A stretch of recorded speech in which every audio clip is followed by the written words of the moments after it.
Mercy that has brought us together this morning. We have a very important session that we are going to discuss important issues that impact greatly on the agricultural sector. We thank you, Lord, for the organization. Thank you for the participants from wherever they have come from the various institutions, the government and private sector. We are grateful that we are here and you give us wisdom to deliberate freely. And at the end, we shall have impactful resolutions that will revolutionize agriculture in this country. We are grateful. Take care of everything.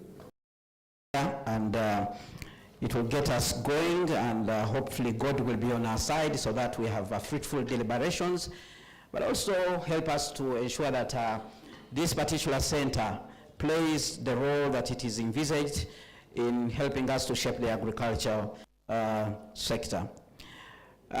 We'll now move on to the segment for the welcoming remarks, and I want to welcome Introduction. All right, before we actually do the welcome remarks, we need to do a round of introduction so that we should know who is here. We have different dignitaries in this room, so we need to know exactly who is here, so that we stand the kind of people that are going to be part of this discussion. Thank you so much.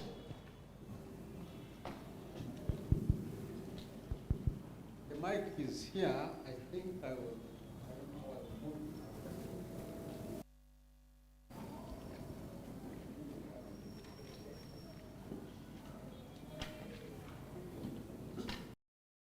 Thank you so much.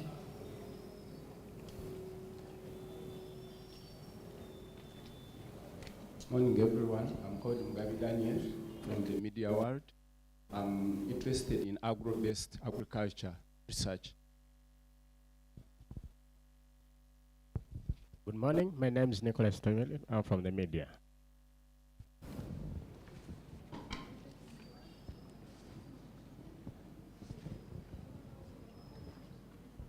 Good morning. My name is Basil Loboholzer. I'm a senior economist at the Global Green Growth Institute, GGGI. Thank you. Good morning, ladies and gentlemen. My name is Anyombi Daniel. I work with Divine Management Agency. Good morning, everyone. My name is Mercy Gloria. I'm a student pursuing Bachelor's of Agriculture and Rural Innovation.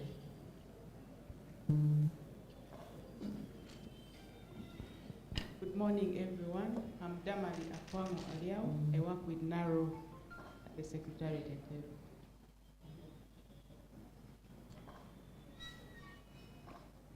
On protocol observe. Good morning, everyone. My name is David Waiswa. I work with Prayer International Cooperation Agency as a National Agriculture Sector Specialist. Thank you. Good morning, everyone. My name is Christine Kanyanyeri, and I'm a master's student at KAYES. Thank you. Good morning, everyone. My name is Winfred Fala, and I am a master's student doing agriculture and applied economy. Where to be? Good morning, everyone. I'm called Geoffrey Seriwaji from DATS Consultancy.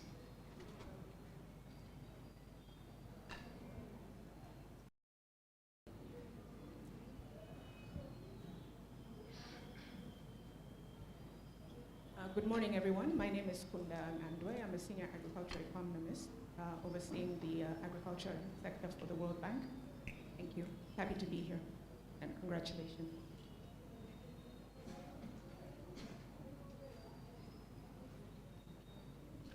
Thank you. Good morning, everyone. I'm Nelson Moereza.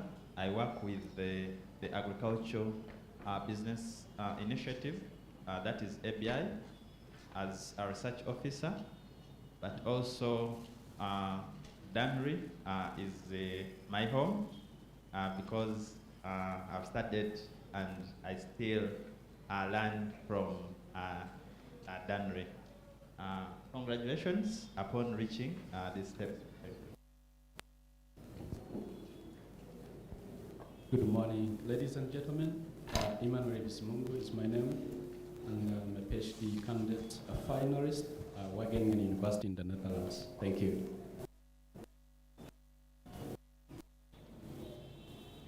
Good morning, everyone. My name is Nafasha Alex. I work with African Crop Science Journal, Makerere University.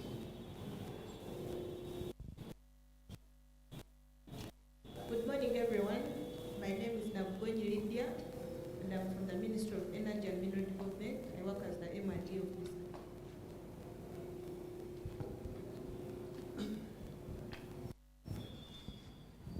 Good morning, ladies and gentlemen. My name is Boss Obua from Kiambu University.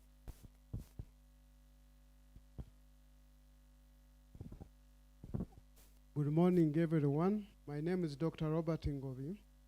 I'm the manager policy research, National Planning Authority.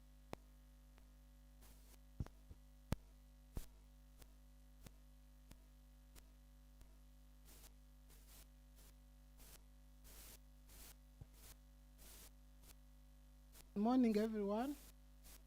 My name is Professor Theodora Shuha. I was in this department for close to 20 years. But right now, I'm out there running a consultants firm called AgriBud, which is agribusiness and rural development, based in Tinda. Thank you.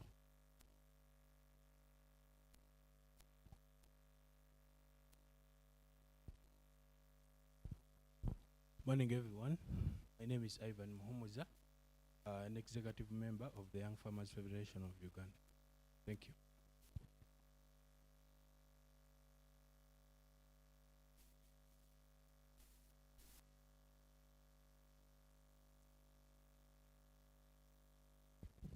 I'm Victoria Sectoreko. I'm from the Private Sector Foundation of Uganda, stroke Uganda Agribusiness Alliance. Long ago, when most of you were in high school, I was the Minister of Agriculture.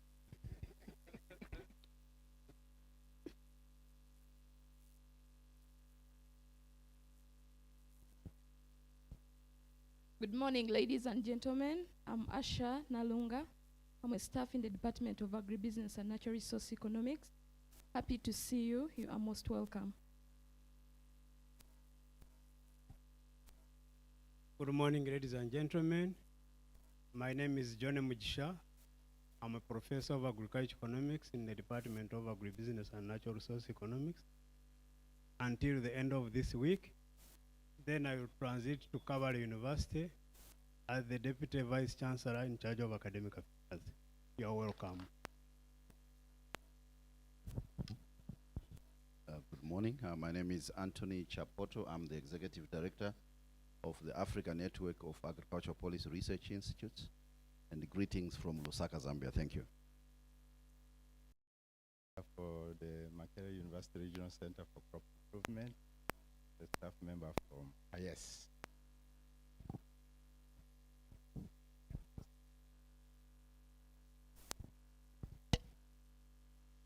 Good morning, ladies and gentlemen.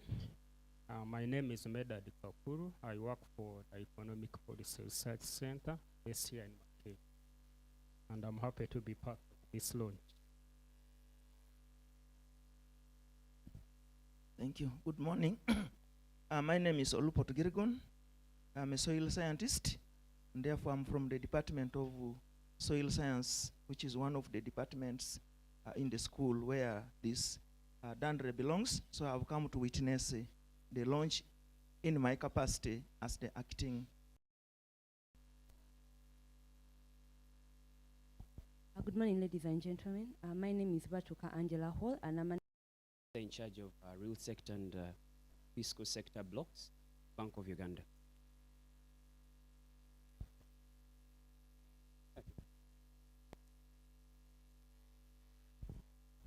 Yes, good morning, everyone. I'm called Nelson Mandela. I own a agribusiness company called Stanfield Commodities Exchange Limited. We basically specialize in coffee processing, coffee packaging, and export to other countries. So, yeah, so that's basically what I specialize in. Thank you. Yes, good morning, everyone. I'm Nimrod Mwesigwa, a master student under Danry.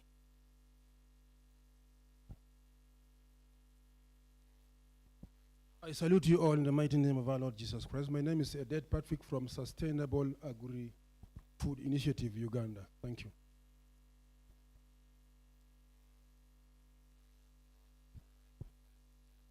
All protocol observed. Good morning, members.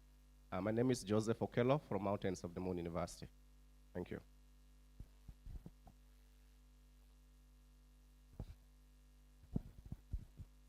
Good morning, colleagues. Mildred Barunji are my names. I'm happy to be here and to meet many of my lecturers, especially Professor Mjisha. I'm the Director of Research, Monitoring and Evaluation at Uganda Development Corporation. Thank you. Good morning, everyone. My name is Anita Dong, and I'm currently independent consultant with OED FAO. Thank you. Good morning, everyone. My name is Obuk Robert from UNFA. Thank you and congratulations upon reaching this day. Good morning. I'm Gabriel Elepu, Associate Professor at Danre. Good morning, everyone. My name is Andrew Jungo from ASEC.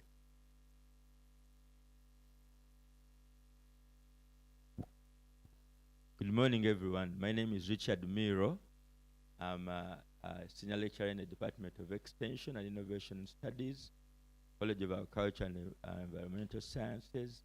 I'm also the incoming board chair for the Uganda Forum for Agriculture Advisory Services, and it is very exciting. We look forward to work together. Good morning. My name is John Wasige. I'm from Usitema University, but also with the Narrow Council. Thank you. Good morning, ladies and gentlemen. I'm Alex Tatwanjire. I'm a staff member in the Department of Agribusiness and Natural Resource Economics. I'm very happy to see us working ourselves to this moment when we are launching the center that we love so dearly, and you are most welcome.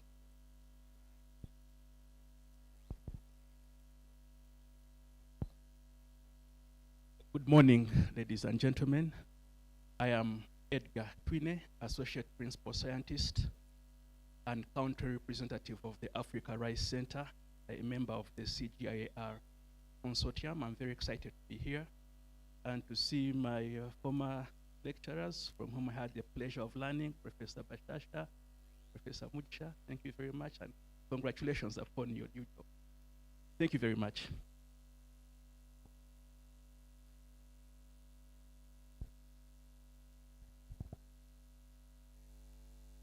Protocol observed. I'm Sentong Livingstone from the Uganda Forest Working Group. Of Agriculture, in charge fertilizer quality control.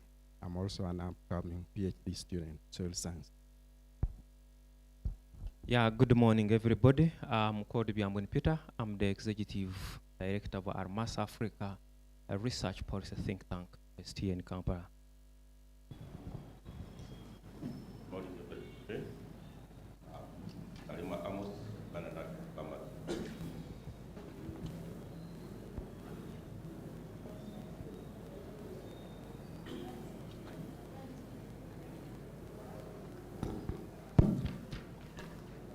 Good morning. My name is Irene Nakamate. I'm from Makerere University. Happy to be here. Good morning, everybody. Good morning. I'm a farmer working with Community Rural Development Foundation as a program officer. Thank you.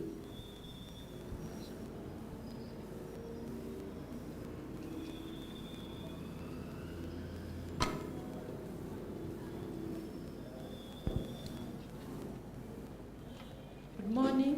I'm Winnie Katwire. I work with UBC. Good morning. My name is Juliet Kasti. I work with the New Vision. Maria Jacinta Kanyange. I work with Daily Monitor.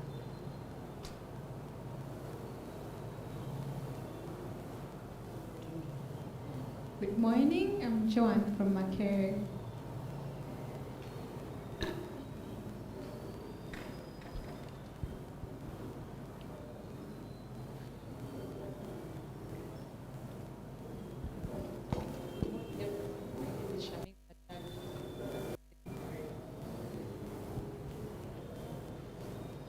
Good morning, ladies and gentlemen. Dr. Aza, Office of the President, under the Apex Platform Secretariat. Good morning, ladies and gentlemen. My name is Pedison Mumbere. I'm a public relations practitioner working with Media Edge, but I'm also a journalist writing content for the Nile Post.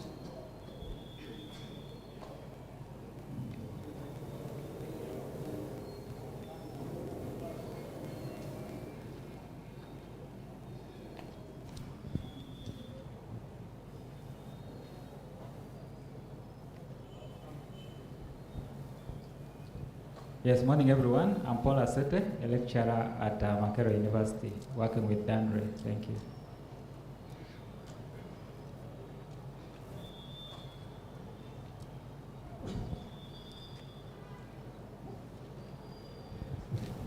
Good morning.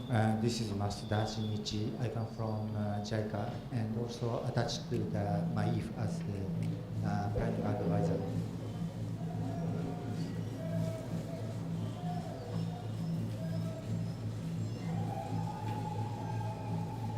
Morning, I'm Hasba Kulija, University.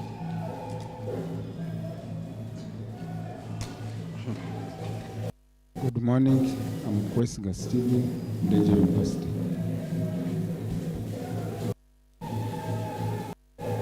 Morning everyone, I'm Simocracy Union, Mostly from Makerere. Morning, ladies and gentlemen. Moses Kubang, the bosses. My name is from Tender Farmers.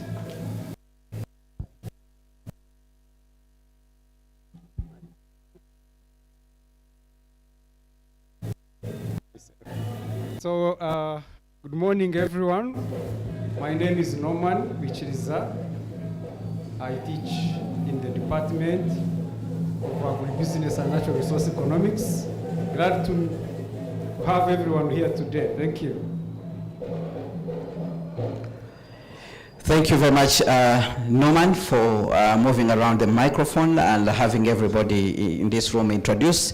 Now that we know who is here, we at least know that we have a representation of people who have an interest in the agriculture sector, because from the room you could hear people are involved in teaching, people are involved in research, people are already duty bearers, but also students who are looking for knowledge and probably research to be able to, to grow their career, but also help to shape the agriculture sector. Now let's keep the kick the ball rolling, and I want to introduce our first speaker to make her welcoming remarks, and that's none other than Dr. Rosemary Isoto, who is the head of Department Agricultural Business.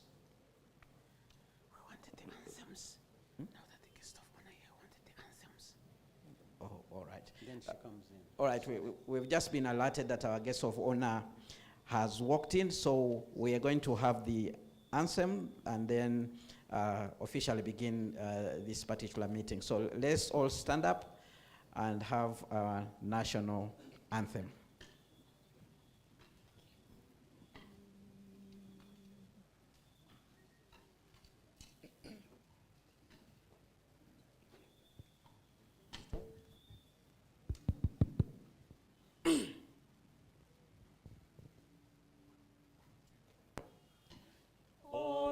Uganda, may God uphold thee.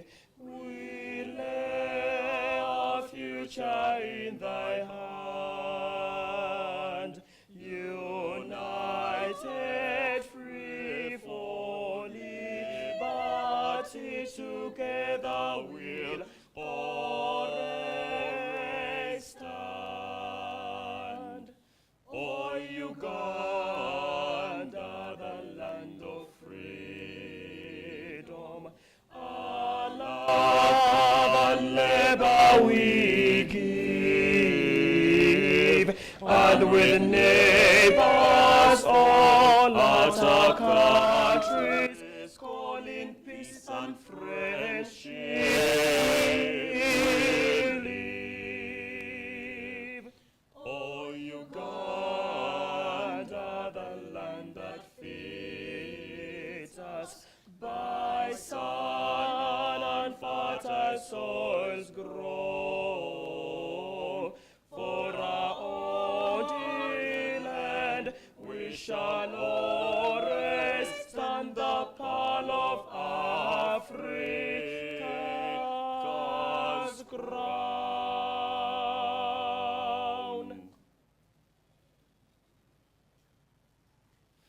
E Mungu twaomba uilinde Jumuiya Afrika Mashariki, tuwezeshe kuishi kwa amani, tutimize na malengo yetu.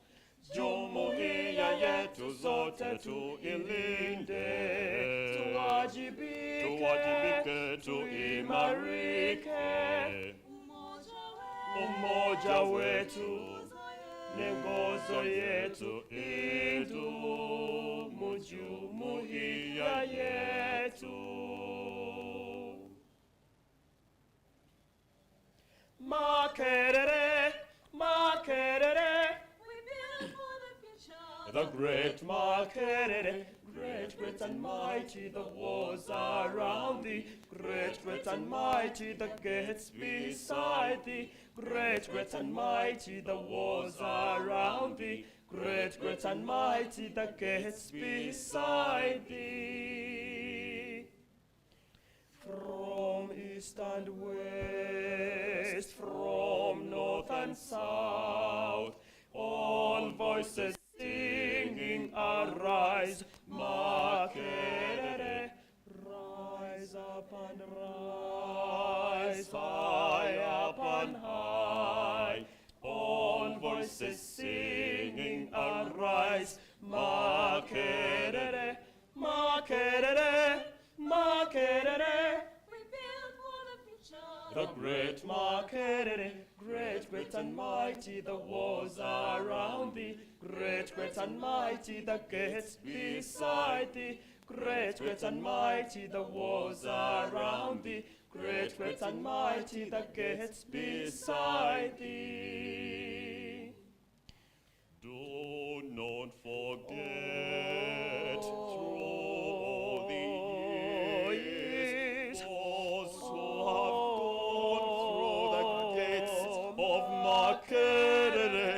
Give them the pride, give them the joy, all to remember the gates of Makerere. Makerere, Makerere, we build for the future. The great Makerere, great, great and mighty, the walls around thee. Great, great and mighty, the gates beside thee. Great, great and mighty, the walls around thee. Great, great and mighty, the gates beside thee. Makero. Oi. Makero. Oi. Ra. Ra. Cha. Cha.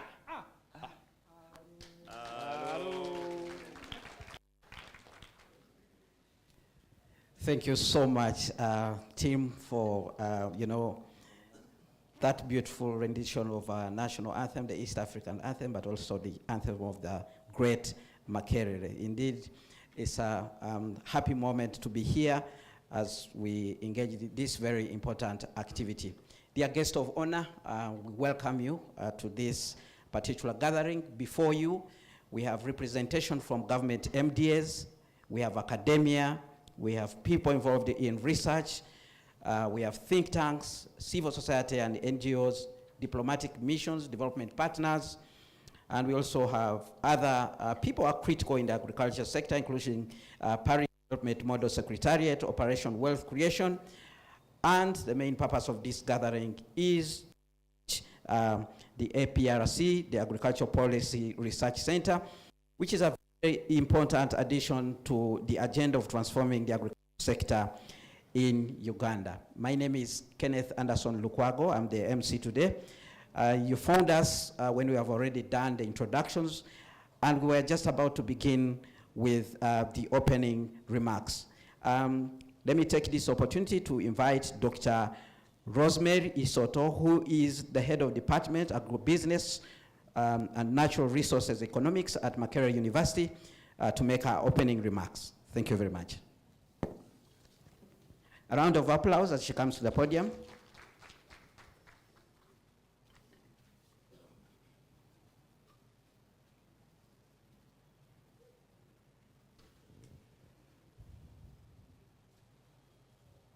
Honorable Minister of Agriculture, Animal Industries and Fisheries represented here, the Vice Chancellor of Makerere University represented here, the Deputy Vice Chancellors also represented here, our dear Principal of College of Agriculture and Environmental Sciences, members of the academia, representatives of civil society organizations and the private sector, farmers, students, invited guests, our dear partners, ladies and gentlemen, good morning, and you are most welcome to Makerere University and specifically to the Department of Agribusiness and Natural Resource Economics. DANRE is one of the 11 departments in the College of Agriculture and Environmental Sciences. This department offers both undergraduate and graduate training, and it's in line with the research-led university agenda of Makerere University.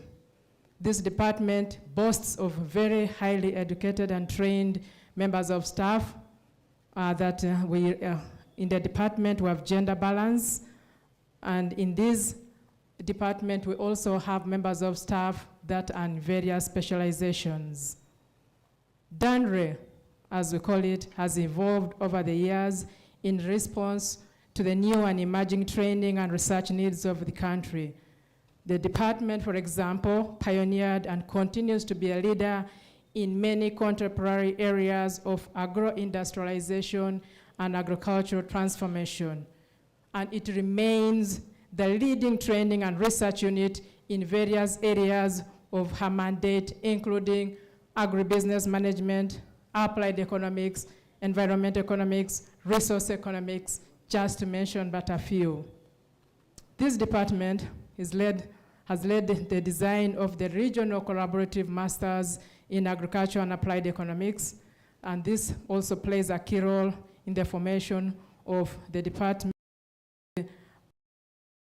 where it actually is, and actually most of the members in the secretariat belong to the department. Sector, in tandem with the role of evidence-based agricultural policies in realizing the sector's aspirations, the department embarked on this journey of operationalizing these. The key objectives of APRC, that is Agriculture Policy Research Center, is to coordinate, implement, and conduct objective research and analysis that provides evidence-based policies aimed at sustainably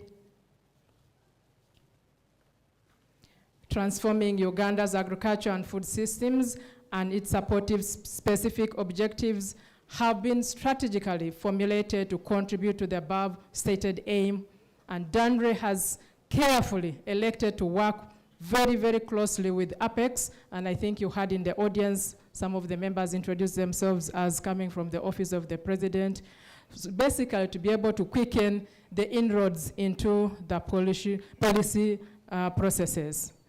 DANRE recognizes the need to closely collaborate with other think tanks, and that's why in the audience we also had about representation from APRC and also from EFD that may have an interest in some of the critical areas that APRC is going to be involved in. I wish to end by thanking our minister represented here, our Vice Chancellor, management. I also wish to thank the university and our college, our management, the principal present here, for always supporting us in our endeavor to make sure that this becomes an operational policy center. Themselves here to ensure the productivity as much. Is going to be doing, we understand exactly its relevance and importance to the agricultural sector. We now move on to hear from the person who will be coordinating the activities at that particular center, and that's none other than Professor Bernard Bashasha. Let's welcome Professor Bernard Bashasha to the podium to make his remarks.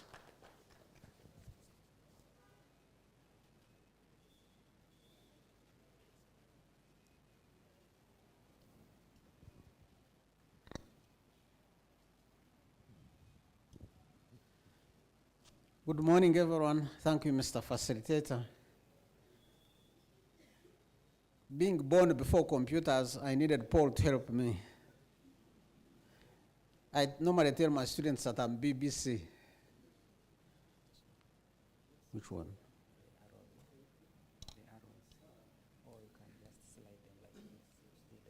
I think the arrows will work better for me.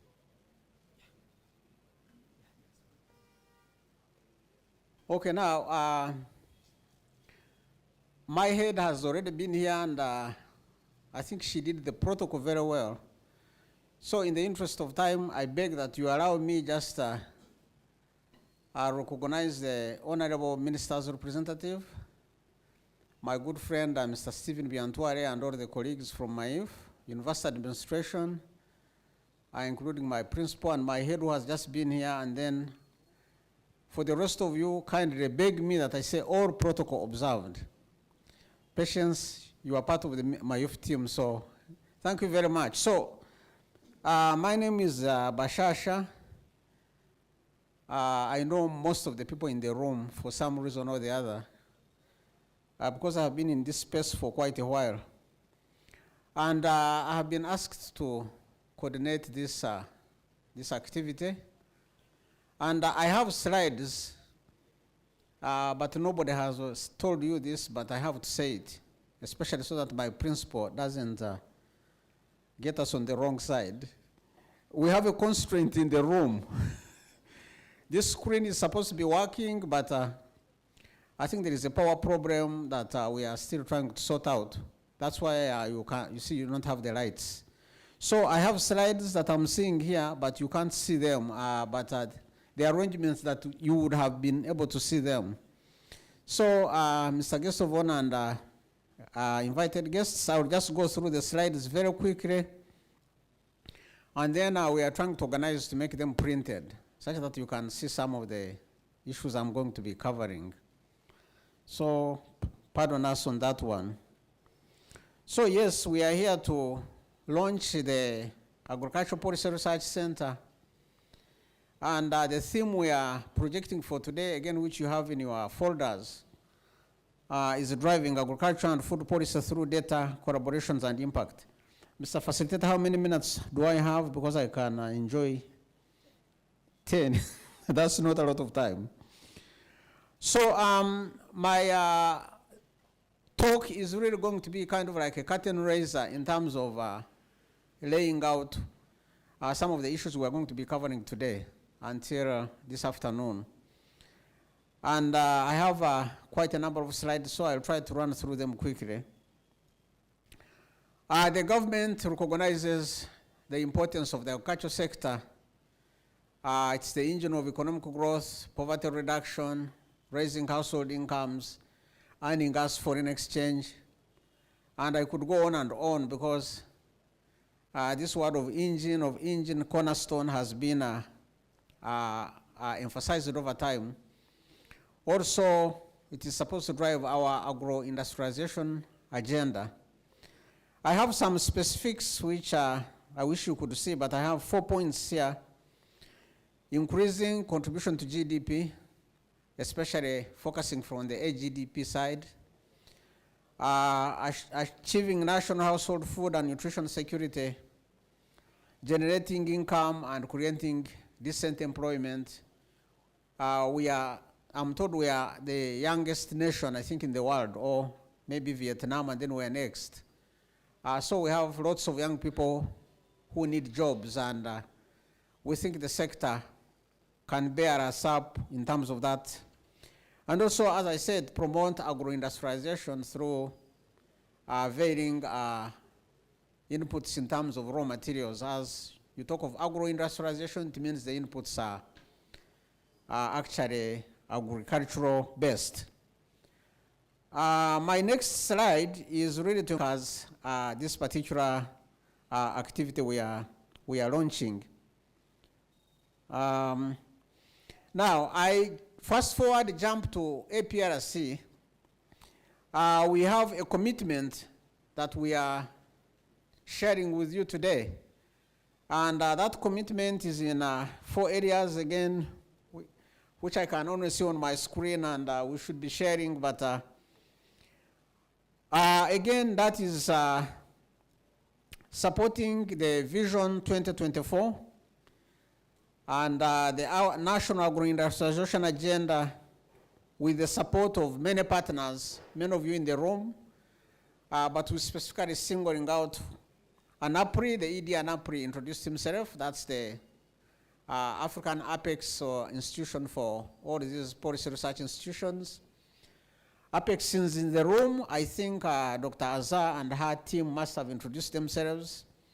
Apex based in the Office of the President. And several other members of you, development partners, and those of you who are into this space. The role of the center, in a broad sense, is to support national and other aspirations through specific interventions where we think we have a comparative advantage, and that's in the area of data. There are lots of data, and you could say that's the work of UBOS, but we've already been speaking to UBOS, and they recognize that the data they generate, which are national representative, need some work, but they also additional data sets are needed. Martin in the room, he has been hammering us about agricultural statistics and data. So that's the space we think we can make a contribution. Empirical evidence, technical assistance. My head articulated the competences we have in the department, and we think we can leverage this to make a contribution in these spaces. Driving agricultural transformation, again, this is through objective research and evidence-based policy making. And then fostering collaboration. Collaboration is our word. And so if you are in the room, we'll be knocking on the door and saying we need to collaborate on this, because we recognize the various competences, and this, what we are planning to do is a mountain, and it needs lots of collaborative efforts. The overall objective is to coordinate, implement, and conduct objective research and analysis to provide or support evidence-based policy processes. And if I say evidence-based processes, I'm running all the way from policy design to impact assessment, and then back the cycle into policy design. So that's basically not just for policy formulation, but policy formulation and beyond. And this general objective is anchored by 4 specific objectives that I will share with you quickly. To produce high quality evidence-based public research for policies, investments, and programs, and even management, because some of the evidence can actually help improve management of some of these institutions. To be a platform for dialogue in these spaces, and I've already emphasized this is through partnerships. And we'll be calling upon you to partner with us in this area. Integration of research findings into national and regional and international investments. Again, we recognize there are lots of research findings all over the place, scattered. Professor Wamara probably knows the width and breadth of what we have at the university. And much of this needs to be harnessed, organized, and then directed at the policymakers some of whom we are happy to have in the room. Capacity building for policy research, analysis, and outreach is the fourth specific objective. And this is an area where we have great, huge potential and comparative advantage, which again, we think we can harness to support the national policy processes. Okay, the methodology or the approach, again, we have 5 key areas we need to emphasize that we are going to use as entry points. Partnerships, I've already said that. Collaborative research, again, I've already said that. Empirical policy analysis, again, I've already emphasized that. Disaggregation, we think things happen differently at national, meso, and lower levels. Meso, I'm trying to talk about maybe the district level or regional, and then at household levels. So we intend to sort of look at things from all that space, including the different disaggregations by gender, youth, and region that we intend to look at. So those are the areas that constitute the themes that we think we need to look at in brief. But you have a booklet for this convening, so the booklet has some additional details from what I'm talking about. What is our role? Again, I have a summary, is to coordinate and conduct objective research and analysis to inform policies. That's basically the space where we think there is a gap that we need to fill or we need to contribute to, together with the other partners that are involved in this type of business. There are some 3 research pillars we, again, project here. There is the pillar of research and policy development. This is where the focus on independent, high-quality research comes in. Partnerships, outreach, and communications. This, again, emphasizes what I've talked about from our recognition that we can't do this as one single unit because the department has several other things to work on. Capacity strengthening again, and under each of these areas, we have a description of what we think we need to achieve or what we think the country needs for us to make a contribution, and you'll be able to read those details when you get the slides. I'm not sure I'm doing well with time. For particularly the pillar on research and policy development, we unpack that. All the other pillars are also unpacked, but very quickly, what do we see being done here? We see strategic research, thematic area, that basically mops up the contemporary issues that MDAs will be facing, and then we handle those. So Stephen might say we have armyworms somewhere coming again, and we need an approach to that. So as issues emerge, we think we should be in position to be able to pick them up and advise on the best way to approach to deal with them. Poverty, health, and food nutrition security under here. Agricultural transformation, institutions, markets, and trade. We think that's a pillar, a theme under pillar 1 that we need to focus on. Natural resources, technology, climate change, and climate change resilient agricultural food systems. That's again an area we think we need to do some work on.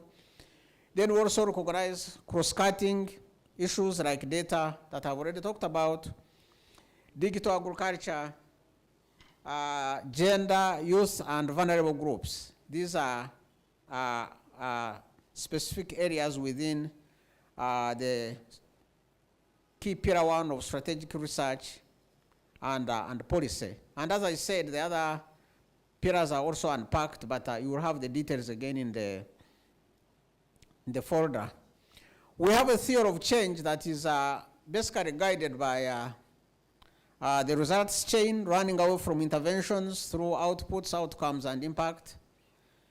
And down at the intervention level, we will emphasize capacity building, support to government policy processes, outreach and policy engagement, cascading up to outputs, We have increased usage of evidence, which we see as there has to be willingness on the demand side of this space to be able to engage into this, for this to work. Coordination of government action and engagement of private actors. Those are the spaces, the areas under the demand space.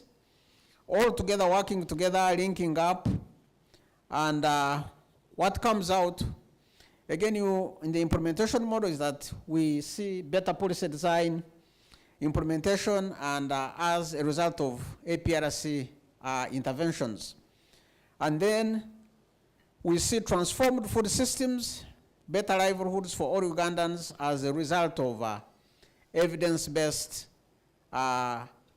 generation and development of sustainable solutions to the problems that the sector faces. Again, I'm sorry, this would have made more sense if you are looking at what I'm talking about, but the circumstances have worked out that way. We have a proposed organogram, which I think my VC representative and the principal and the dean, my dean in the room, need to look at. Again, I'm looking at it, but it's not indicated, but we have the vice chancellor, we have the principal, then we have the board, the head done somewhere, and then the director or coordinator, as will later on be advised. Then we have a finance and administration section, visibility and outreach. Then we have somebody to coordinate research. And then we have thematic areas, one on poverty, health and food and nutrition, another one on agriculture transformation, natural resource, and climate resilient agriculture. We think these three thematic areas could handle most of the work, plus of course the cross-cutting one that I talked about. And then under each of these we have research fellows who would then be the foot soldiers to really get their hands dirty and address issues that are filtering out of these thematic areas. There are lessons we think have been learned from other policy research centers and think tanks, because as you know, there are other people in this space already. I don't know whether APRC is in the room. We had invited them, and Dr. Sewanyana said she wouldn't make it, but I don't know whether Medad is in the room. There is the issue of trust, and I think the ED and APRI would be probably amplifying some of these points. Trust is important. There has to be trust between the demand and the supply sides. If the Stephen Biantuales and Dr. Nakaletsia don't trust us, they will not use what we are trying to interest them in. And I think at some point, we have a platform where Dr. Nakalet is a member. I think he shared something that bordered close to that, and I took note. So I think you said if you come fighting, then anyway, let me not go there. The actionable policies, while independent think tanks come up with policy solutions and advice, they have to be actionable. We have to filter out the jargon and be able to communicate in a way that the policymaker can understand. And we have thought through all that process by the time we get here today. Analytical capacity has to be there. And that one I can assure you members we have. I think my head of department did not beat our drums hard enough. Even though Professor Mujisha is relocating in Kabare is not far, and these things are online. So he keeps part of our core competencies as he does the administration the other side. Financial sustainability, yes, the development partners in the room, these things need money, and the VC and my principal, we might be looking for some small money here and there as we go along. Not too much of it. We have a monitoring, a strategic plan that also is in chart form, and again, it is following the results chain that we all know about.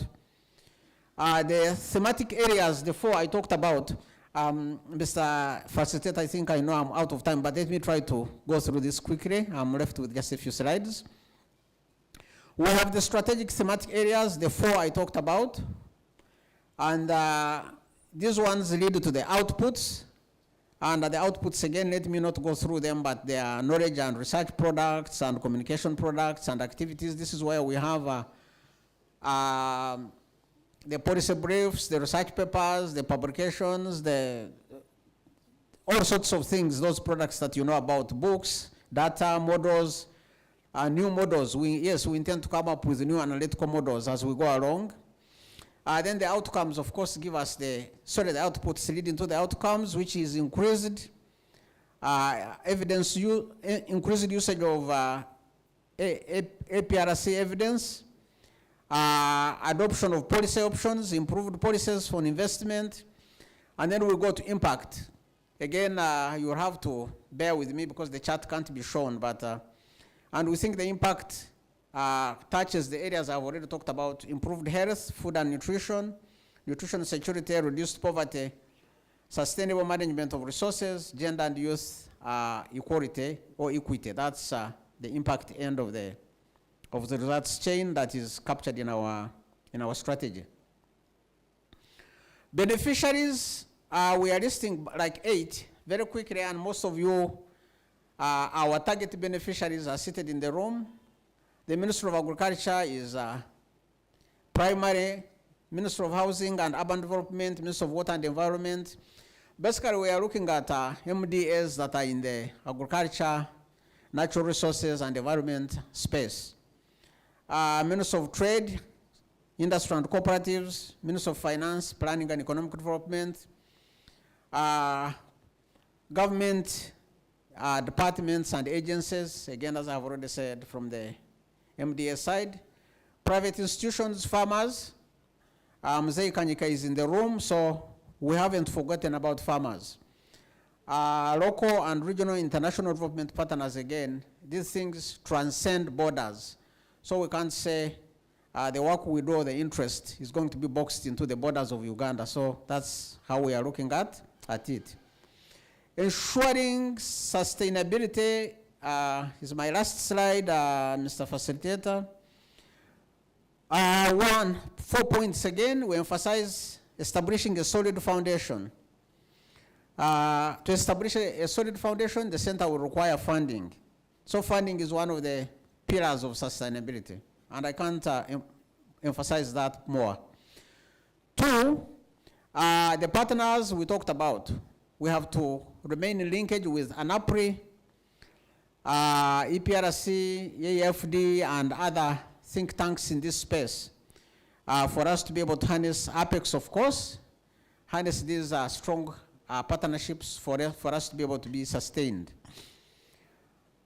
Strong systems to secure diverse funding, support evidence policies, and promote resilient and prosperous agriculture system. This is, again, pillar number 3 is related to pillar number 2, and I think in explaining pillar number 2, I hinted on some of the elements that are in sustainability pillar number 3.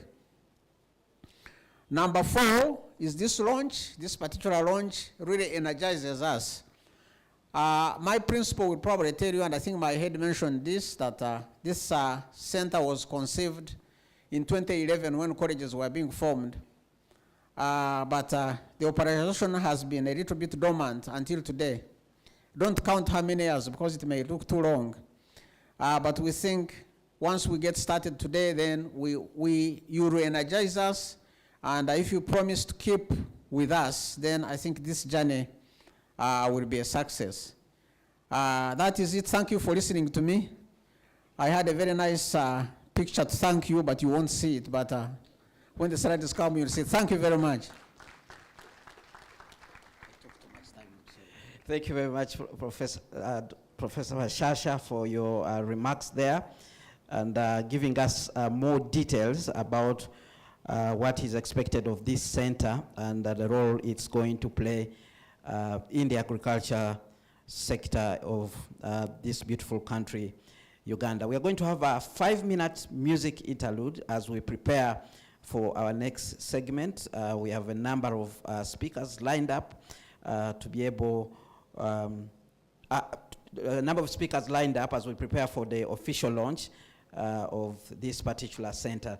Now I want to hand you over to the entertainment troupe to be able to give us that music interlude as we continue with this particular gathering to be able to launch this center shortly. Thank you so much. Entertainment group, please, if you can come in and give us that music interlude.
Thank you so much for that music interlude. We now continue with our program, and it's my pleasure to invite our next speaker, Professor Goret Nabanoga, who is the Principal, College of Agriculture and Environmental Science. Let's give her a round of applause as she comes to the podium. Thank you very much, Master of Ceremonies. And allow me also align, because I that all the speakers so far had their glasses on, so I will align to make sure that I am on the same page. Honorable Minister of Agriculture and and Animal Industry Fisheries, represented by Mr. Biantuale, you're most welcome. The Vice Chancellor of Makerere University, represented by Dr. Robert Wamala. The Deputy Vice Chancellors also here represented. Development partners, academicians here present, representatives from the private sector, civil society leaders, our farmers, you're most welcome. Students, invited guests, ladies and gentlemen, a very, very good morning to you all, and welcome to Makerere University, specifically to the College of Agricultural and Environmental Sciences. My colleagues did apologize for the hiccups. This is not how the College of Agriculture and Environmental Sciences usually is. But we note that to every incident, there are some blessings. Possibly, this is one of the blessings. Keep your eyes open to be seen come through. To be present at this event to launch the Agricultural Policy Research Center. It is a significant milestone in Uganda's journey towards evidence-based agricultural policy making and sustainable agricultural transformation. I know the media is here this morning. Kindly take note that this is the Agricultural Policy Research Center, not the Economic Policy Research Center. We have carved out our portfolio to be speaking to agriculture, so I can assure you there's no conflict. In other words, we are just complementing each other. So we shouldn't be misconstrued to be competing. We are complementing each other. It has already been mentioned that this center was conceived so many years ago, and it only came to be evident that it will exist today. We at the College of Agriculture and Environmental Sciences, we are very, very proud to be hosting the only agricultural policy research center in the country. We don't take this for granted. Honorable guest of honor, the College of Agriculture and Environmental Sciences has been a leader in agricultural research, innovation, knowledge transfer, and capacity building in Uganda and across the region. We have trained generations of professionals through our dedicated faculties and departments. We have conducted groundbreaking research and influenced key agricultural policies that have shaped Uganda's food systems, rural livelihoods, and environmental sustainability. Ladies and gentlemen, we are mindful that the agricultural sector continues to face persistent challenges, including the many laws that Professor Bashasha has talked about and the many highs, again, he spoke to, but I'll just mention low productivity, climate change impacts, market inefficiencies, and gaps, most specifically in policy implementation. So the launch of the APRC is here to address these challenges. And we believe it is an innovation by CAES to support government in these efforts. We perceive this initiative as a game changer and a strategic step towards ensuring that scientific research directly shapes national agricultural policies, investments, and all programs. For Uganda to achieve food security, economic transformation, and environmental resilience, agricultural policies must be grounded in credible, data-driven insights. APRC is designed to bridge this critical gap between research and policy making, ensuring that Uganda's agricultural policies are responsive, inclusive, and capable of driving sustainable sectoral growth. The center, therefore, will be a hub of cutting-edge research and policy analysis, providing empirical evidence to support decision-making, track agricultural trends, and assess policy effectiveness. Additionally, the APRC will be crucial in building the capacity of the next generation of agricultural policy analysts, strengthening national arrangements and fostering collaboration between academia, policymakers, and industry and stakeholders across the agricultural sector. I couldn't emphasize this more because Professor Bashasha has ably indicated the capacities in the different sectors, which we need to bring together to have this particular engagement a success. One of the most exciting aspects of the APRC's mandate is its ability to facilitate dialogue among diverse stakeholders, ensuring that research findings are established and actively used to inform refining agricultural policies. Through policy roundtables, stakeholder fora, and high-level consultations, we will create a dynamic platform where government agencies, private sector leaders, farmer organizations, and development partners can work together to find solutions to Uganda's agricultural challenges.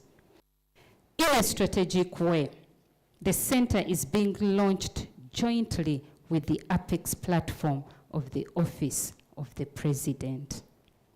We are very grateful to the government of Uganda for these partnerships. I also, in a special way, appreciate our development partners who have generously provided financial and technical support that has been instrumental in bringing APRC to life. Your investment in research, knowledge generation, and policy innovation will go a long way in shaping Uganda's agricultural future.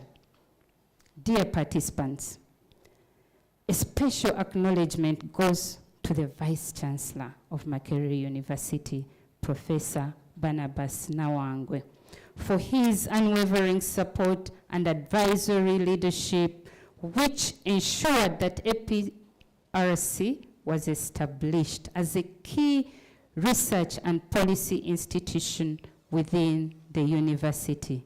Dr. Wamala, kindly convey our gratitude to the Vice Chancellor.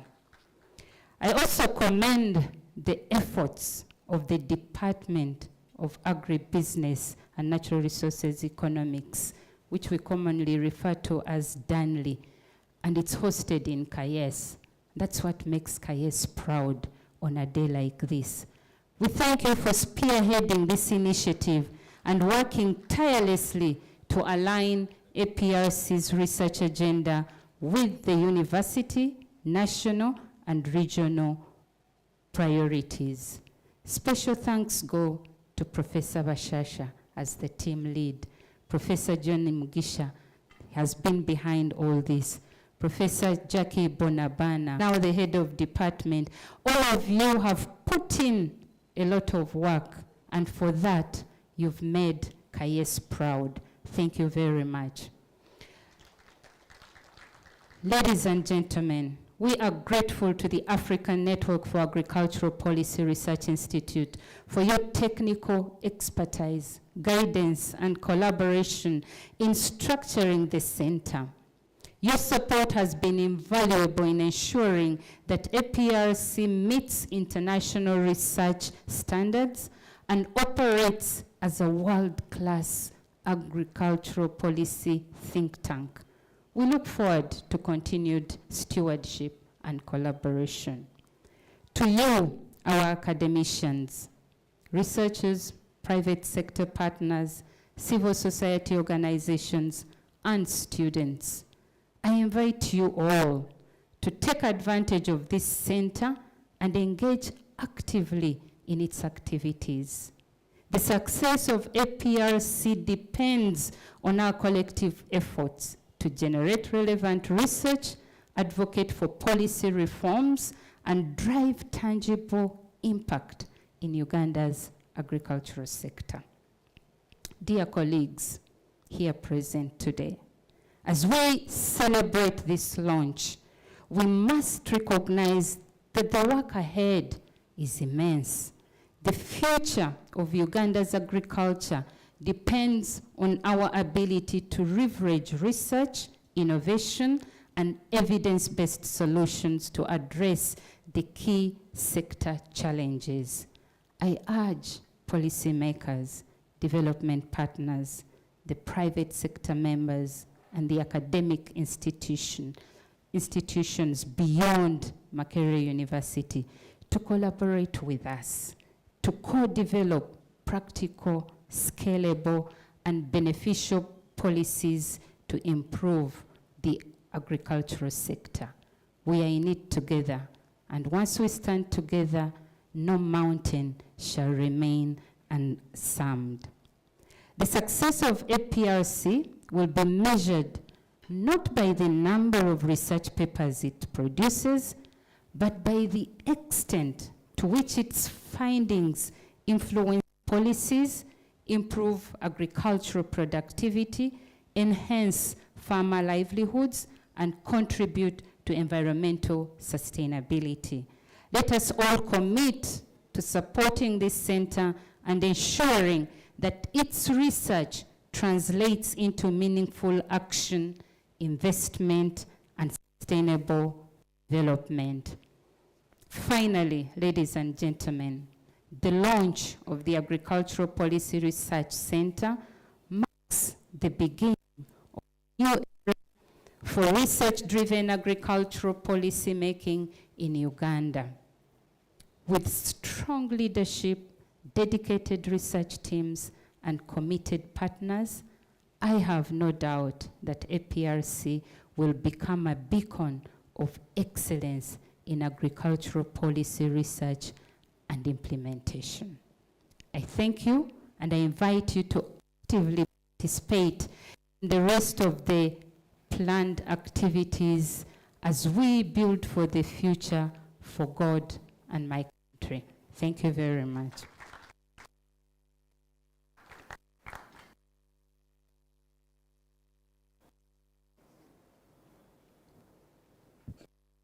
Thank you so much for that speech, laying out further the commitment of the center towards addressing the key issues in our agricultural sector.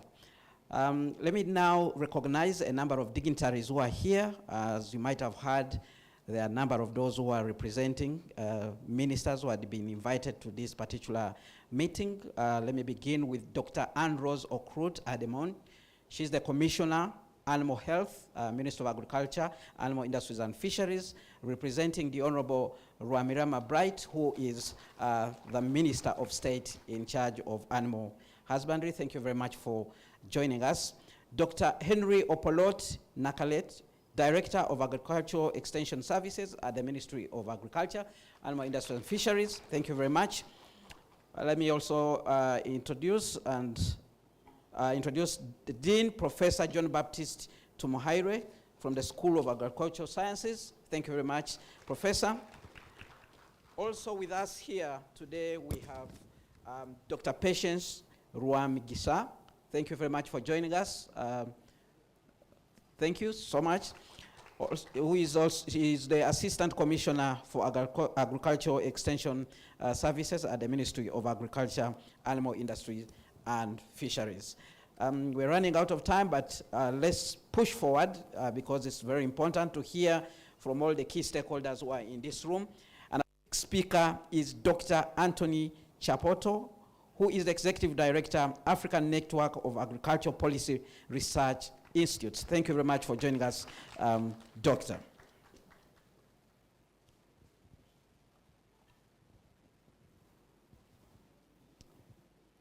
Thank you very much, and good morning, and all protocols observed. I had a fantastic presentation for you, but of course, we have to innovate. In policy research, you always have to innovate. If I can have my presentation online, then I can be able to speak through it. But otherwise, my presentations are always visual, so I can speak through them.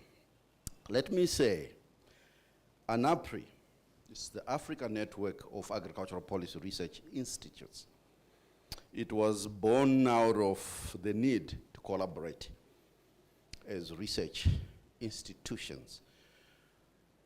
Institutions that have a core mandate to generate quality evidence that is intended to inform agricultural policies in our countries. And it was born because of the need to ensure that we share lessons, we share data, we share knowledge. And I'm pleased to say that DANRE was one of those members that was part of the initial set of institutions that says, yes, we want to be part of an APRI. It was not an APRI then. At that time, it was RENAPRI, that is the Regional Network of Agricultural Policy Research Institutes. It was East and Southern Africa, but now we have grown, and now we cover countries in West Africa, and we are going to cover also other countries in North Africa. So my pictures, we're just going to try to illustrate where we see the problems in the agricultural sector. Basically, it's a car that has fallen into the river, and we are trying to get it out, and that's our agricultural sector. And unfortunately, we have a lot of interventions, a lot of innovations that we have tried to implement. But the unfortunate thing is that both the crane we are trying to use to pick up the car also falls into the river. Hence, we create bigger problems. This was going to be better illustrated through a picture. We tried to get bigger and better policies, but unfortunately, because we are not doing it right, the second bigger and better crane will also fall in the river. And the situation will continue like that. And I would like to echo the words of the principal, that it's not a competition that we are in. We are trying to save lives. We are trying to resolve issues of agricultural productivity. We are trying to resolve issues around dealing with issues of climate change. So there is space for everyone. When I started my graduate education, I had an option, either to become an engineer, water engineer, or an economist, or to become an agricultural economist. But because at that time when I was younger, I had not heard of agricultural economics. I think that's when it was coming. I said, no, I just want to go into agricultural economics.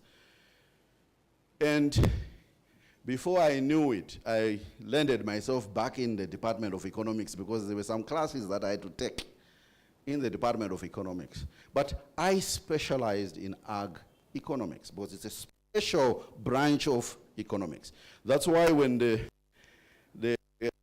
principal says that there is no competition between APRC and APRC. We're just there to work together. We are just there to ensure that we provide the quality data and evidence that is required. Why I was interested in ensuring that DANRE had a center outside the department was that think tanks are a specialized group of people. They are a highly specialized unit where we need to be able to curate the evidence and data so that we can feed it into the policy discussions. When I started my career, I think the main thing that people used to say was that we lack evidence. So we had to generate a lot of papers, we had to collect data, we have to do a lot of things. But if you talk about today, what is there is that we lack policy impact. That's a different area that we are going into. So there is always a confusion to say, are you clearing off your mandate when you start going into implementation? I say, no. We are just refining the way we interface with the agricultural sector. We are refining the way we are interacting with our governments. we are refining the way we are interacting with the private sector. We are refining the way we are interacting with the family. Because if you take any research that any student has done, half the time you find that there are probably 5 to 10 recommendations in that paper, some of which are not even part of the analysis. They've just been, they sound good, they're general, but in policy think tanks, we have to be much more deliberate in trying to present data and evidence in a way that resolves the problem at hand. So that's why I say it's a really specialized branch of research that most people think that think tanks should be consultants. No, it's not. I always refuse to be used as a consultant. I say I'm a thinker and a doer, because I want to be able to handhold our government to be able to implement the policies, or I would like to be able to help the government formulate policies using the right data and evidence. But over time, we have seen a lot of think tanks being used as think tanks. I would have shown you a picture there that it is very sad that most of Africa development strategies are either curated from outside Africa. They are either funded from outside Africa. They are implemented using resources from outside Africa. So where is the ownership? I mean, I was trained outside myself, but I take a lot of pleasure that I came back to serve the continent.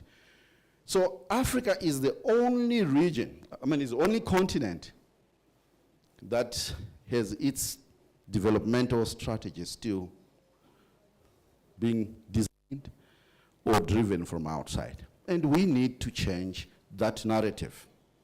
It does not mean that we don't require global partners. We need global partners more than ever.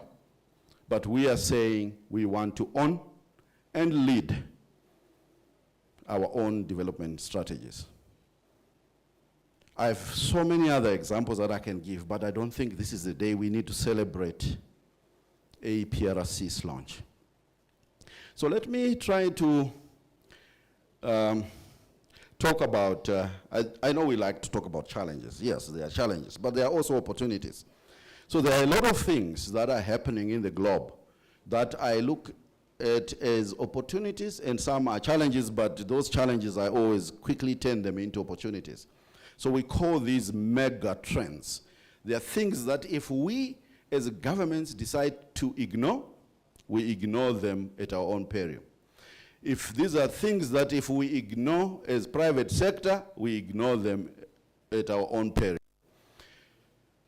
One big thing that is happening is that there is rapid population growth. And this is no secret. By 2050, we will have more mouths to feed. That means we need to intensify our production. We need to produce more food on existing land. Land doesn't grow.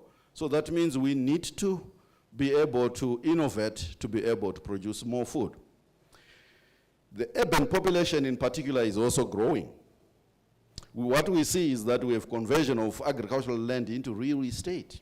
That is also shrinking the amount of land that we have to be able to grow food. And what we also see is there is economic transformation. I mean, that's the beauty about it, that we see economic transformation, but it's a little bit slow. And what I see is that there's rising wages and per capita incomes are growing. The demand for different kinds of food is there, and there's changing consumption patterns. But if you see the narrative in Africa mostly is that the policies that we have tend to be divorced from the changing consumption patterns. And this is our role as think tanks, to be able to work with our governments to say, hey, can you hold on here? Take a look and see how consumption is changing. Can we try to innovate and be able to take into account this data, because otherwise we'll produce crops that will then lead to lower prices because of the demand is lower, and that affects the farmer. So if we innovate and look at this data closely, you'll find that we have the right food policies. We do have climate change, and it's real. And climate change requires us to innovate. There are increasing risks to the agricultural production. There's environmental degradation. So if we ignore climate change, we ignore climate change at our own peril. I mean, recently we had COVID. Nobody expected COVID to really hit our economies that bad. And it taught us that we needed to innovate. And then also there's technology. Unfortunately, technology today has let us down, but we always innovate. But there's technological advancement. We need the right investments to be able to harness the power of technology. I always joke with my friends to say, you see, we want financial inclusion that is digitally oriented. But at the moment, 5-10 kilometers away from the urban center, there is no network. So how do we save those farmers? So we need the last mile investments to be able to save the rural farmers, the smallholder farmers with this technology. So if we put technology that is accompanied by these complementary investments, then we are not doing anything. So this is the role of the think tanks, to be able to say, if we invest in telecommunication here, or a feeder road here, this is what we benefit in terms of employment generation, in terms of poverty reduction. So what we're talking about really has got a home. We have the Africa Union agenda. As African countries have come together, and we said we would like an Africa that can feed itself, would like an Africa that can become the leader in the globe. So we have Africa Union Agenda 2063. It says the Africa we want. So if you are a researcher and you have never interfaced with the AU 2063 agenda, and or if you have never interfaced with Uganda's agricultural development plans and strategies, then you don't know what you're doing. This is where our research should come from. These strategies lay out the vision of the country, the vision 2040 for Uganda, for example. This is where we are supposed to find our research topics, because whatever we do, we are supposed to feed back into those strategies. So why APRC? It is an institution that will catalyze us to go that direction. It will take the research that is coming out of university, coming out from other players, curate it so that it fits into these strategies. Recently, I was here, I think, back in this February, so January, last month, where we had the Kampala Declaration. Ladies and gentlemen, it is important to interface with the CAADP. The post-CAADP agenda, basically, I mean, we spent 10 years doing the initial Malabo Declaration. But yes, there was some progress, but we want to see more. And I'm glad that it was the post-CAADP agenda was launched here in Kampala. So, to our researchers, please find time to interface with this framework, because this framework provides you with ample research avenues that you can be able to contribute to the continental agenda, as well as to domesticating the framework in Uganda. So one of the to be able to facilitate the domestic agreements. We have a lot of commitments that we have made. Our leaders have made a lot of commitments, but I think we lack that domestication. We want APRC to be able to ensure that some of these continental visions are really domesticated. The local conditions have to be taken into account. There are many other frameworks, the Africa Continental Free Trade Agreement, the Africa Fertilizer and Soil Health Action Plan, you name it. So that's why I say it's very important for us to interface with these strategies. So under the CADAP, I will just name a few here. We have a framework for African food security, the Africa Continental Free Trade Agreement, the Africa Fertilizer and Soil Health Action Plan, the African Seed and Biotechnology Program, African Climate Change Strategy, Africa Blue Economy Strategy. So you name it, there are so many. And there is space that we can be able to help our government really contextualize and be able to get this going. I'll read a quote from Arthur Lewis, the Nobel laureate in 1979. He said, "So we cannot in the third world simply borrow or buy science from those ahead of us. Pure science we can take as it comes. But much of the applied science we have to make for ourselves." This is very important. And this was 1979. I think I was 7 years old then. And it remains true today that the continent is lagging behind. And it's important for APRC and the other partners and the other think tanks in this to be able to help out. So let me conclude. When you see the master ceremony being there, you know that your time is up. So let me conclude. So what is the role of the policy think tank? It's articulated on our focus there. One is research and analysis. Basically, we want to be able to contextualize continental and global food systems frameworks within the local realities for domestication and effective implementation. We also need to support the pilot and scaling of innovations. Most think tanks, they think that they just have to produce research. But I think it's very important to handhold partners, particularly government, in implementing these policies. Capacity building and training.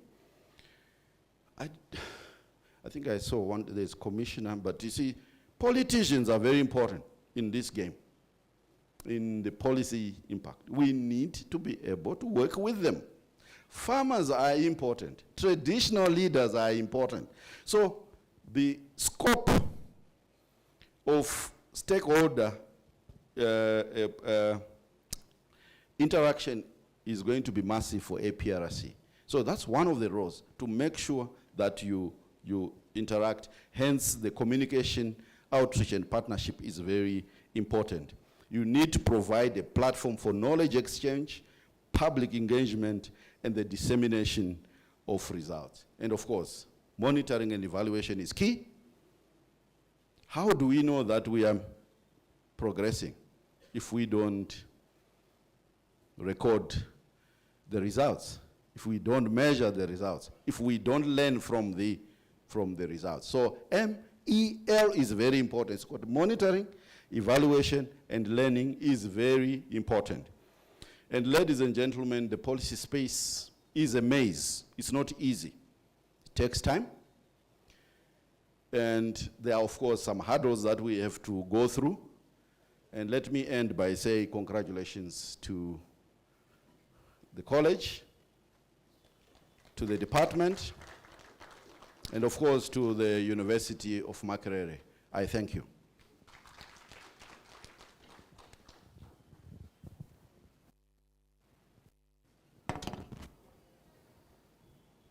Thank you very much for those wonderful remarks there.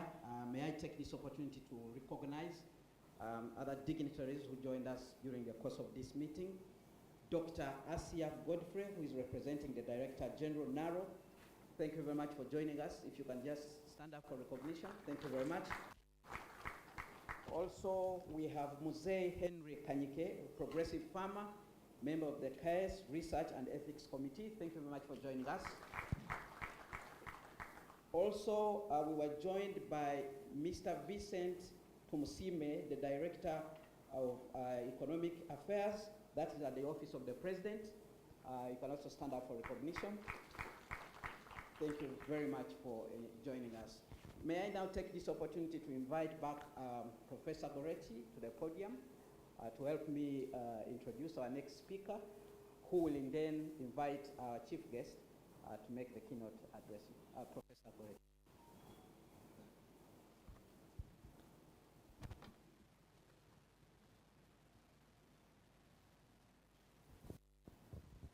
Thank you very much, Director of Ceremonies. Colleagues, I know you've been sitting for a very, very long time.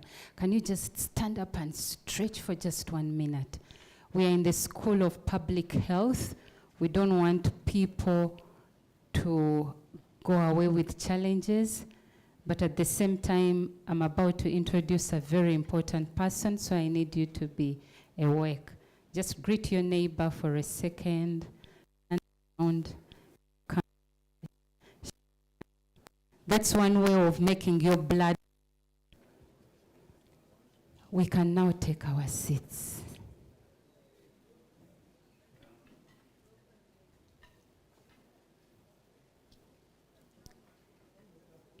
Dear colleagues, we continue to thank you for honoring our invite to Makerere University, where the College of Agriculture and Environmental Sciences that host the department that is launching the APRC today.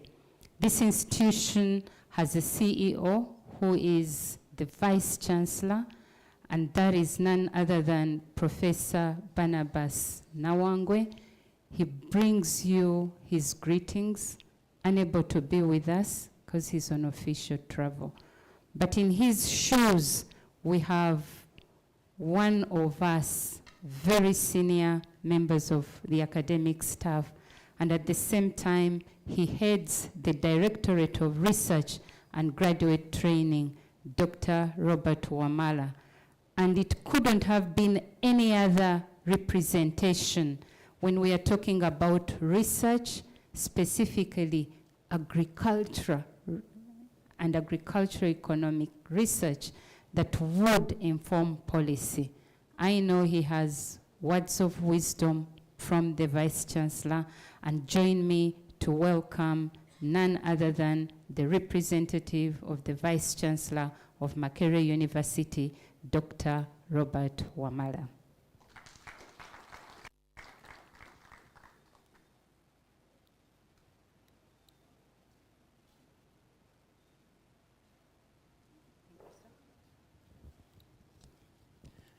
Thank you, Professor.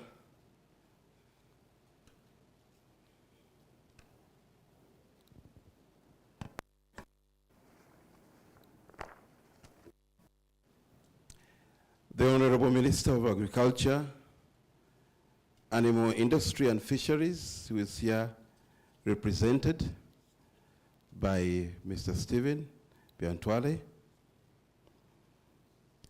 The Deputy Vice Chancellors here present,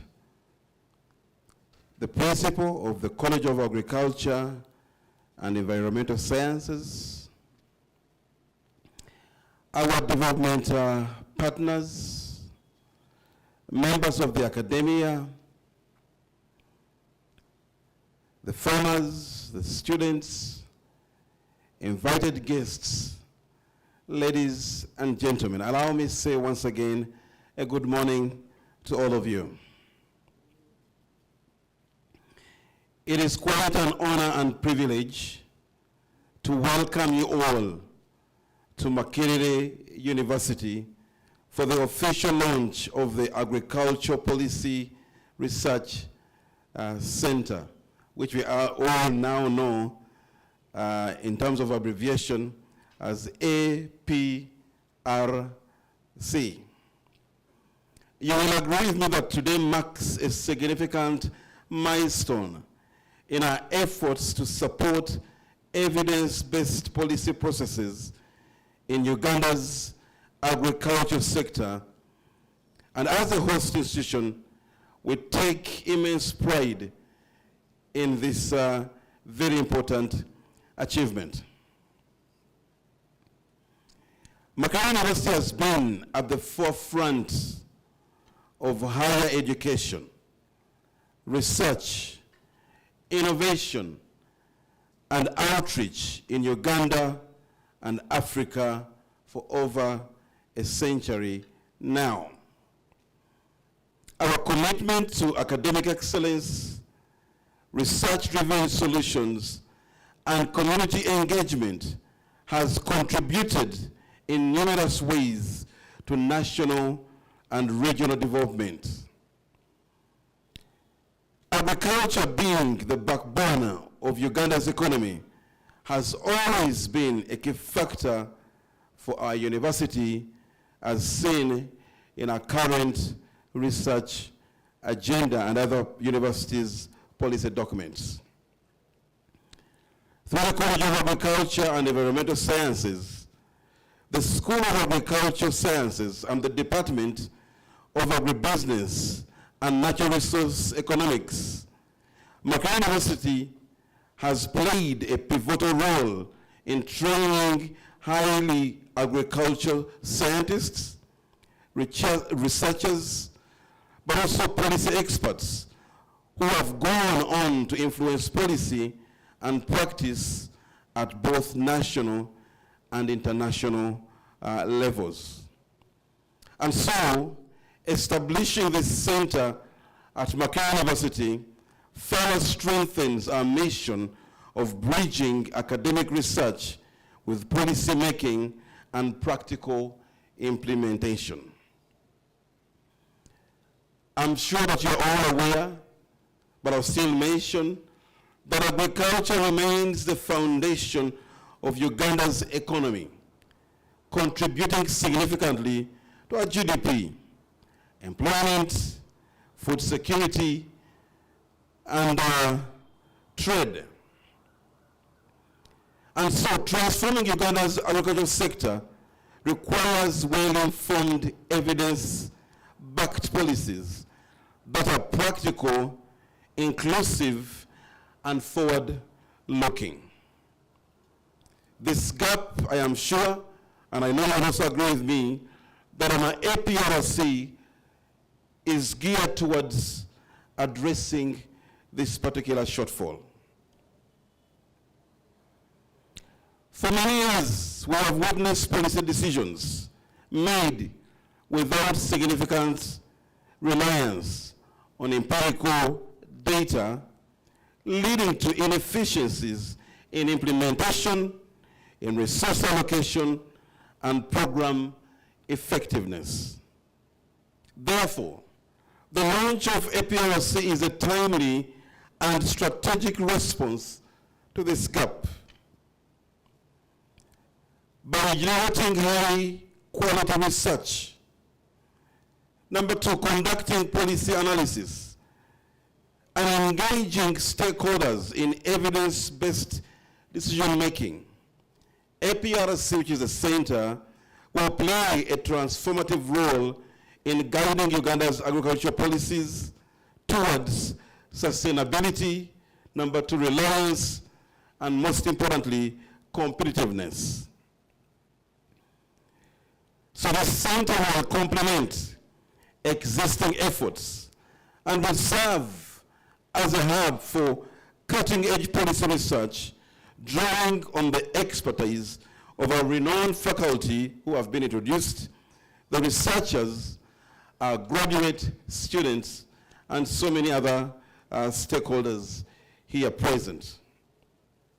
And so by working closely with government ministries, our development partners, the private sector, and the civil society organizations, the center will translate research findings into actionable policies that benefit farmers, agribusinesses, and the broader economy.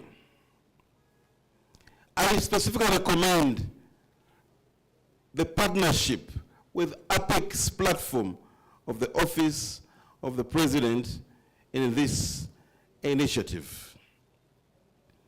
I only say also that APRC provides a unique learning and training platform for our students and young researchers who aspire to shape the future of agriculture policy in Uganda and beyond.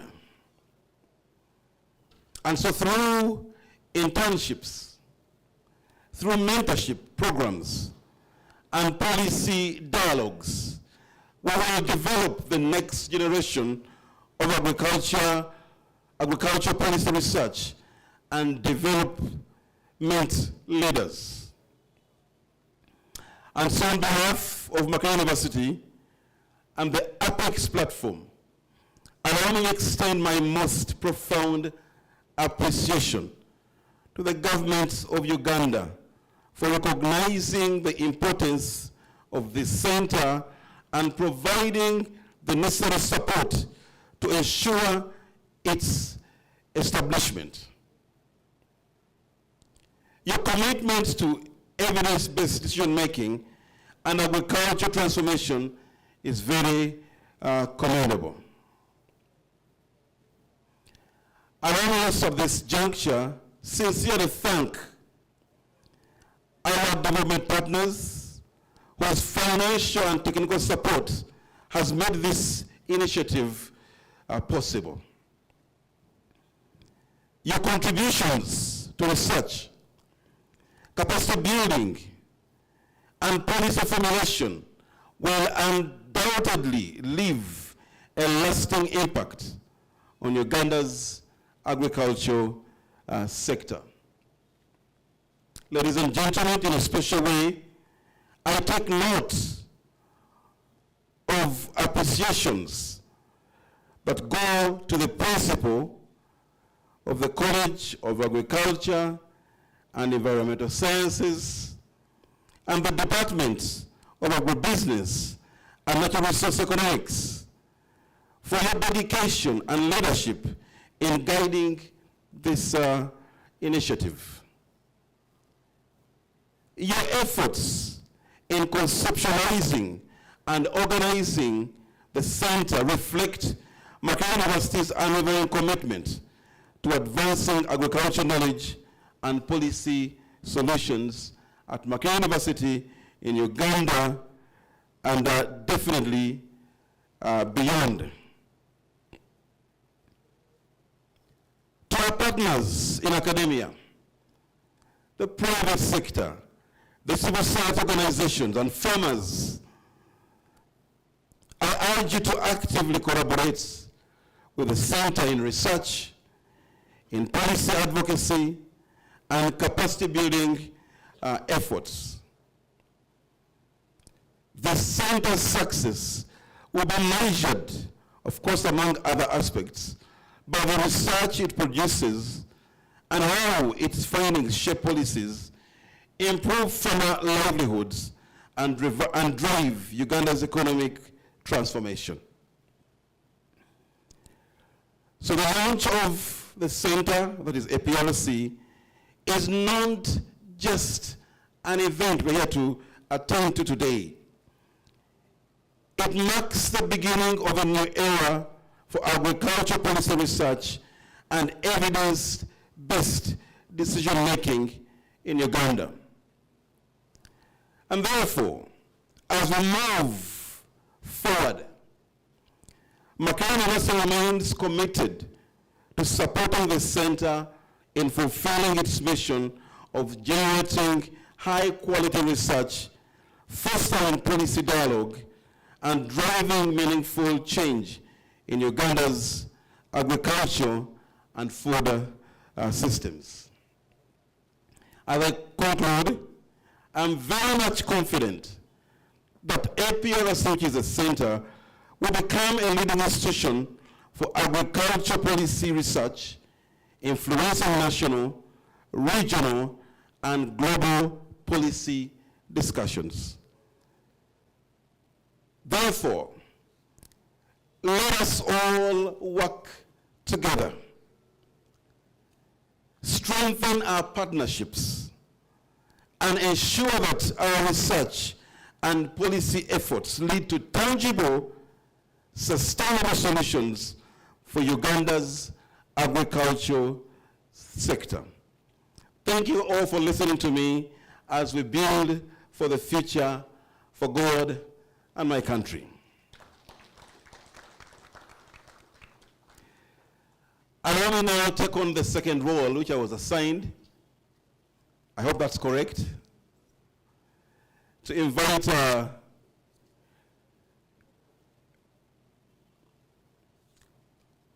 Mr. Stephen Biantwari, I hope I pronounced that right, who is the Commissioner for Crop Protection, and here representing the Honorable Minister of Agriculture, Animal Industry, and Fisheries. You're very much welcome to address the gathering.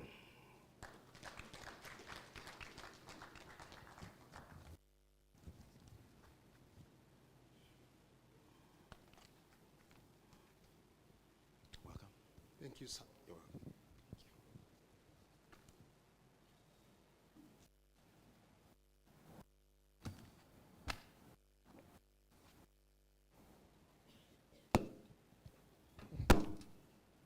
Thank you, Prof.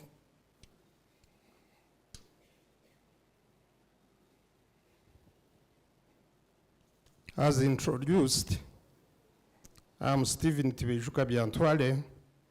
I'm the Commissioner for Crop Protection. At this juncture, representing Honorable Minister of Agriculture, Animal Industry and Fisheries, Honorable Frank Tumwebaze, the Vice Chancellor, represented by Dr. Wamala, Deputy Vice Chancellors who are present, the Principal of the College of Agricultural and Environmental Sciences, and the other principals. I saw my friend, Professor J.B., development partners, distinguished academicians, researchers, private sector representatives, civil society leaders, representatives of our heroes, the farmers, the ANAPRI representative, representatives from the Ministry of Agriculture, Animal Industry and Fisheries.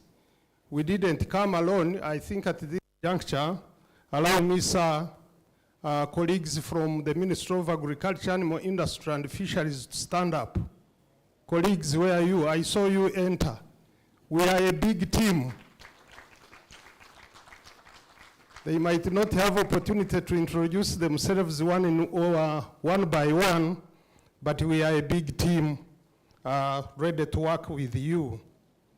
The Apex office, ladies and gentlemen, before I read the message from my Honorable Minister, I would like to request the Master of Ceremonies to allow me have two people have brief remarks before I read the message from the Honorable Minister.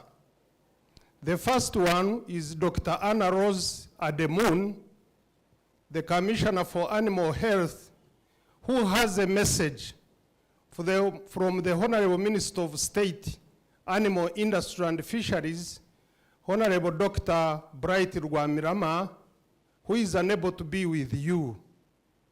Equally, you know, Mandy's cabinet, so apologies from the Honorable Ministers, they are for cabinet. Thereafter, I will invite no other than, we have a Honorable Minister in the House, those of you who might not know. We have our mother in the Ministry of Agriculture.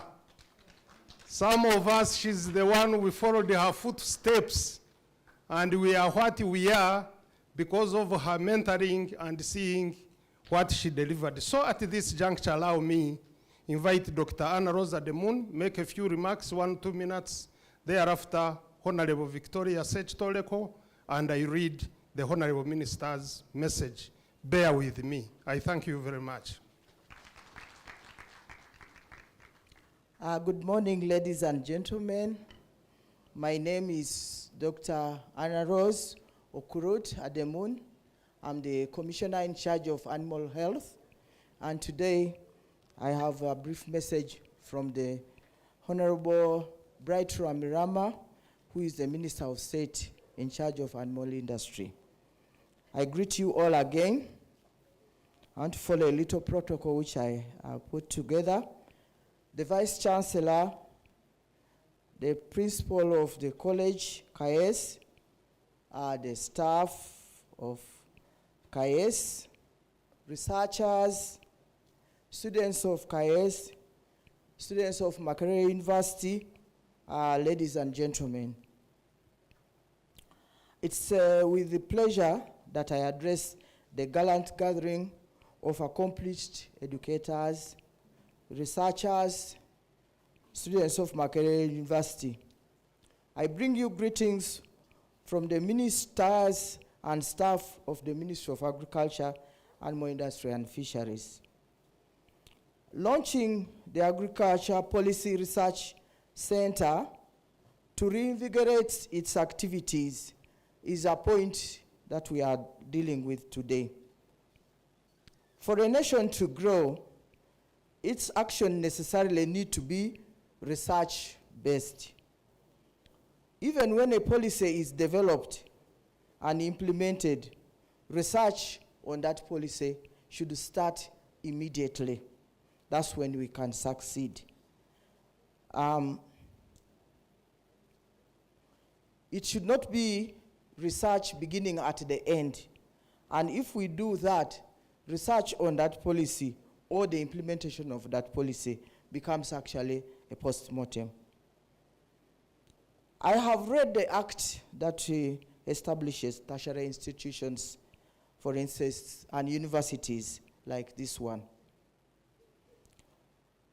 What I find that it does not refer to the industry that the graduates are going to serve in.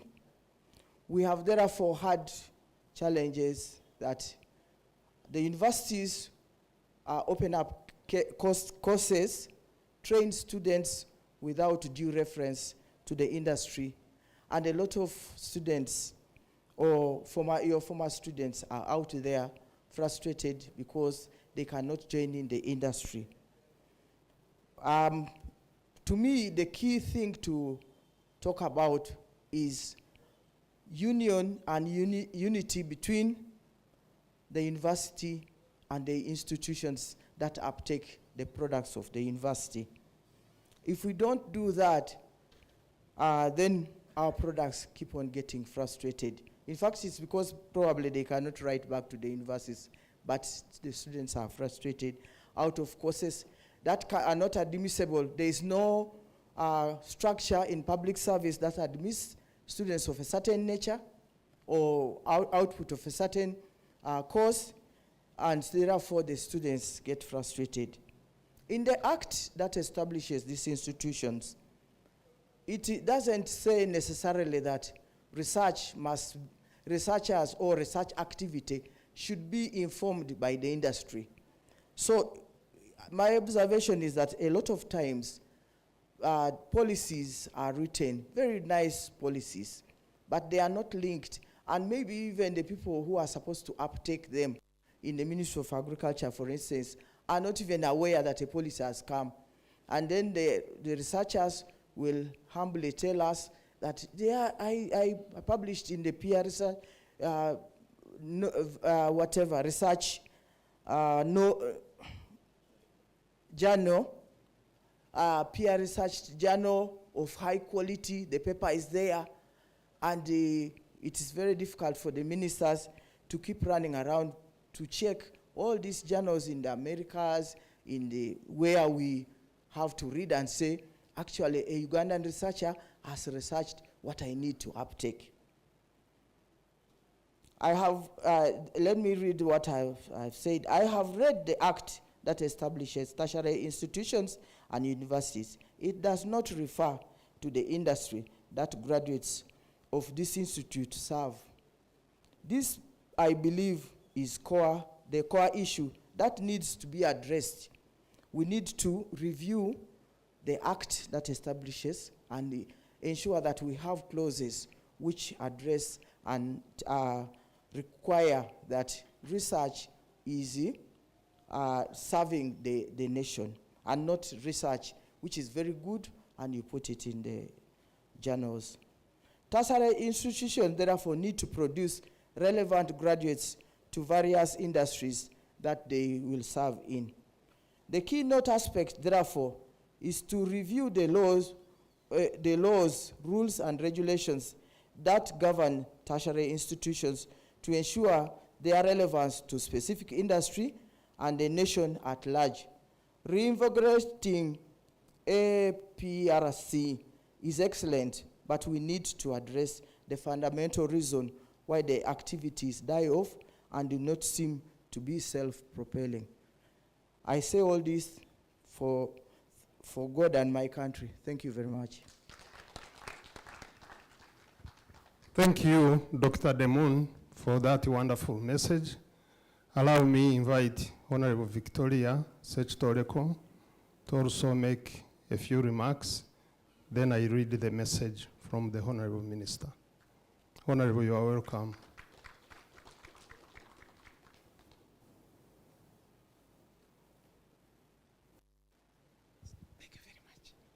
Thank you very much, Mr. Abiatware. All protocol observed, ladies and gentlemen. It is really a pleasure to be here because when you become a grandmother, you love your grandchildren wherever they are. So anything that concerns them is a priority to you. So for me, this is a priority, and I'm glad I'm here. As you have been told, I'm Victoria Sectoreko, and I told you I'm here because I represent agribusiness, fisheries, and forestry at the Private Sector Foundation of Uganda. That is where the private sector is. But that is an elective office. Otherwise, I'm the chairperson of the Uganda Agribusiness Alliance. And as such, what you are talking about is actually the main menu on our agenda. As you heard Professor Washasha apologize, the slides were not ready. Neither did I have a privilege of looking at them. So I'm going to talk from what I have read and what I have heard on the floor. And my first comment is going to be, I love the location of this meeting. Because for me, I thought we were going to meet in agriculture. It brings back memories when you sit in those benches. But I'm glad we are here. I'm glad we are here. Why? We are right next to Wandegea, and I made the mother of all mistakes because I stay in planned in Tinda. I thought even Makerere Wandegea is planned. So I went through Wandegea to the east gate to here, and I really saw the sea of borders. It took me like 20 minutes just driving from Wandegea to here. But that is the reality of agriculture. So I'm glad the meeting is here because it is closer to the reality. Secondly, when they say they are having issues with power, for us in the private sector, the way you know that you're about to arrive at a big farm is when the road is impassable and there's no power. So we are used to that. Now, looking at the documents, which I'm sure all of you have, unfortunately, that is where the beginning of my little problem is. If I don't know if you have looked at the document, because I know some people are known for not reading, but if you could please, with me, look at the vision statement. I'll read it. This is a leading agriculture and food systems research policy center, generating policy, relevant research for Uganda strategic development. I'll also read the mission statement, then I'll make my comment. Mission statement: to conduct, synthesize, and share high-quality objective research and policy analysis to support evidence-based decision-making in Uganda agriculture and food systems. Therein is the small problem. On Friday, we had a big meeting, at which everything was going well until we started discussing research. And people, I'm talking about from cabinet and all that, started complaining that the research you people do is like for yourselves, that it is not applied, that it has nothing to do with them. But then looking at this, I told you I represent agribusiness, forestry, and fisheries. There is no forestry here. This is Kayes. The forests don't feel comfortable unless they really feel that they are there. So I'm just wondering, this will come out, but for me I have observed it because of what happened on Friday, that we always forget them. Now before MAIF became MAIF, it was actually means of agriculture and forestry. Then when changes keep coming and all that, the forests were taken elsewhere. The forests, I think, are supposed to be together with the water people. But then, are they going to set up a policy center to do research in there? Recently, we had the shock of our lives when the president announced that we are no longer going to export timber. Some people had deliberately gone into forestry farming in order to grow trees, make timber, and sell it. Then overnight, things change. Where do they run? Two, as you all know, we are now currently massively practicing cage fish farming in Uganda. And the only way you can do cage fish farming is if you take off a piece of the lake and you fence it off and you do your fish farming in there, which means that anybody who has been fishing wild fish is out of business as far as that area is concerned. So the more cage farmers we have on the lake, the less space there is for the wild fish farmers. Now, water, they are here, and I'm glad they are here. This division of the lake is okay. I support cage farming, but what is the policy? So it is that nervousness which I would like to bring on behalf of the sector, the forests and the fish. How do we divide the lake? Can we have a policy so that everybody knows how to go and get their own piece? Even if I'm going to do it wild, to continue with wild fishing, can I have my little piece? What is the policy? And along those lines, I'm really, really excited that this center has finally started, because I remember we had some meetings and then things fizzled out and so on and so forth. So I'm really glad that we are here. Secondly, I'm really happy that Apex is here, and thank you for talking about CADIP. When and if this center is up and running, you should be the ones to translate things like CADIP into a language we understand. Some time back, I was at a meeting, and when we left, what I saw in the press and what was said at the meeting was very different, but I knew one of the journalists. So I asked him what happened. Then he told me two things. One, Oluzungulunji, too much English. The second one, honestly, I was hungry. You people come after having your 4-course meal. For us, we come hungry. You go on talking and talking. So, in my view, one of these days, we should sort ourselves out, and along those lines of talking and talking. I'm really very happy about the abortion. I'm very excited. I was very excited when I said all that about. When I was minister, what we had agreed with Makerere University and Ministry of Agriculture was that we are together.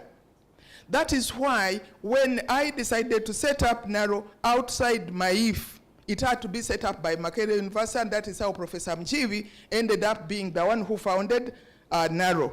But for a reason I don't know, you have been growing apart. I mean, like somebody said, there's enough space for everybody. So I hope and pray that this collaboration will not only be for APRC, but even the research people will come together so that we can all speak a language we understand. This is our baby. Until and unless we sort out what we want and how we want, nobody is going to do it for us. That is one. Two, I have looked at the curriculum of the BSc Agriculture, and it is really basically not very different from what I learned when I was there. I would like to suggest some changes. And the first and most important change I want to suggest is, can especially people who are learning anything to do with extension, agribusiness, that area, learn public speaking. Because you Ugandans, you are so informed, especially doctorates and all that. But when you go out there, you start fumbling, you can't speak. So can we please include public speaking in when you enroll? Because when you go to the United States, the first thing they do is teach you English. Can we, in this case, maybe also teach English? Because even the writing of reports, the standard is falling. So maybe we should continue teaching English if the medium of instruction is English, but most importantly, teach people public speaking. Why? For as long as you know it and you don't say it, especially these days of social media, you should see what people are writing on the different fora. Everybody has now become wise, and I keep asking, where are these wonderful Ugandans who are really good at agriculture? So maybe if we could have some people learning public speaking, and then even Maif could increase the size of the communications office, because that is what they call it. But even when you call them, in most cases, they don't even know what you are talking about. So going back to EPICS, I'm glad EPICS is here. I'm glad you mentioned CADIP, because for as long as we are planning to be part of the Africa transcontinental trade, it would be important for us to understand what CADIP is. Now, it is you people who should translate this to us so that the farmer, who actually is the final actor, knows what is happening. Finally, I want to comment on a comment which is made by everybody who cannot even define the word policy. Everybody who holds this microphone will tell you, oh, Uganda has good policies, but implementation. In quite a number of cases, when you ask those people, which policy are you referring to? Like, do we have a policy for land ownership? I'm not talking about land titles. I'm talking about, if I'm a Ugandan, what am I entitled to? Because if Uganda is going to be very proud of giving land to refugees, I mean, I'm a born of here. Where is my land? What is the policy? Because the unwritten policy is that everybody should feed themselves. Give me land and I'll feed myself. So when we say we have policies, but they are not being implemented, in quite a number of cases, it's because we want to say something. We cannot just continue repeating that. I'm really happy that the center is going to start. I'm definitely sure you are going to see all those gaps. Somebody mentioned the fact that all good agricultural land is being taken up by real estate. We need a policy which is clear to say so much, farmers, you have got a right to farm. So much land is for agriculture. So much land is for roads. That is, I saw that the Chinese policy in China, it is very clear. The minister for roads knows how much land they have. That is why you see in China one road on top of another, because that is all the land they have. But here, we wake up one day and we tell people, you have got to move. In fact, you are unpatriotic if you don't move in order for the road to be there. Uganda has been there for a long time. How come overnight the road wants my farm? Is there a policy? If there was a policy, I would have known, and maybe I would not have developed my farm here. Finally, being academia is fantastic, because you can say it without coloring it. You can author your document irrespective of what color you put around it. Since everybody seems to be afraid of saying anything which may look like they belong to other colors, I would like to encourage you. And I would like to share this. I know President Museveni has changed a lot, but he respects intelligence and academia. I thank you. Thank you, Honorable. Now I am very comfortable to read my Honorable Minister's message. We thank you, ma'am, for the wonderful message.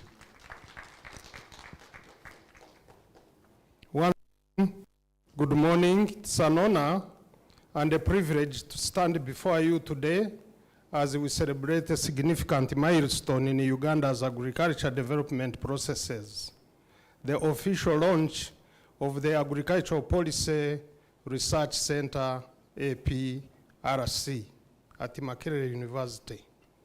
This occasion underscores our commitment to evidence-based policy making, agricultural transformation, and national development. I sincerely thank Makerere University, the College of Agricultural and Environmental Sciences, and all partners whose dedication and vision have made the initiative a reality. Agriculture remains the cornerstone of Uganda's economy, contributing approximately 24% of the GDP, employing nearly 68% of our population, and generating over 35% of our export earnings. However, despite its immense potential, the sector faces persistent challenges, including climate change effects, low productivity, constrained value addition, limited market access, inadequate financial support, and policy gaps, and several others. Government is committed to addressing all of these bottlenecks. Our agriculture and environmental policies must be backed by credible research, evidence, data, and strategic planning if we are to unlock the full potential of Uganda's agriculture and food systems. This is where the Agriculture Policy Research Center comes in. The establishment of this center is timely and critical. It provides a dedicated platform for rigorous research, policy analysis, impact assessment, and multi-stakeholder engagement, ensuring our agricultural policies are data-driven, responsive, timely, and transformative. This will enable us to address existing challenges with precision, innovation, and strategic foresight. For too long, policy decisions in the agricultural sector have often been made without sufficient reliance on empirical data. As a result, we have seen inefficiencies in resource allocation, limited uptake of modern farming technologies, and inadequate implementation of key development programs. The launch of APRC by Makerere University and APEX signals a shift towards a research-driven approach where scientific analysis, stakeholder consultations, and real-time data will inform agriculture policies. I commend APRC for its commitment to conducting rigorous research, monitoring policy implementation, and facilitating multi-sectoral collaboration.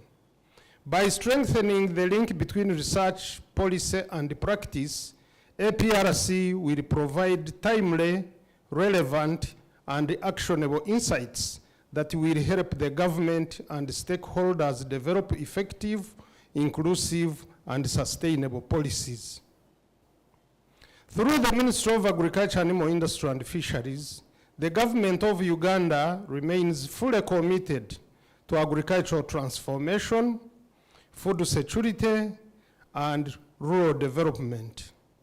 Our strategic priorities align with our Vision 2040, the National Development Plan 4, and as earlier highlighted by our colleague from ANAFRI, AU Agenda 2063, and the CADAP Strategy and Action Plan.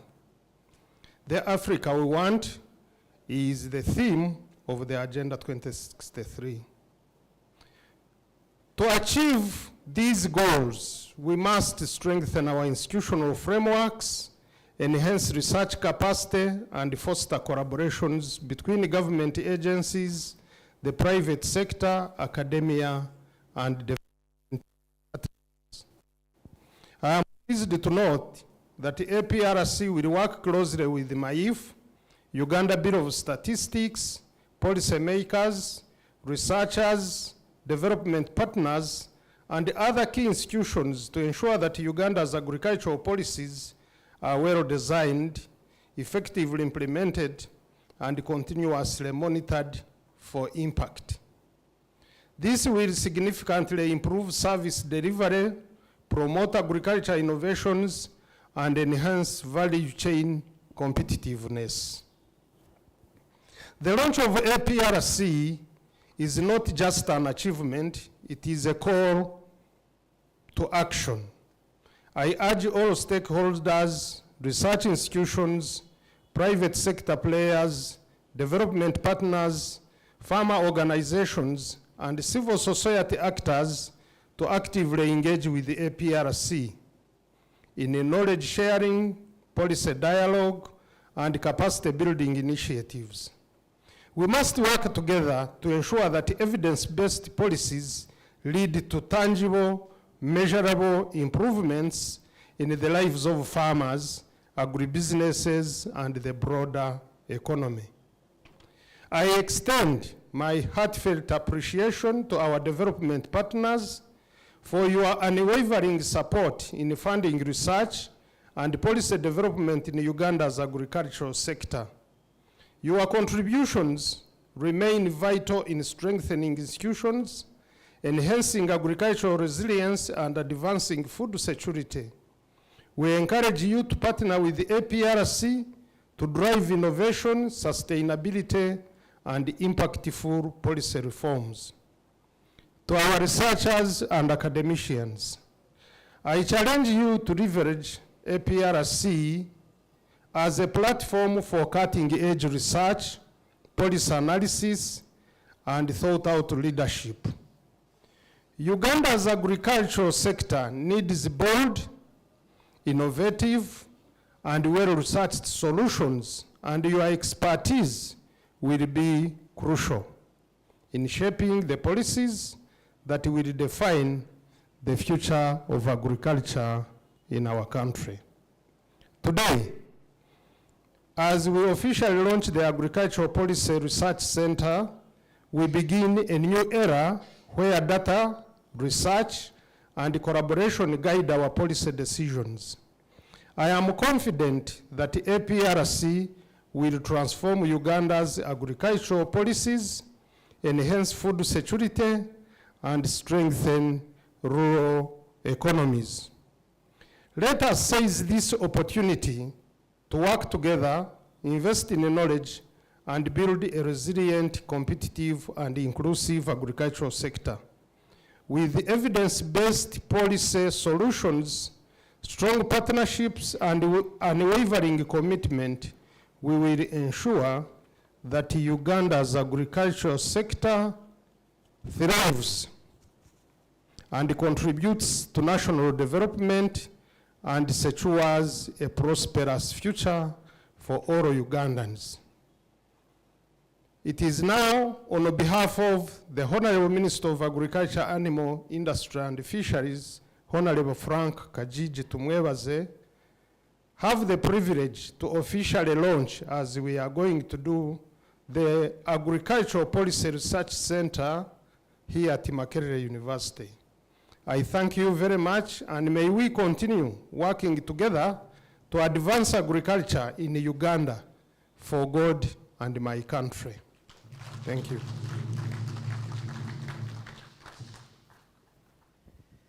Thank you very much, our guest of honor, for your speech there. We are going to have a small music interlude as we prepare for the official launch, and I take this opportunity to invite the team inside as we organize the official launch of this particular center. Over to you, the team, for that music interlude. And also, this is an opportunity for those who are in the technical department to do what we have agreed upon so that we can have a seamless launch in a few minutes.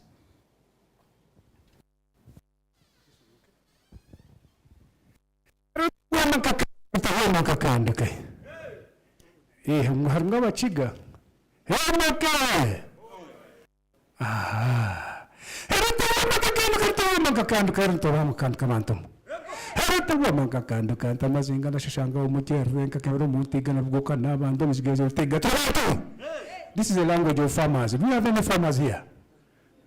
Oh, yes. Any cattle keepers and, oh, yes. Abachiga bagira ntataza nkaza natemba katika bara mataji kaza kore nyacho ko mushenyi nabura nko kumbigamba nko garkagambira mawachizara haza mahara bakuna jema ko lebenta garcho manyana za gomba tawaza za kurundo mukazo murungi munongo amaguru gemitumbe kibuno cece bakasya ko rubango mutima gwengo mamisho kensha kama mugongo gwa basi.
Director of Ceremonies. I will stand on the protocol as already established. And maybe I begin by introducing myself. Vincent Tumusime Bamugaya is my name, and I'm the Director of Economic Affairs in the Office of the President, Directorate of Socio-Economic Monitoring and Research, where the Apex Secretariat resides. Allow me also to introduce my colleagues. I have one of the core members of the Apex platform, Commissioner Tegeza, from the Ministry of Public Service, and also Dr. Fawz Mlumba, who is also a technical consultant in the Apex Secretariat. I should also take this opportunity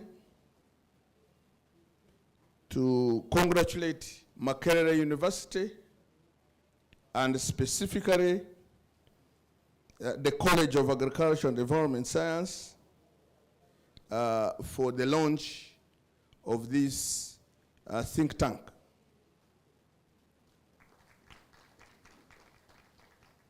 Maybe before I go far, permit me to also re-echo the Honorable Victoria Sector Echo's request that maybe the theme or the vision of the center should be all-inclusive, so that when we are discussing agriculture, we really discuss agriculture in totality. Because as Office of the President or government for that matter, we would like to see all issues pertaining to agriculture coming from this center, backed up with clear evidence and informing policy development. And I think it would be good that we do not allow room to have other kind of platforms forming to address other components of agriculture that are not addressed by the center. So it would really be very good to ensure that the vision is very inclusive. For us, in the Office of the President, we ride on the mandate of taking leadership in public policy management and promotion of good governance practices for national development. That is our mandate. And the Apex platform is a brief, it's just the preferred name for the highest public policy management forum, which is the highest in the government, just below cabinet. So it is a very good forum where high-level recommendations intended to inform policy development and effective implementation are addressed, and once they are clearly articulated and backed up by evidence, then they can find their way to the executive, that's cabinet, and HE, the president, for decision making, so that they guide decision making. So the platform is for public policy management, and it brings together all policymakers, both in the academia, in government, in the private sector, and including the development partners. Because once you look at the framework of the Apex platform, it is all inclusive. Everybody has a space there. The civil society, the academia, the practitioners, even the students who have done good research. So one of the main objectives for the Apex platform was to see how best can we utilize the results of the various research that are scattered everywhere. So this is a platform for you to utilize bring clear evidence, which is, research which is backed up by evidence. We shall take it up with the executive to ensure that it informs policy.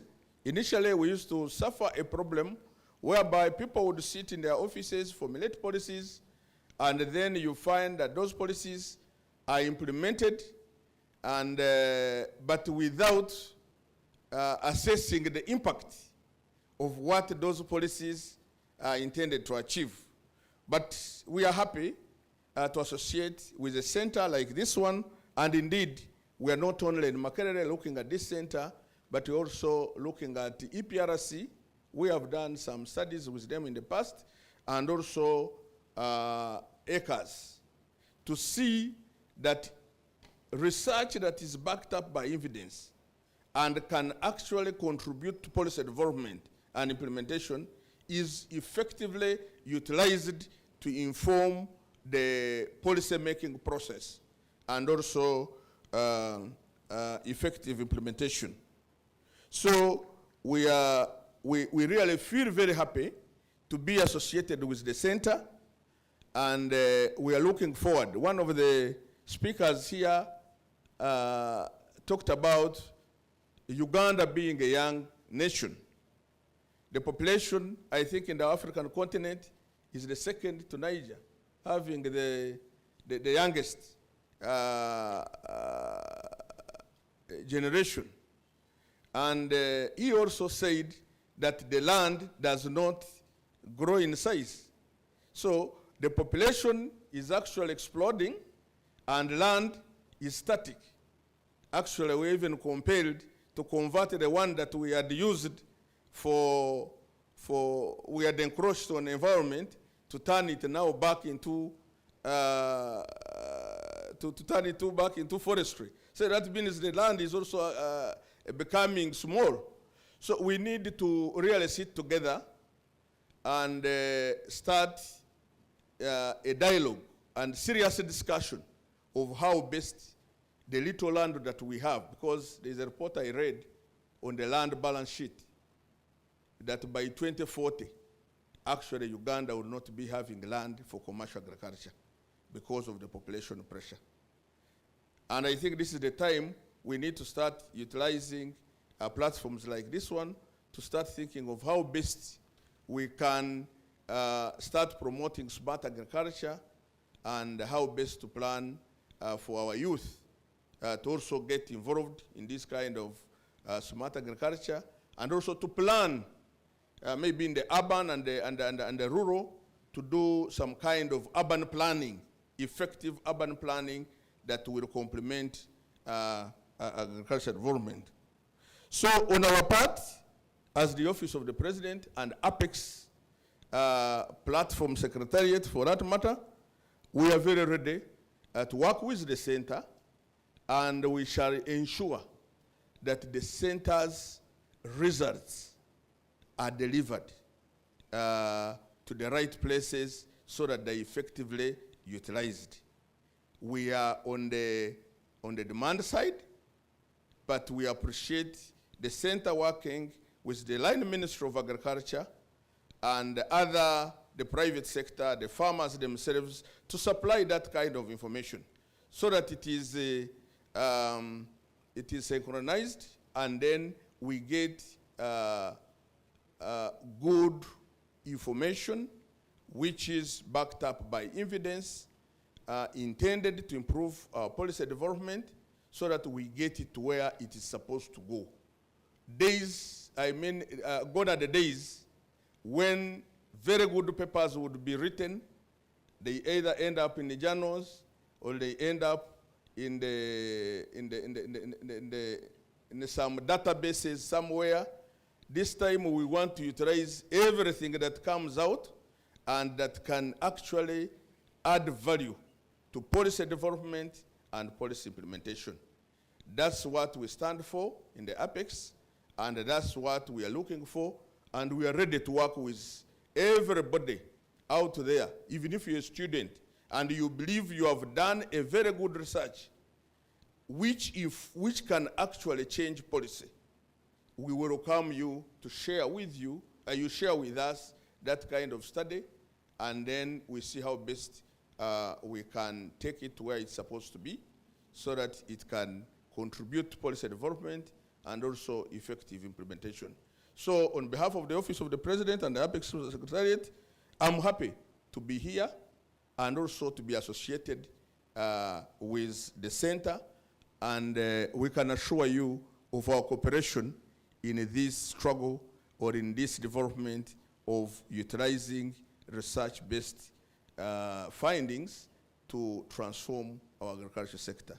With these few words, I submit. Thank you.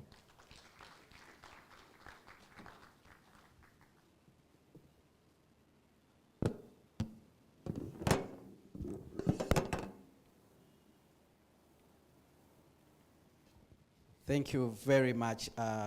That goodwill message from a key partner, Apex, who are saying they are ready to work with the center to be able to make sure that it achieves its set objectives. We are now going to have a group photograph just here in the room before we get out for a break. But even after the break, please do not go away, because we'll be getting back here in the room. In the afternoon, we have interesting things coming up, including a panel of discussion to be able to dig deeper into the issues and to help the center understand the issues it needs to focus on going forward.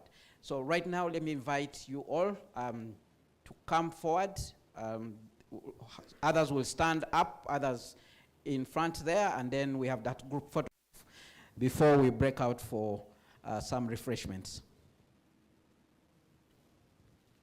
Can we have the intervention of those who are taking the pictures to help us set this up?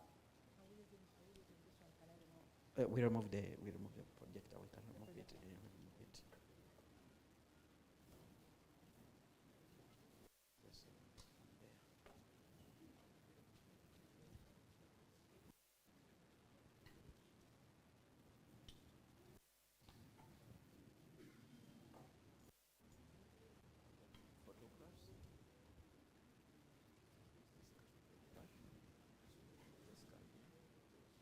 Let's come for the picture.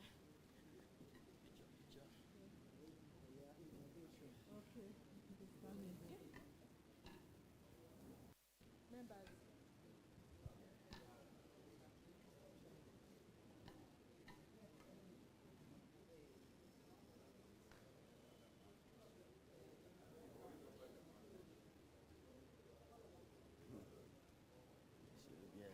This should be a lunch break.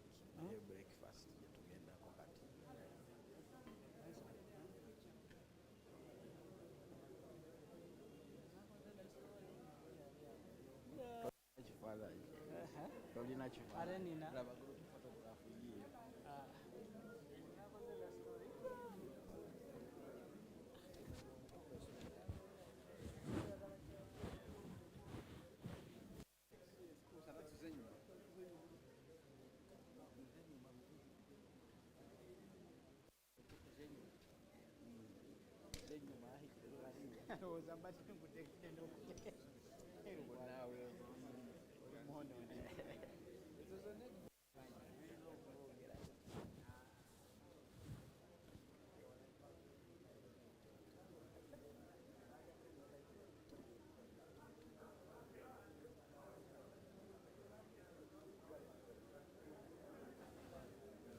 Fena tugenda kwogera up.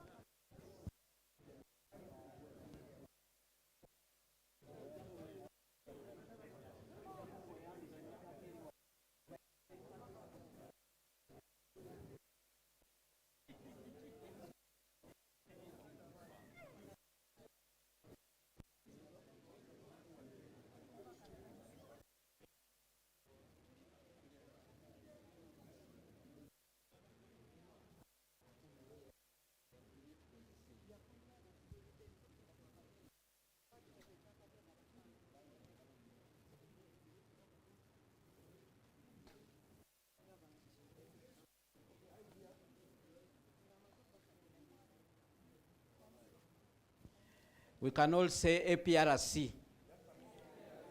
Hey.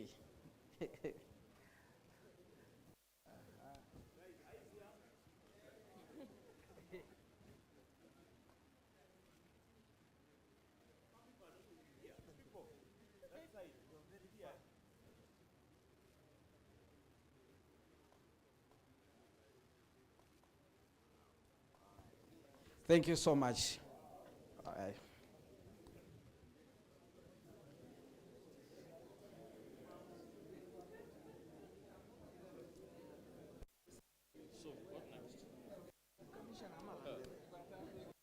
Well done, sir.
Ladies and gentlemen, as you step outside, be informed that the T is in the down section of this building, so kindly slope down.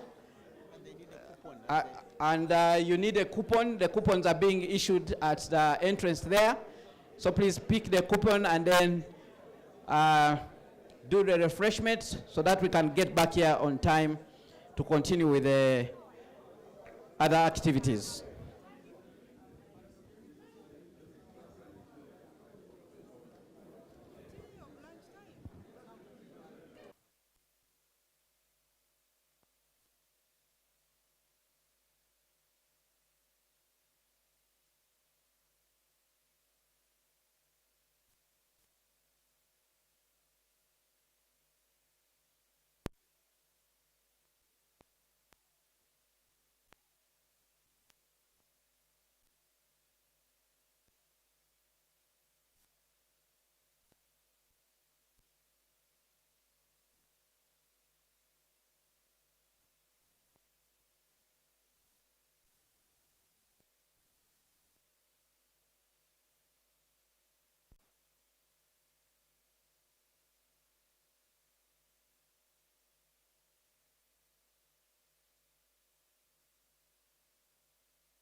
I'm also told there are people who are looking for ladies and gentlemen. Ladies and gentlemen are just behind here.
back.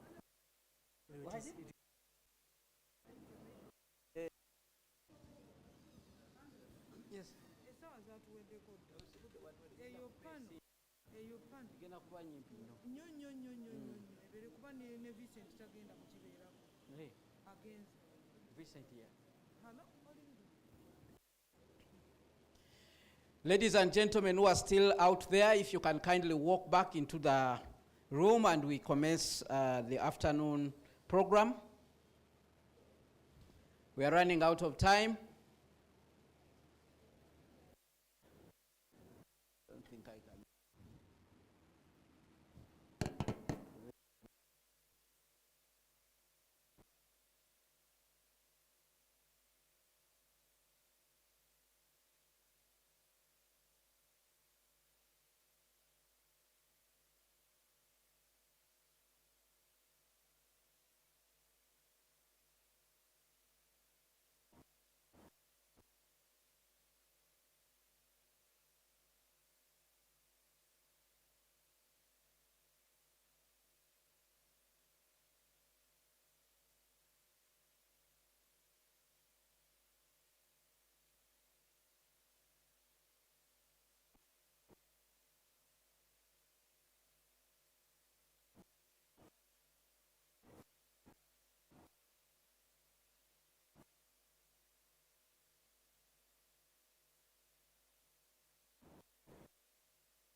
Good afternoon, ladies and gentlemen.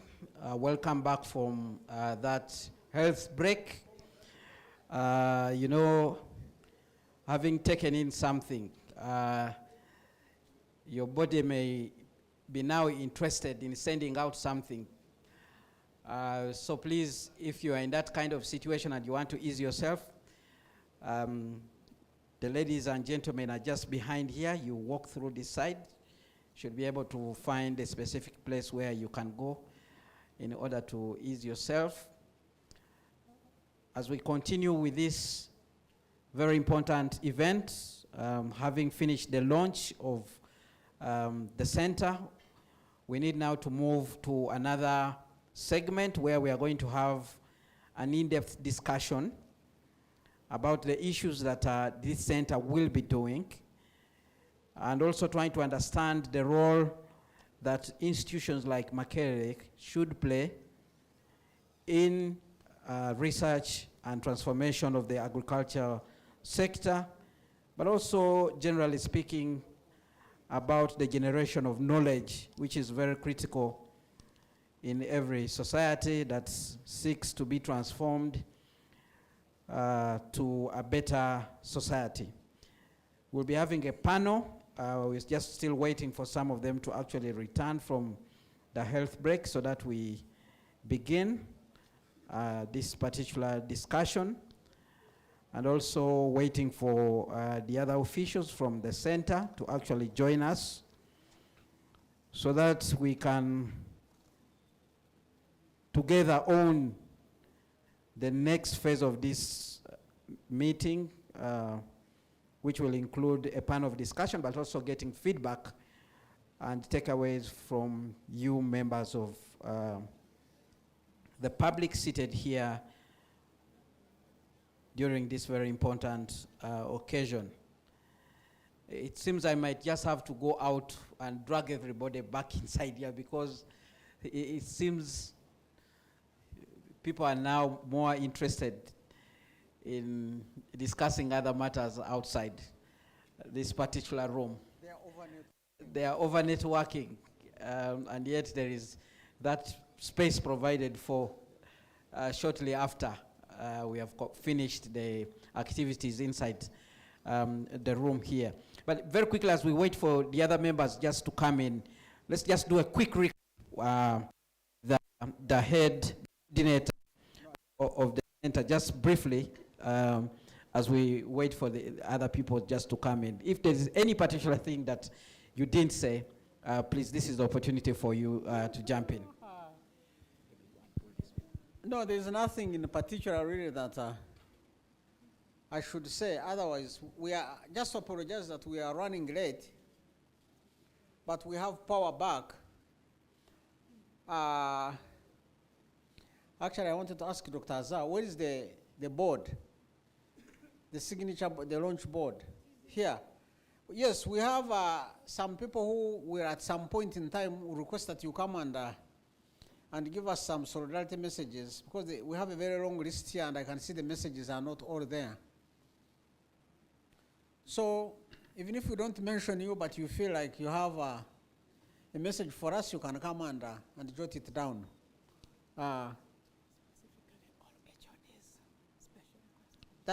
That all heads of departments, please give us some message here on the board and we'll kindly appreciate.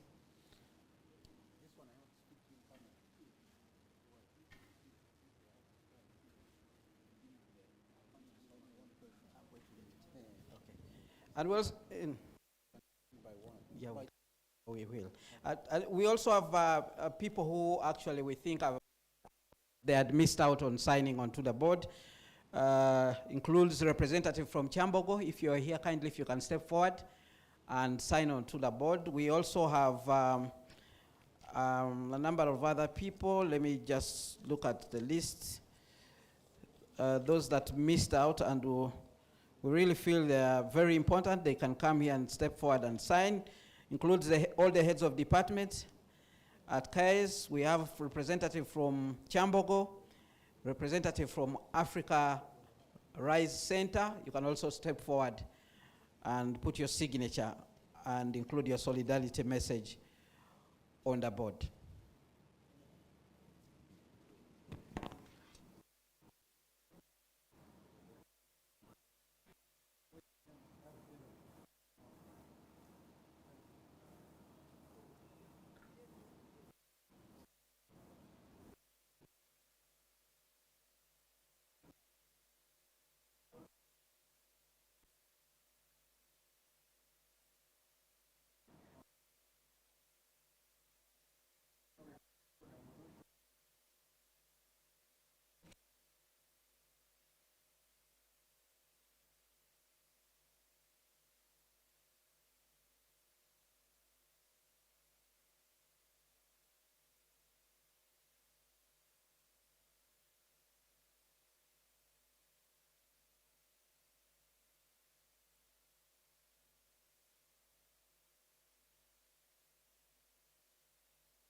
Our program, the topic of discussion is going to be the role of academia and think tanks in national policy processes, bridging the gap.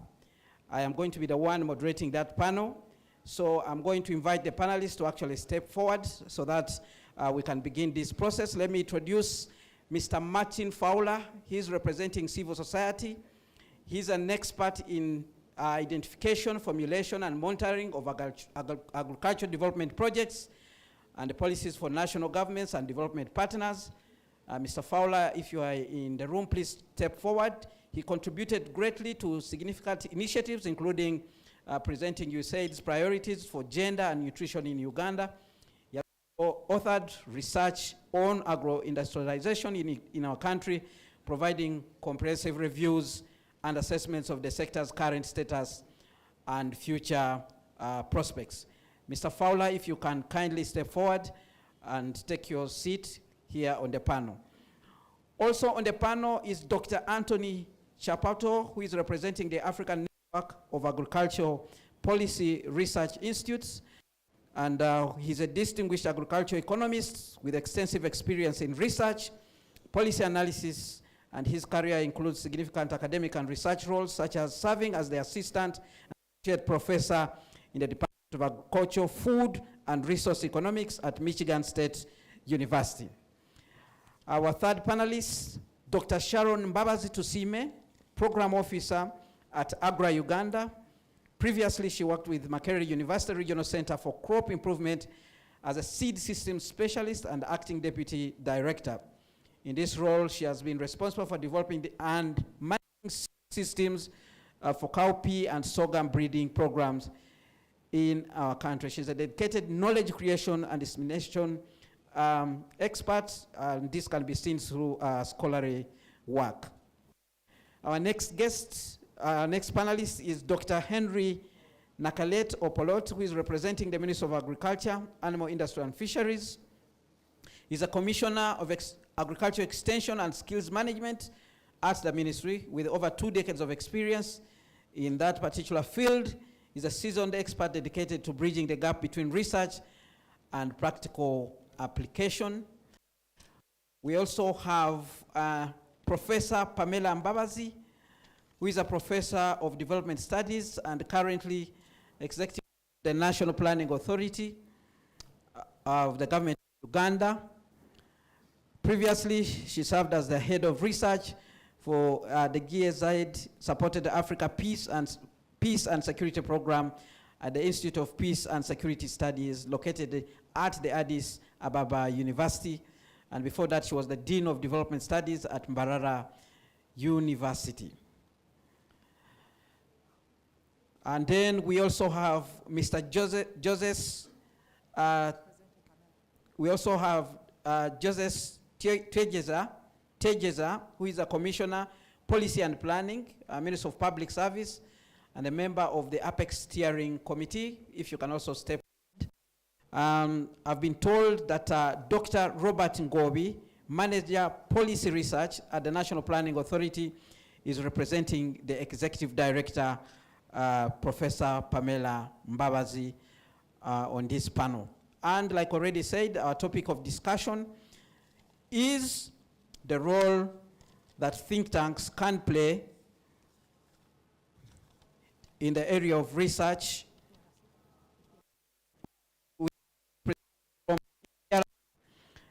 Representative from APRC, if you can step forward on the panel so that we can begin this discussion. The role of academia and think tank in the national policy processes, bridging the gap. So let's kick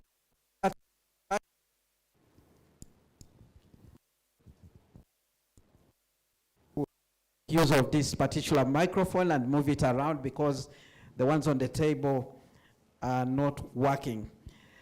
So we have a number of questions actually to run through, looking at this panel to be able to understand the role of academia and think tanks in the national policy processes and how we can do that particular task of bridging the gap. And I want to begin with Mr. Martin Fowler. Very quickly, your view on that particular question. What do you think would be the role of the academia and think tanks, like the one we have launched here today, in national policy processes and bridging the gap that exists, especially in the agriculture sector, which is our main thematic area today? Yeah, thanks very much indeed. Martin Fowler, I'm an agricultural economist. I've now retired, but been in Uganda 25 years and worked in the ministry and in USAID and for others as well. So I'm also on the Association of Agricultural Economists, which is mainly run out of the University of Makerere. I just wanted to make the point that there's an awful lot of people involved in think tanks and other doing a lot of similar work in Uganda, and my trouble is keeping up with all the work that's being done and who's actually doing what. So I think the first thing that APRC needs to do is institutional mapping to see who's doing what, to make sure that we are not duplicating any other work that's going on and that we are benefiting from the work that has been and is being done. So I think sort of institutional mapping is very important so that we, as I say, we don't duplicate. And I also think that we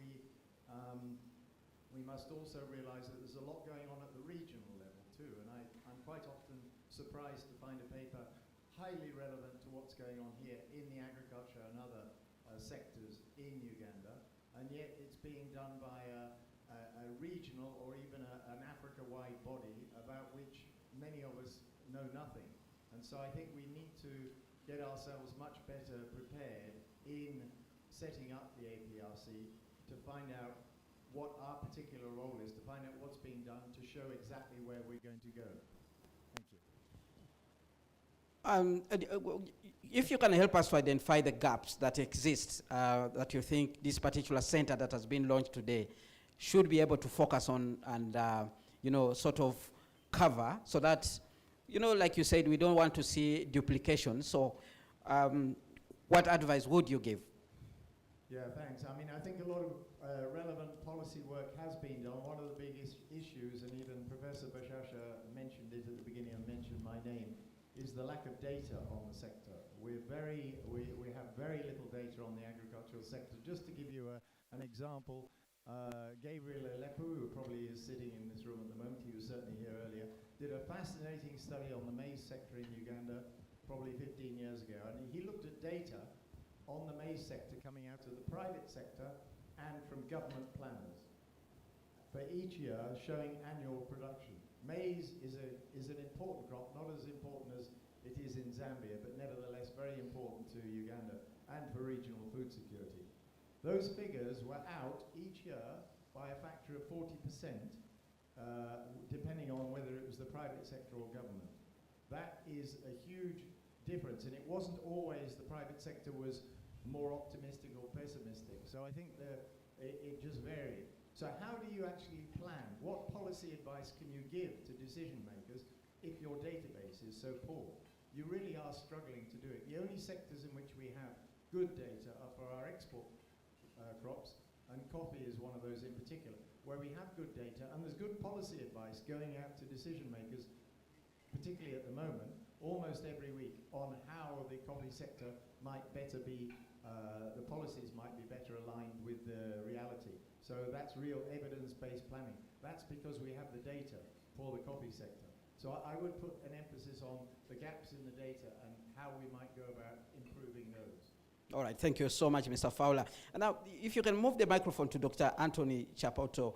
And for you specifically, you've been in this game for quite some time, and we want to know what factors are likely to help this center, or the factors that have helped other research institutions that you have seen, basically working in the area of agriculture, lessons that we can learn from those particular centers, so that APRC can also be able, you know, to move forward to achieve the objectives that have actually been set. Thank you very much. It's always fascinating that we have had most of ourselves, I mean the researchers, doing research for many, many, many years using data. We have also departments of agricultural economics, agribusiness, environment, etc., doing research on a daily basis. Our professors are doing so much. So for me, what makes a center tick like APRC is that they have to work towards being relevant. And for one to be relevant, you have to work on what really is happening in the country, so that it's like you need to respond to the demand. If you find yourself working in a different space, then you are not relevant. That's number one. Number two, the quality of your work is very important. I'm a good agricultural economist because people would trust the data that I would present and the way I would present it, right? The moment APRC produces good quality data and evidence, you will find that people will be knocking on the door of APRC. But if the data and evidence they generate is not of good quality, is always questionable, then people are going to shun APRC. The institutions that are go-to institutions are institutions that when, say, a minister wants something, they give you 2 hours notice to say, you know what, the minister is going to talk to the president and he wants ABC. You can't tell the minister that, hey, I'll give you, I have to go out in the field, I have to do that, I have to do that, and I'll give you. No. The information must be readily available. The speed at which you deliver advice has to be very good. No matter how imperfect it might be. So I'll stop there. I mean, there are many other things that you need, but the speed at which you deliver is very important. You also need to know how to communicate the evidence. So for APRC to really succeed is for them to be able to interact with partners that have data or that they've done certain things but they're packaged probably in a different, in a way that might not be palatable to policymakers. So you could take advantage of such information, package it in ways that can communicate better. You could also, I think Martin here is talking about data. That data is not there.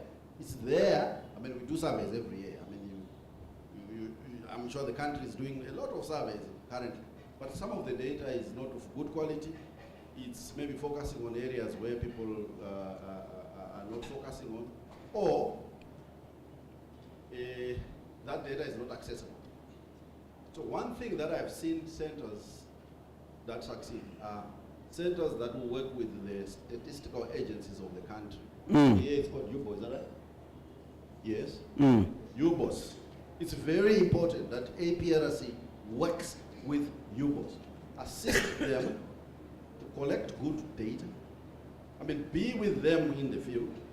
I mean, we did it in Zambia, and Zambia is one of the best data out there. The second one is the Ministry of Agriculture itself.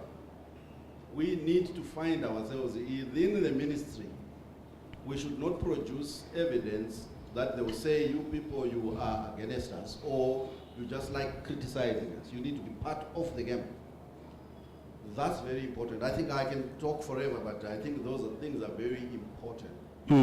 A center to be effective, a center to be out there, people trusting it, you need to find yourself out in that space where critical decisions are being made. If you are not there, people will say that you are not there and you are not very important. I have not talked about finance and other things, but I think I will. Actually, I wanted to ask you about sustainability, because it's one thing beginning such a center, and then next 6 months or so, it's not in operation. How do we ensure that APRC is sustainable, based on your experience? You see, we live in a space that is fast changing. I think in my presentation I talked about the fact that before, when I was a researcher, it was lack of evidence, right? So we generated quite a lot of it. Now, the space is saying we need research for impact, and most of the funders of different activities want to see impact, but most of our centers are not tailor-made to deliver impact. Or some of our colleagues say, no, this is not your space, you are not an implementer. But that's why I say we need to start innovating to be able to fit that space, to be able to attract those resources. That's number one. The second source of revenue for institutions is that we need to be able to make our governments appreciate what we do. Hence, they will be able to engage with us. They don't have to necessarily give us the cash, but they can support the institution to get the cash. They can write a letter today, the ministry can write a letter today to the World Bank and say, we want APRC to do A, B, C, D, please can you give them cash? They can write to CEDA, they can write to, fortunately USAID is on hold at the moment. But they could write to such institutions to be able to open up their resource. But the government itself, that domestic resource mobilization strategy is very important. And we are still learning how to do it. But it's important that we look at all the different strategies. We could also do what we call service provision. At APRC, at the level where I am currently, we are setting up what we call a modeling service center. Basically what we want to do is use cutting-edge tools to be able to provide advice to the continent. And we are training members from our centers, the ones that are members of APRC, to be able to do that at the country level as well. All right. So we are going to have centers of excellence in different parts, and you can draw from such to be able to be sustainable. So you have a diversified portfolio so that you are not just relying on one. The university itself, because that's the mother, need also to provide some resources. It doesn't necessarily mean to be finance, but it could be material, so that at least the center can be able to operate sustainably.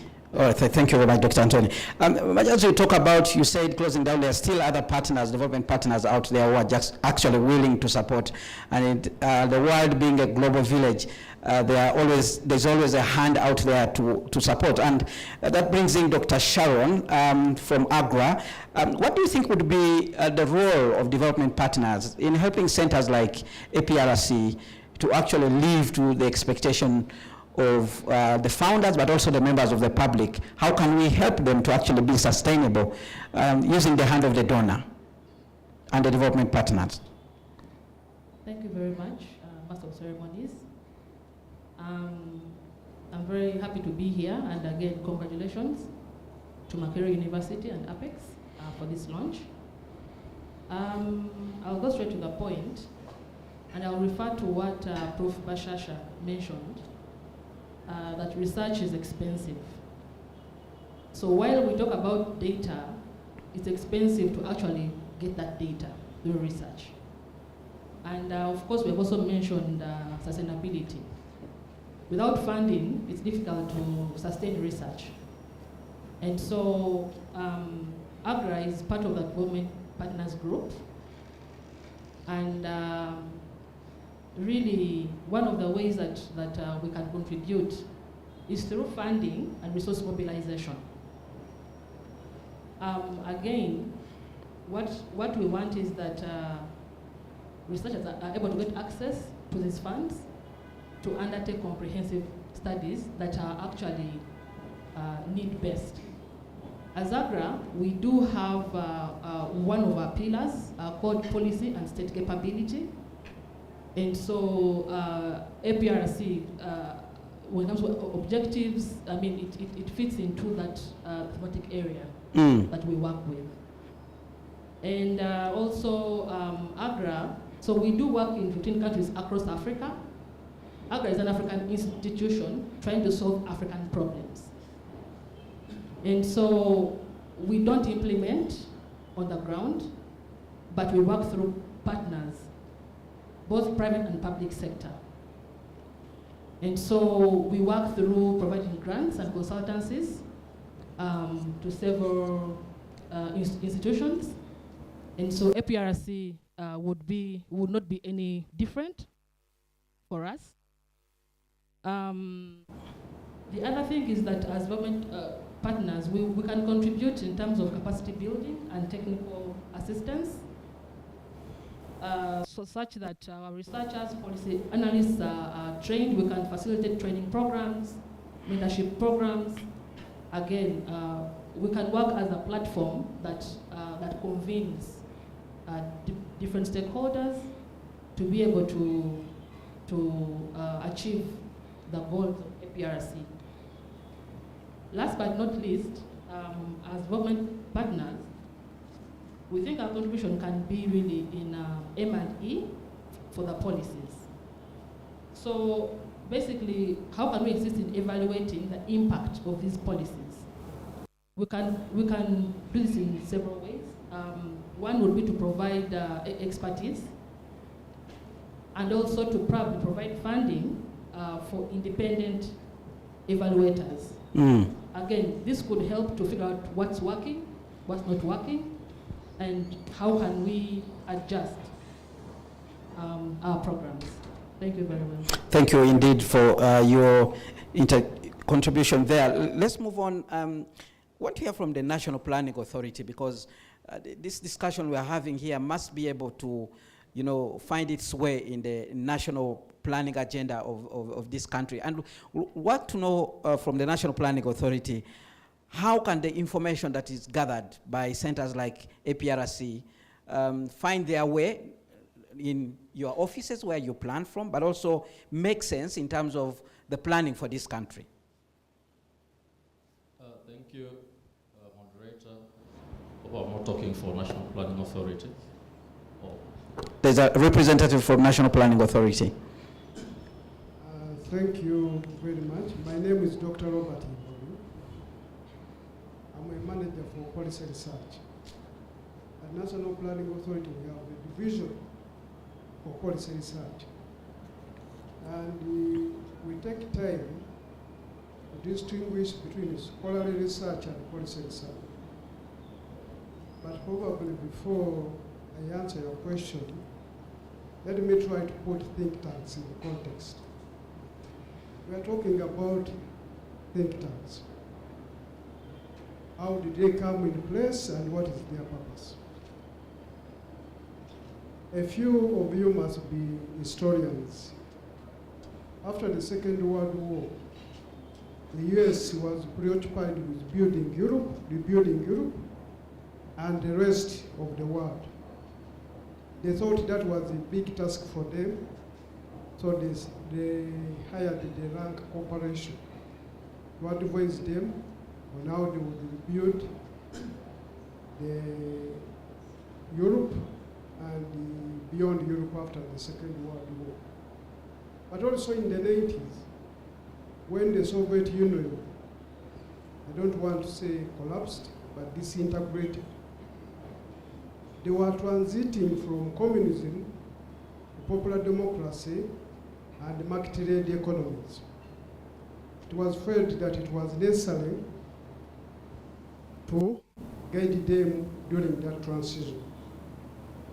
At the National Planning Authority, the national development plans are intended to improve lives of Ugandans. So when we look at policy, we don't look at policy from a scholarly point of view. We want to look at policy in such a way that the beneficiaries directly benefit. So in the process of developing national development plans, we take off time, not only to, because developing the plan is a highly consultative process. We take off time to engage with practitioners.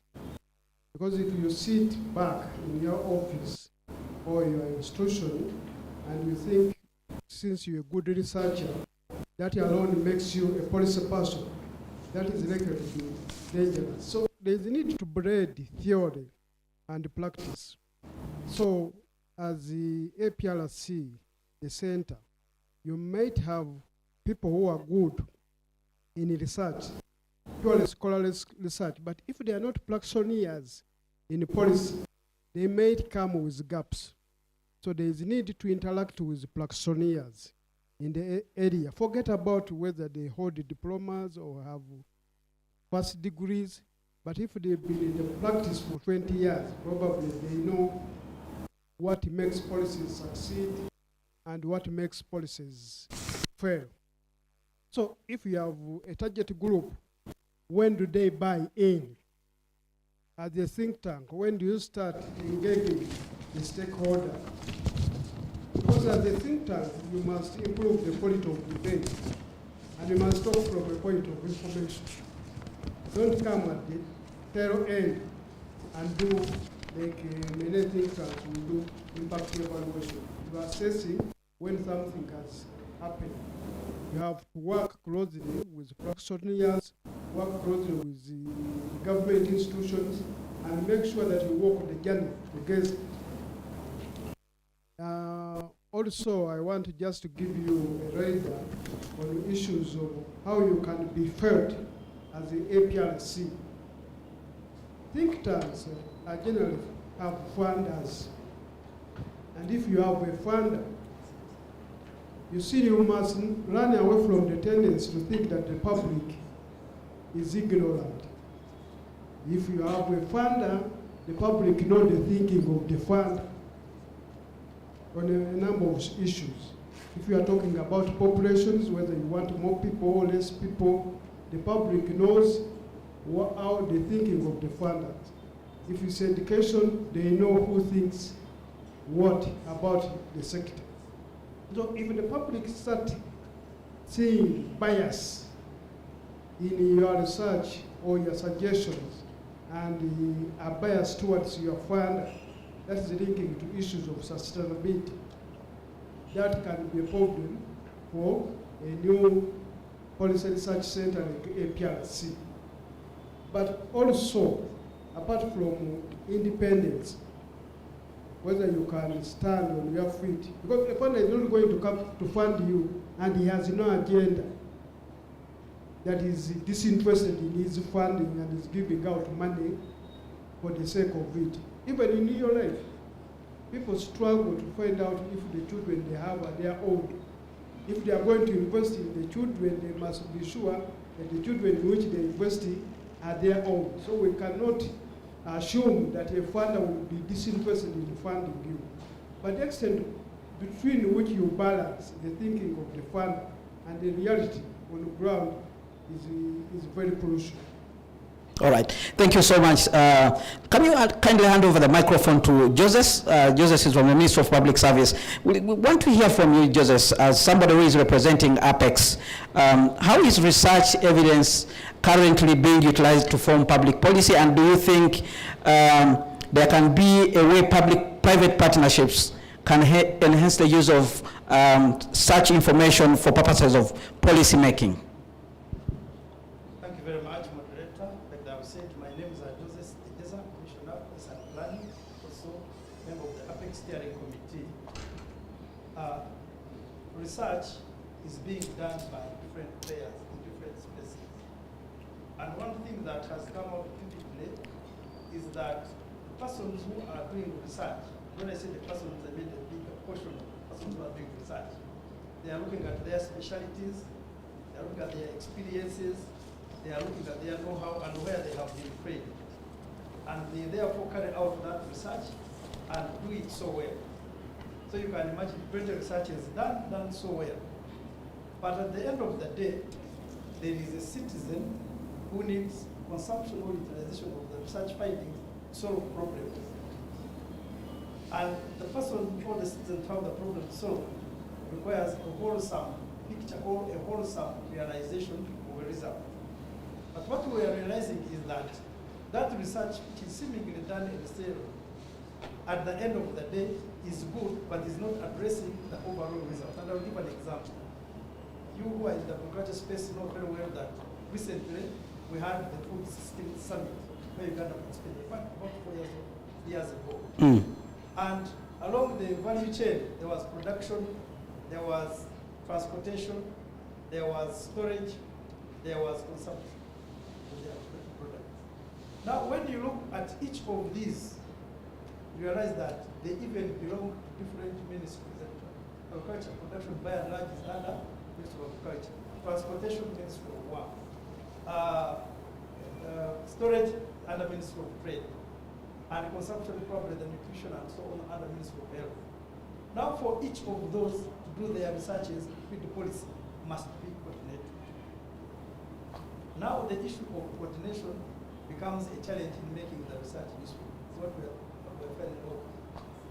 In the sense that if you are in the Ministry of Agriculture and you have done a research so well, and you know what it's supposed to do, and even the program partners like MP is giving us the PRs, agro-industrialization takes the bigger part of agriculture. You find the work takes the other one of infrastructure. Their interventions are there, formed by those researchers, and the policies they are ready. But I want you to imagine this scenario. You are supposed to build in village X a cooling plant. This cooling plant needs electricity. This cooling plant needs a road. This cooling plant needs machinery, each by different players. And each of them are doing their researches. And even budgeting for their researches.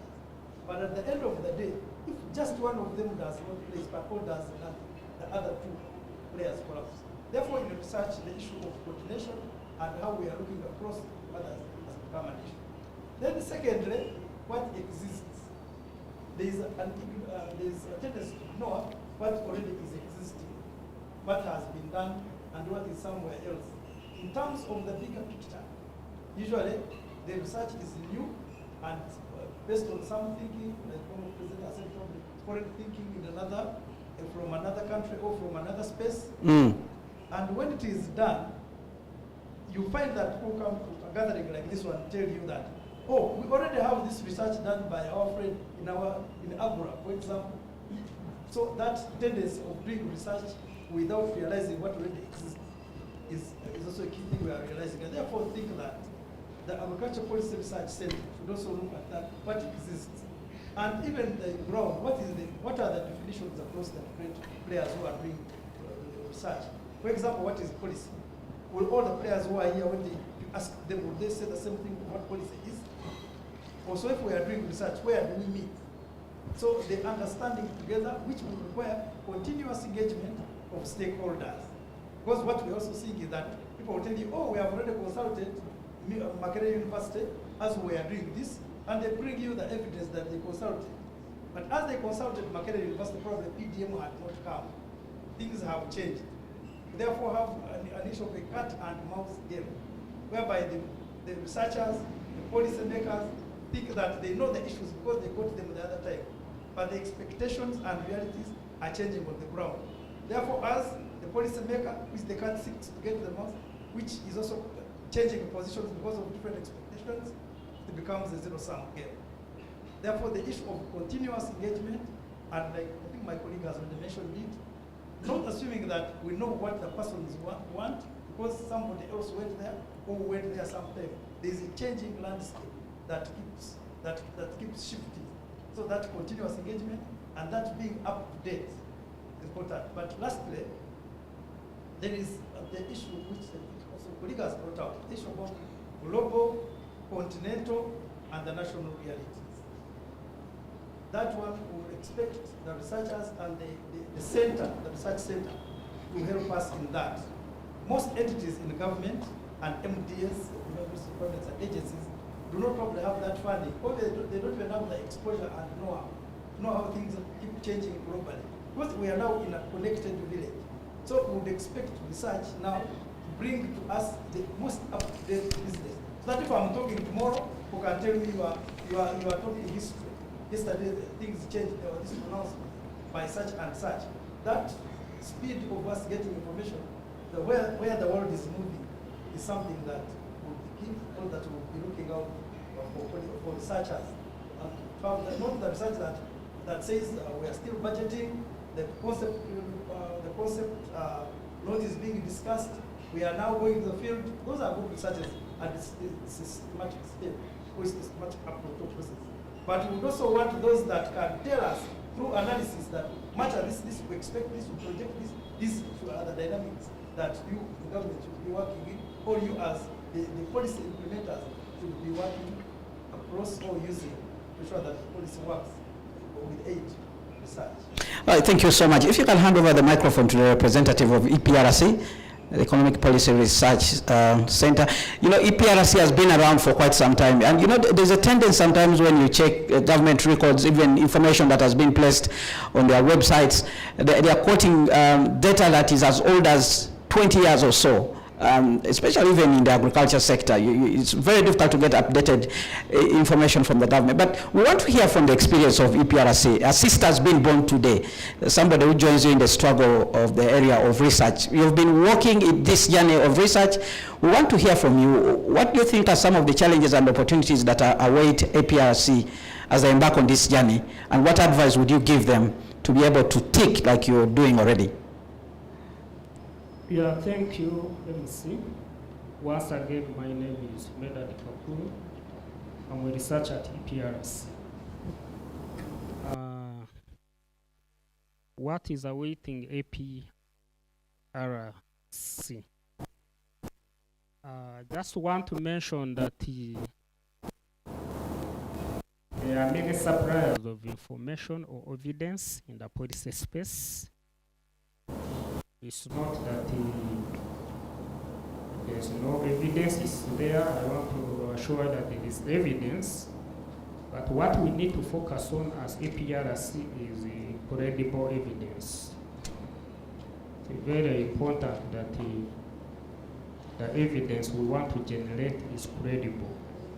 Of course, credibility is built over time, but there must be strategies in place to ensure that the evidence you generate is credible and can easily be taken out.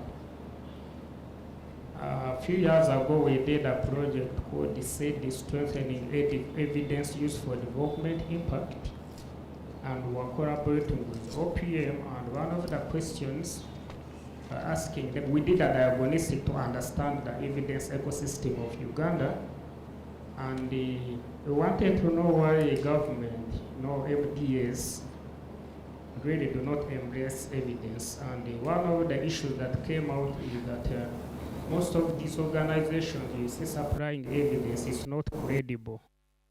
So we asked them, why do you consider as credible evidence? One, the data sources.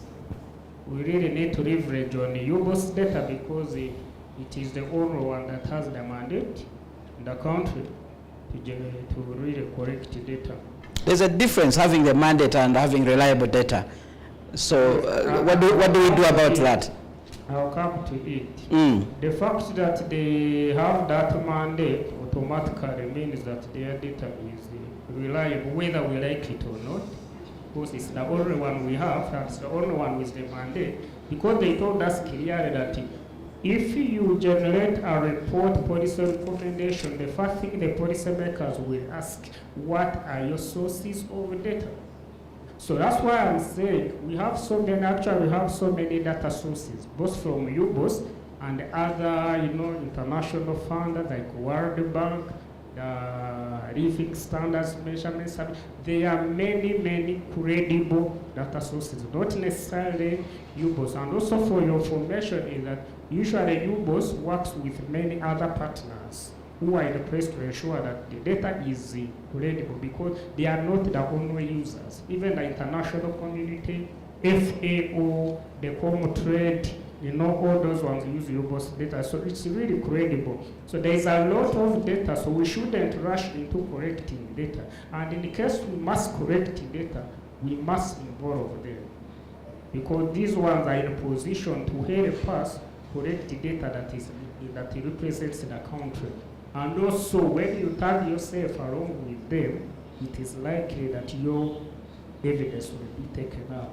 Secondly, the processes of decision making also determine credibility. I saw the organogram of APRC, and the policy space is where we need sometimes they have an issue at hand and they want quick evidence. So if we are to go through the processes of what I see in the main government, in the mainstream government, where you cannot communicate until you have been authorized, and the person to authorize is out of the country, and really that one alone, so that is something APRs will have to really work around, not to be delayed by such bureaucracies, because evidence, sometimes they come to us at APRs, they want evidence within days. Now, what are you going to do about it? Are you going to first wait for approval? By the time the person who approves comes, the evidence is no longer needed. So that is an area that needs to be worked on. Another area I think that we must embark on is data collection itself. I've said that we don't need to rush into data collection, but there is data that has not been corrected, but needs to be corrected, like data of seasonal data. UBOS cannot correct seasonal data, say on maize production, but we need it. So it is up to APRC to put a system, working with MAIF and maybe with district production offices, to put a system that can generate seasonal data. Just like our APRC, they have a system where they can generate data to monitor their business environment. And on a quarterly basis, they are able to give a report of how their business environment is. So similarly, APRC, we have to come up with a system to correct seasonal data that can be used for decision making. Another area where I see need for APRC is in policy analysis and engagement. For example, we have now the EUDR, the European Union, deforestation regulation, and this concerns us agriculturists. So this is where we are supposed to come in, because we have a deadline of less than 1 year. Actually, if it wasn't postponed, by now it should be operating.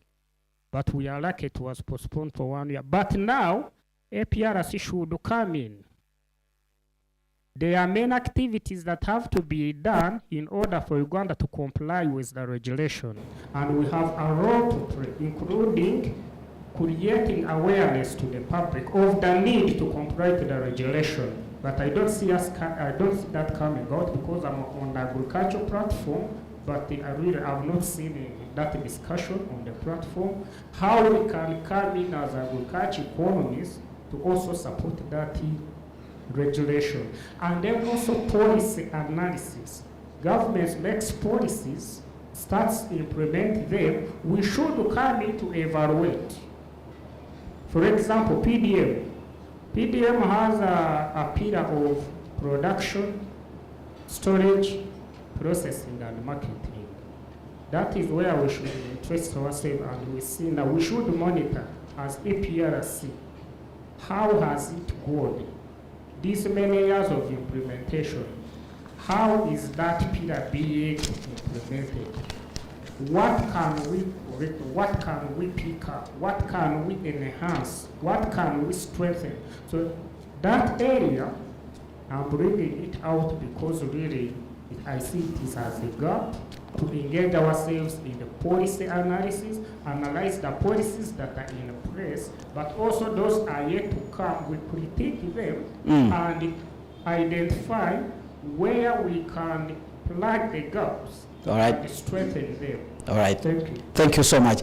Now, if you can kindly pass on the microphone to Dr. Polot. Dr. Polot, I had to, strategically make you the last speaker on this particular subject because everything we are discussing here feeds into you, the Minister of Agriculture, because you are the ones who are supposed to consume this research information that is collected to be able to make policy and also interventions that are meaningful for that particular sector. But we want to understand, as we speak now, what is the relationship between, the institutions that are carrying out research about the agriculture sector and the ministry, and in terms of even implementing the research that they come up with, are you people using this information?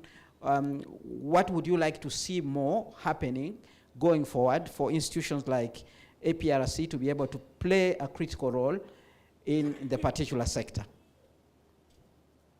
Thank you, moderator, and good afternoon, people.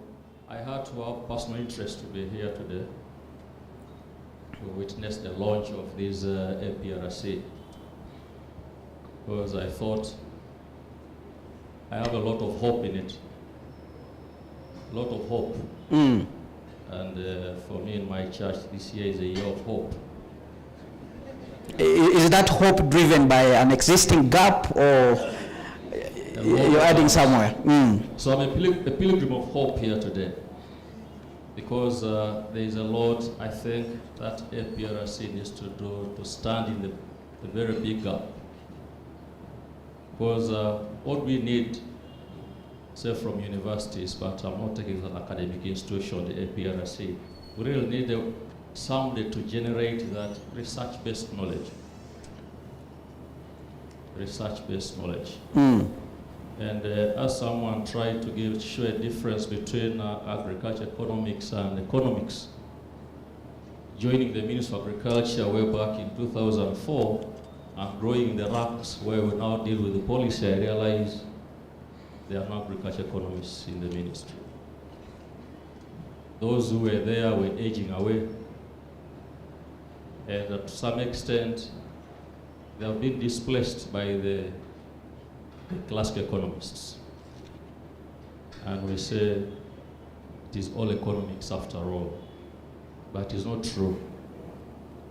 So there is such a gap that we do not have now people who will analyze what is going on and ask for what we are succeeding in, how we're able to do it. And for what is not working well, what is the problem? Who can generate data? Who can analyze this and produce data and evidence to show that, look, we're getting this right because of ABC, we're getting this wrong because of ABC. And you have data and people who can model certain situations to give those responses. And as you realize, institutions, I think a country where we have all operated in silos, whereby now I think research has been made to be equivalent to investigation, and the two could be different. And I think research should really be neutral and to find out the issues to inform people on what is best to be done and not to be skewed on any direction. So there's certainly that gap that, even when the ministry were designing interventions, certainly needs some economic analysis. Because the people funding, or even Ministry of Finance, will be asking for returns to investments if you're doing anything. And we don't have people who will understand really what is it about agriculture, but they'll talk generally about economy. So we have again to hire people elsewhere. And I've had engagements with Professor Bashasha there, Dr. Lukor here, and they promised that we shall revive agriculture economics in Makerere. Because again, when I came back from my PhD in 2013, I found that agriculture economics, the option agriculture, had become the smallest class. So I was not wrong to say people are missing in the field. And yet in my time, there was crop science and economics being next to it. So what happens is that there's a lot going on and nobody is doing the analysis. We talked about policies, somebody talked about here, CADAP. We have Vision 2040, we have NDP, the several series, we have the agro-industrialization, we mentioned PDM, and all the plethora of projects that we do implement. And yet, there is no research going on. What happens now is that we, the implementers, not as implementers, we are now like masons. We just want to get a brick and mortar and place them, and work goes on, not again to investigate how cement came to be made. But the challenge is now that sometimes you are forced to generate evidence, also to conduct impact studies, and this is a bit of rigorous work that will fit real people in academia, or specifically oriented to do analysis. Unfortunately, again, those who should be doing rigorous analysis are coming down to do the simple things of M&E, monitoring and evaluation. And then who should be doing good research are going to do extension. So somehow we get mixed up and nobody is telling us direction. And so that is why I have a lot of hope in this APRC. So that to give us, we need to know what we are doing to inform the current. We need to know what we are doing to inform tomorrow, so that we can design better strategies. So as the relevant ministry, what strategy do you have in place to build collaboration, to bring on board researchers, institutions like APRC, to be able to bridge that gap that you're speaking about? Very good. And I said, I've already been trying to do something where we have to look out for people from here to do certain things, and we find that it's something good. So we need just to formalize this relationship, because there are resources. As we implement these projects, there are resources to do impact studies. Because now we're saying M&E, monitoring, evaluation, and learning. That learning element of it is not well attended to. And this is where an institution like this can play a very good role, so that it relieves us of the time to do implementation as they are doing research. So it is a collaboration. And as we said, we just need to sit together, agree together. Even at the time of the project is being designed or a program, we agree what are the parameters, what are the indicators. And so that when it comes now to people doing research on it, they are doing it in context, not trying to find a fault. And then many times people will say, oh, government is about corruption, or it's about incompetence. And of course the word incompetence should come from Makerere. Because if you say I'm incompetent, I say, hey, so Professor Bashasha, you trained me to be competent. So it is about really finding the truth. What is it that needs to be done? So once we work together, we shall certainly see how these results can be utilized. Moderator, many results are found to be very good, but oftentimes they can either be rejected or just ignored. Not that the results are bad, but the presentation of the results really does matter. And of course, somebody talked about here clearing certain results, clearing a report. It is certainly important. As a young man, I did not understand very well what it means, what patriotism means. I know when you talk about everybody thinks about Chankwanzi and things like that. No, simply about love for your country. If you've done a small experiment somewhere, and in your experiment you're saying you found a bit of aflatoxins in a certain maize, it doesn't give you space now to go and call journalists and say all Ugandan maize has aflatoxins. Certainly that is not correct, because you have to reflect, what does it mean? What does it mean for this economy? what does it mean for the country's exports? You find one animal somewhere, they say it has a foot and mouth disease, and then somebody will run a shouting headline, and you know that will affect our exports. So that is where sometimes there's regulation in information sharing. You are moving into my area of expertise, and I'll have to defend that group.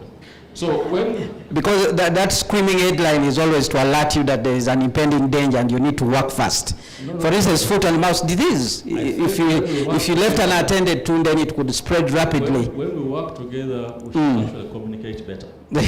without harming the economy or without harming the sector. All right. That is what we just have to be careful. So that's why I think this institution coming on board is very useful. We only need to sit together and work together and know our roles and know that we are all important. Everybody has a role to play. That in research is a very good role. The policymakers is what they should do, but also where they should listen, where they have either something deviating or something strange happening. There are sometimes unintended consequences of any policy that can come out. So it's not about anybody being defensive, but we accept and say, okay, that has come out. We share in places like this and say, what do we need to do? Let's go forward. So with this, I think it will be, and also occupy our space. I mean, the agriculture analysis, I think many people here will know Professor Kigwika. And there's one book he wrote, there's one book chapter that has a heading that ignorant professionals, or professional ignorance, and non-professional experts.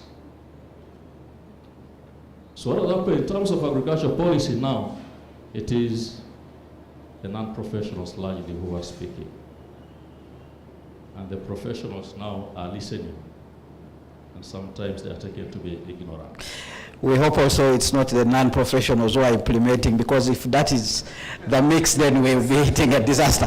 But anyway, let's open up this discussion to the public gallery here to be able to throw in their comments. It could be a question or comment, but kindly when the microphone comes to you, keep your comment or question very short so that we are able to get us so many responses.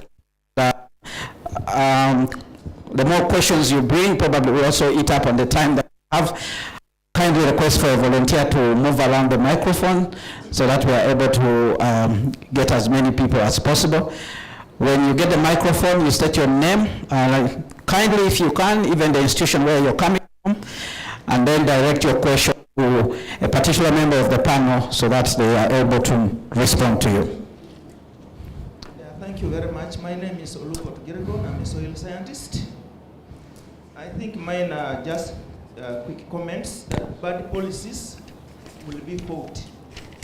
I'm talking from experience since 2013, when the genetically modified organisms were due to be unleashed in this country.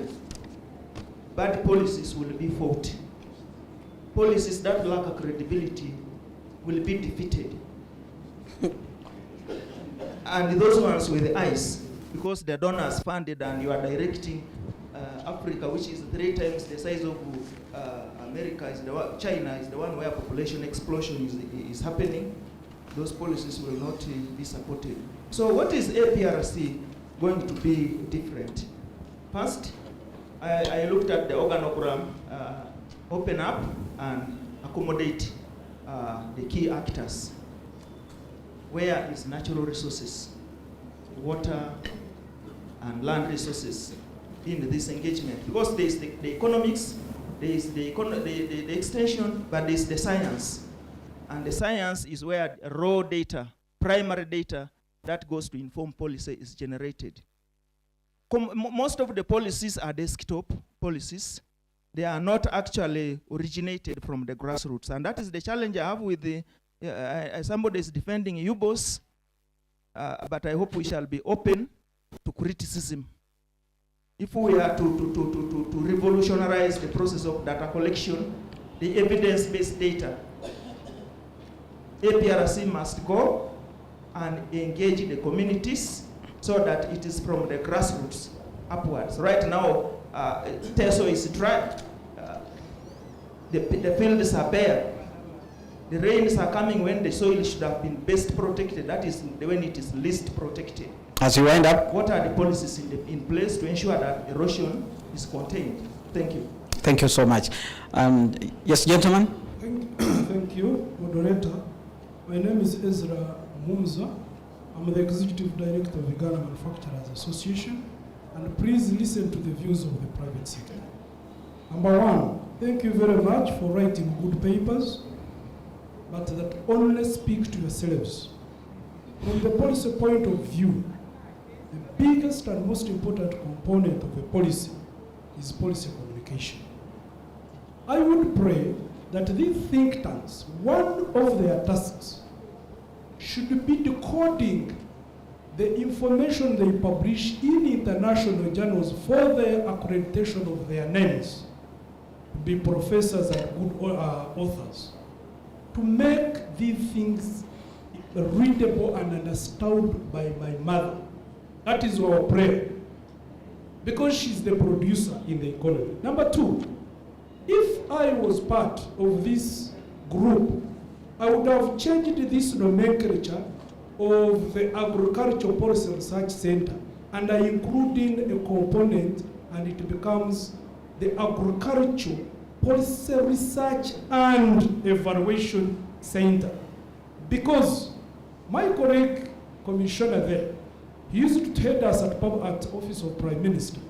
One of the biggest challenges is to be able to evaluate and score which policies and what. So, the delivery unit was supposed to be in that space, but it has failed because of institutional framework. So, bring in policy performance measurement, you will be speaking to us. Point two, I would want to make is the most disturbing thing I have heard, Mr. Moderator, today is someone try to rotate our mind to think that WUBOS is doing something for us. Sorry, I will not be part of that. But the second thing that now that was spoken by the panelists, and it is covering for the other one, is that Professor Bashasha has realized the need to bring agriculture economists. But to this, I want us to be specific, and I speak for the coffee sector for once. Please make sure that we start to train coffee economists.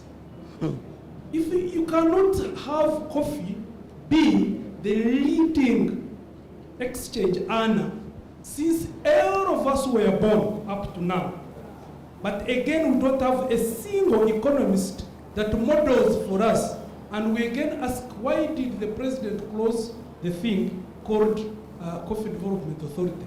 It is led by who? An entomologist. He failed to really bring out issues that would justify how impactful it is. I am sorry, it stops here. Right. Lastly, from the private point of view, private sector, our agenda, Mr. Moderator, is how do we position Uganda at the continental level, which is global positioning. We have three areas. It's good that Dr. Anthony spoke of the demand. Who is determining the agenda for APRC? They are researching on what? So for us, we are never consulted as private players, but let me speak a little bit for them. One, we want to be the chief producer of protein or the source of protein in Africa in the next 20 years. For instance, what we would want from APRC, give us numbers of agricultural raw materials. APRC made a capacity study. Right now, our industries are underutilized to the level of 60%. We're only utilizing 40%. I'll give you an example of the egg factory. One egg factory that we have that produces, that turns eggs into egg powder and egg liquid. Every hour, it requires 40,000 eggs. That is its installed capacity. It means per week, per day, if it uses 10 hours a day, it requires 400,000. If it uses 24-hour cycle, it wants 800,000 eggs. Where are they, and whom should we ask to give us these eggs? All right. Thank you so much. You're a very important stakeholder. You talk about you looking at Uganda producing proteins in the next 20 years. But you know, like they said, the Ugandan economy is private sector led. Are you ready to fund research in that particular regard? Are you, as Uganda Manufacturers Association, thinking in that direction, that you can approach institutions like APRC, provide the funding for them to do that kind of research?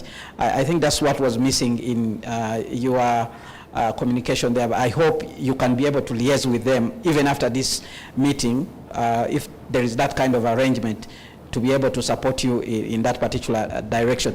Let's get another comment. Go back to the panel for responses. Yes, gentlemen. Okay, thank you. Nelson Mandela. I'm the founder and CEO of a food and beverage company called Stanfield Commodities Exchange Limited. So remember in the year 2021, we got a deal to export beef to China. Fish? Yeah, I mean beef. Beef? Yeah, but we had challenges. I remember issues of food and mouth disease being raised, and that Uganda is not in well ranking regarding the standards of the beef that's being exported. And Tanzania is also one of the countries that is not really rated well when it comes to international standards. So my question, because the private sector have been having issues, and we have been told that there are some companies that export not in the right way, illegally. People are doing smuggling through Vietnam and Oman. So my question is is there a policy in place that can help us address these issues of exporting beef to other countries? Because they had issues, they had to move to other countries like Kenya to do the sourcing. Thank you. One last comment. Okay, there are around 3 comments, and then we go back to the panel. We are running out. Thank you very much. Freddy Kavi is my name. I'm an animal scientist.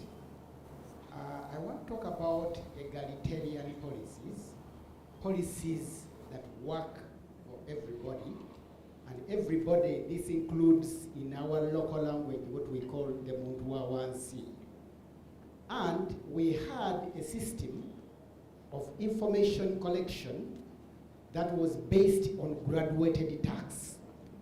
So the Muluka chief would go to a taxpayer. They say he has so many goats, so many cows, so many acres of coffee, and this information would be taken to the sub-county for purposes of tax collection. But then the farmer would be able to go and say, well, you've said I have 20 cows, but in actual sense, I have 10. I have 8, and therefore I cannot agree to this. And therefore, this was a way of getting credible data transferred to the district, and then finally to the Ministry of Agriculture, and then FAO, the researchers, would be able to use this credible data. But now with UBOS, they can't measure it. And if you can't measure it, you can't manage it. How can we base on people who are not giving us actual data, credible data, so we can't be able to plan for this country? And therefore, can we ever be able to get the source of credible data through however rudimentary it was, rather than depending on data that is not really trusted? Look at the recent population census. I was disappointed. You want to go there? No. But this is the credibility of this data. Thank you very much. Thank you so much. One last comment? Oh, there are actually 2 comments, okay? Thank you very much. John Alfred Kayemba. I'm a principal cabinet secretariat. We've all agreed that data is very, very expensive. Quality data is very expensive in such work. Every year, all ministries prepare what we call the National Research Agenda. And of course, this is intended to extend the responsibility of conducting research to academia, and other institutions. However, maybe this marriage of the APRC and Cabinet Secretariat, Office of the President, will bring some results, because we've been realizing a lot of gaps in this, that every year when you share the cabinet, the research agenda, you may not get any response from any academia institution. To hope most of these ministries embark on some interventions. Do you put money there? That's a very important question. Money is there. Then the other issue is of the fact that there is a lot of information out there, the credibility is questioned. Now, in most cases, we have drawn conclusions on wrong foundations. And the absence of a RIA, that's the regulatory impact assessment, leads to developing interventions that are not appropriate in solving the genesis of the problem, but maybe in most cases the symptoms. What we have to encourage, more especially the APRC, is that in all what we do, how do we pick interest in conducting RIA in most of our research? All right. Such that it becomes more credible and can solve a problem from its genesis. Thank you very much, Mr. Kaimba. One last comment here, and then we'll have the responses from the panel. Time is not on our side. It's very important in helping us, galvanize the efforts that we need to be able to deal with issues at hand. Thank you, moderator. Thank you, panelists. I'm Mildred Barunji, and my name's Director Research, Monitoring and Evaluation at UDC, Uganda Development Corporation. Mine, there were quite many, but I want to start with what is going to make APRC tick. I wanted to emphasize the issue of building and strengthening internal capacity. And what do I mean by that? APRC needs to prioritize having in place the right critical staff. People like who are going to, because you're not going to depend on government for your financing, if you're going to produce research that is independent, if you're going to think independently and stand by your word, you need to look for funding from elsewhere. Don't rely on government. So you need people who can write winning proposals. You need an executive director who is both technical but also an administrator. You need a functional board. So the way you constitute your board is going to matter. Bring the different capacities so that they can not only just play the oversight role, but also can be very critical in shaping the research agenda. Two, I wanted to emphasize the issue of a consultative development of a research agenda. People have been asking, you've done a research agenda, did you consult? My take is, you have highlighted priorities, strategic priorities, but you do not have a full research agenda. That's my take. So I want to encourage APRC as you move forward in developing your research agenda, let it be consultative. There are so many MDAs that would want to use evidence, although they may not be using it at the moment. So if you consult them, that way you're going to make an agenda that is responsive, that is relevant, and I think the panelists said, if APRC is going to be relevant, then the research you do has to be, the academic rigor has to be there, and I want to emphasize, academic rigor has to be there, but how you package it, how you communicate it, how you validate your findings is going to be very critical. So a flexible research agenda, I want to emphasize, moderator, and it should be flexible enough to allow the changing circumstances. I'll give an example. Not very long time ago, there was a crisis in the tea sector. You all know that we market most of our tea through the Mombasa tea auction. There was a crisis, the prices were so low, most of the tea farmers cut down their tea estates. If an institution like APRC was in place, they could have quickly maybe come up with practical solutions where is the alternative market? How do we get there? What are the logistics? Who is willing to come and do maybe group marketing of tea? So that kind of research. So really to rub in the fact that the speed with which we do research is something that we are not going to ignore. I want to emphasize the issue of UBOS. Everyone has talked about UBOS. In the absence of other institutions that are mandated, UBOS becomes a good starting point. But being a researcher, I know the surveys that are done with UBOS have interacted with their survey data. It is not comprehensive enough to answer most of the development challenges that we are going to face. It is not. And so we cannot run away from the fact that we need to regularly collect data that speaks to our day-to-day problems in the agriculture sector. And in line with that, I was suggesting one thing that APRC needs to do is to have a functional information center. Whatever survey information you collect, find a way of organizing it in usable formats, ensure it is credible data, and when we have such an information center, it means you have shortened the time for someone who is doing the analysis. They are not beginning from data mining, they are beginning from the analysis. And that will respond to the issue of speed, the speed with which we are going to do research and pitch our messages. Information Research Center, functional.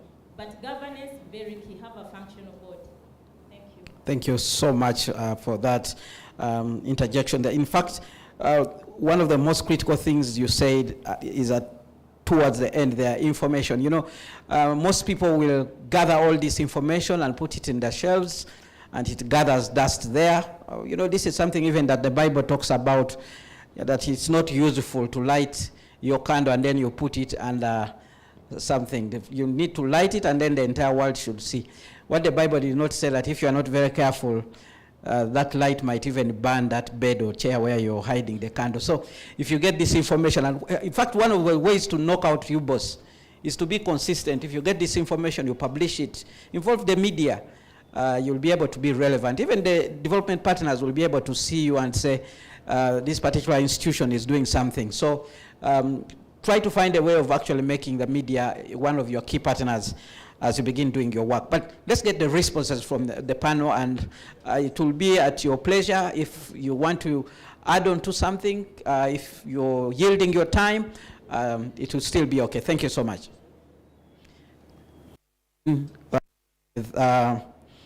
Gentleman here. All right, let's hear from the other corner first.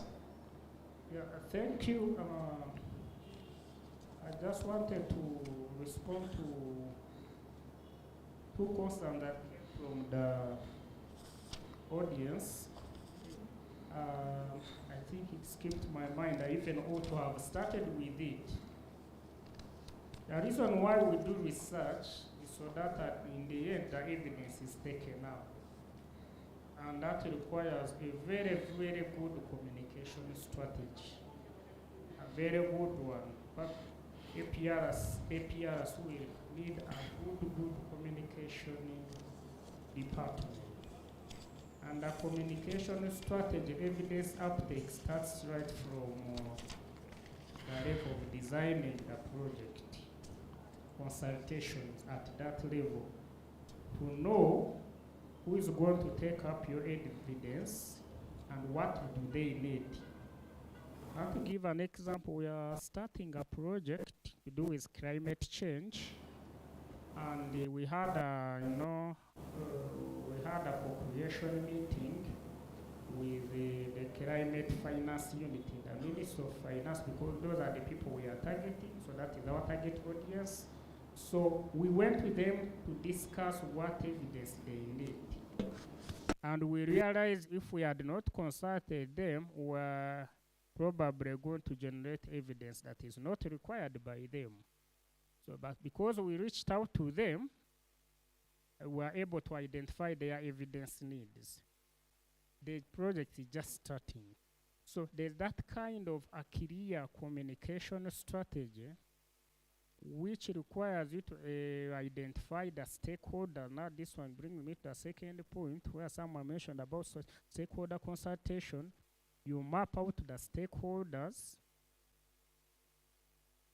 you consult them right from the start, and then include them in the entire research process. That way, they will own the findings and take them up.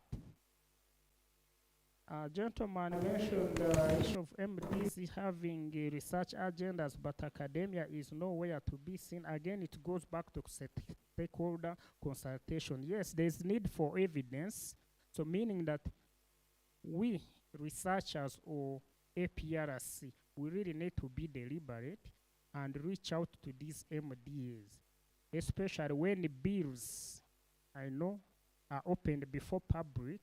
We should view that as an opportunity to, to support the parliamentary committees and any other MDs that are in need of evidence. I gave you an example of Minister of Finance.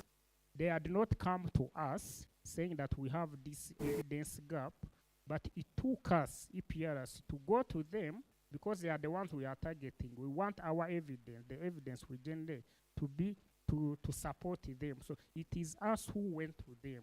So we should be on the lookout for evidence opportunities. Where do we come in? How can we support? We shouldn't sit back and wait to be consulted. We should really, find our, market ourselves, make ourselves available, and then whatever we do, really, since we are involving the stakeholders, they are likely to take up this kind of evidence. Thank you. Thank you so much. Yes, gentlemen. Thank you, moderator. No specific question was directed to me. I hope I was understood in my submission. But as the National Planning Authority, we have not come to only attend the launch, but to start the collaboration with APRC. Thank you very much. Thank you very much. About 3 things came in that relate to the question I was asked. First one was by Dr. Ezra, the ED for Uganda Manufacturers Association. Like he said, at one time, for about 4 years, I was Commissioner for Strategic Coordination at Office of the Prime Minister.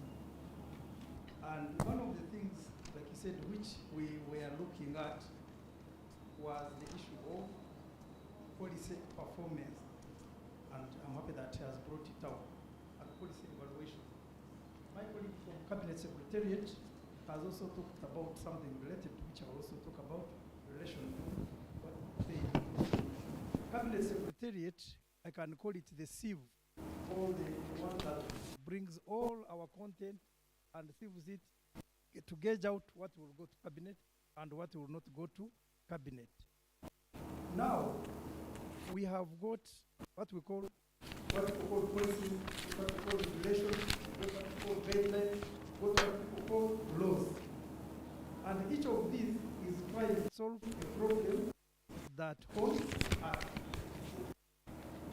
Now the question was, if there is a law, and there is a policy, and there is a regulation, and there is a guideline, are all those policies, or what has failed? Have they all failed together as policies, or is it the legal framework that has failed? So when Mr. brought that out, I think as we move forward together under the research center, the Agricultural Policy Research Center, let's sieve out these and work with appropriate mandates. If Dr. Ademun is Commissioner for Animal Health, she has got some powers in the Act that can make her, that enable her to make guidelines that we should abide by. Now, if those guidelines have failed, must we make a policy because they have failed? Or must we find out why they have failed and get a cure? That is something that Ezra is asking. So as we do our research, let us also have that target. That's first component of the performance of policy. Secondly, like my colleague in the Cabinet Secretariat, there is no policy that goes cabinet without a RIA, regional impact assessment. And this RIA has got many parameters, which include stakeholder consultation. Actually, when you are in cabinet and your minister is presenting, members want to find out that list of the stakeholders. And now that speaks to what the colleague asked about policies that serve the actual people on the ground. Now, Cabinet Secretary will say, but you asked these people, but you didn't ask farmers. Don't they have this part to play? So the issue about stakeholder consultation, about our RIAs, which have got many components, and some of these include the statistics, the research, and so on, would also be another good area that the center could also participate with that and with us. And lastly, we have got what we call peer reviews or joint reviews of the policies. And these ones are done by all the MDAs, and Makerere University has been attending, and this is open every quarter. We have got meetings with Office of the President where we look at policies, but we evaluate them in our own way. We find that there are policies that are obsolete because Office of the President is supposed to have an inventory. You may find the policy has got 10 years or 15 years and it's not reviewed, yet there is a standard for review.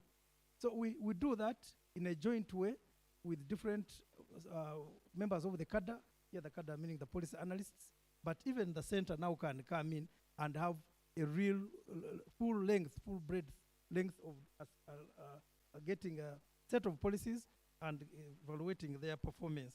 So Ezra, thank you for the issue of performance. Then there is the issue of home, or where a policy is domiciled. You find that a policy is under Ministry of Agriculture, and it's even written on by Ministry of Agriculture, signed by the PS, but 80% of the actors within the policy are actually not having their mandates within the policy. You find Uganda manufacturers has a mandate, researchers have a mandate. So that is another area relating to the performance of policies, which we should look at. As we look at Ministry of Policy, because I'm sure people who are here on this Policy Research Center launch will most likely go to the Ministry of Agriculture to look for the policies of agriculture. It's very unlikely that we'll get the whole set of policies in Uganda, or we'll start from backwards and say where are the gaps. So that is also an issue whereby the policy actors vis-a-vis the home.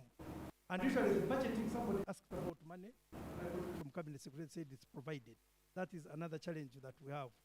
You are the head or you are the mother of the policy, where the policy resides. You look for only your policy actions and elements and you budget for them. You don't bother to put a component for extension to other workers, because you are budgeting. You are budgeting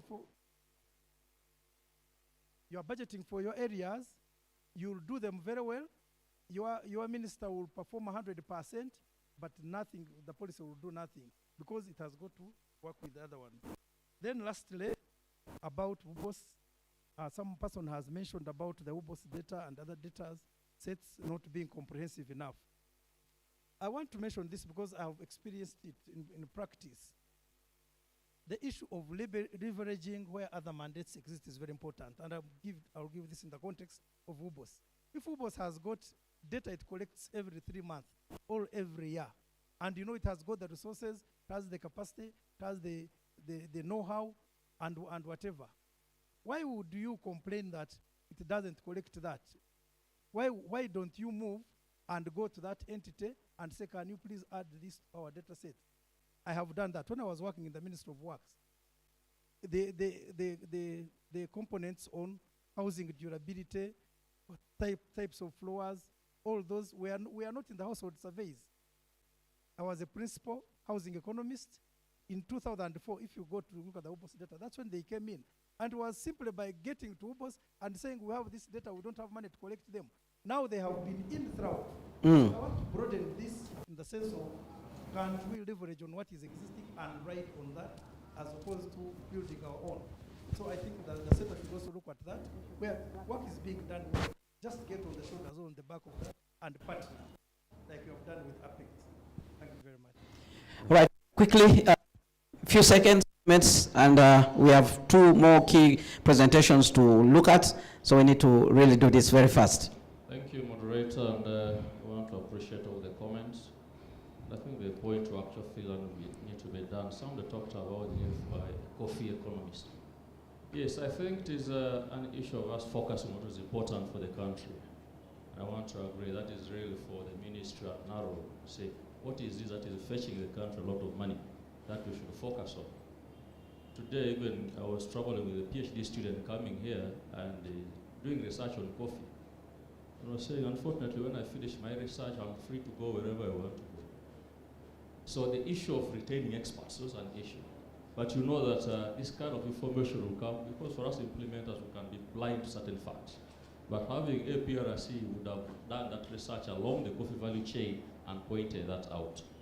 Now, the other thing I think APRC also could help as a part, in addition to information, it also help building capacity for science communication, science reporting for the journalists. I think that is very important. And just to add to the colleague here, the issue of UBOS. UBOS is the institution we have as the mandate for data collection. I think we need to see how to support the institution to do better. And as we say that UBOS does the surveys, and they give trends and projections, but there's always what I learned we call administrative data or routine data. That is for really for every subsector to collect.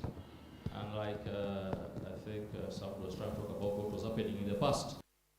The Ministry of Agriculture is trying now to really rebuild that system. It is tough, but trying to rebuild, because some of the data that UBOS should actually be receiving from the different MDAs. Their work is to quality assure, to see whether you collected it properly, you had the right methodology, and then publish it as an authority. So I think, as I say, we just need to say how to improve that institution. The important thing about APRC to avoid is, as I say, somebody say, drawing conclusions on the wrong information. It can really bring down the institution. I one time went to a big meeting where a project I was coordinating had been evaluated. And they were saying things are very bad for your project. And the conclusions were really bad.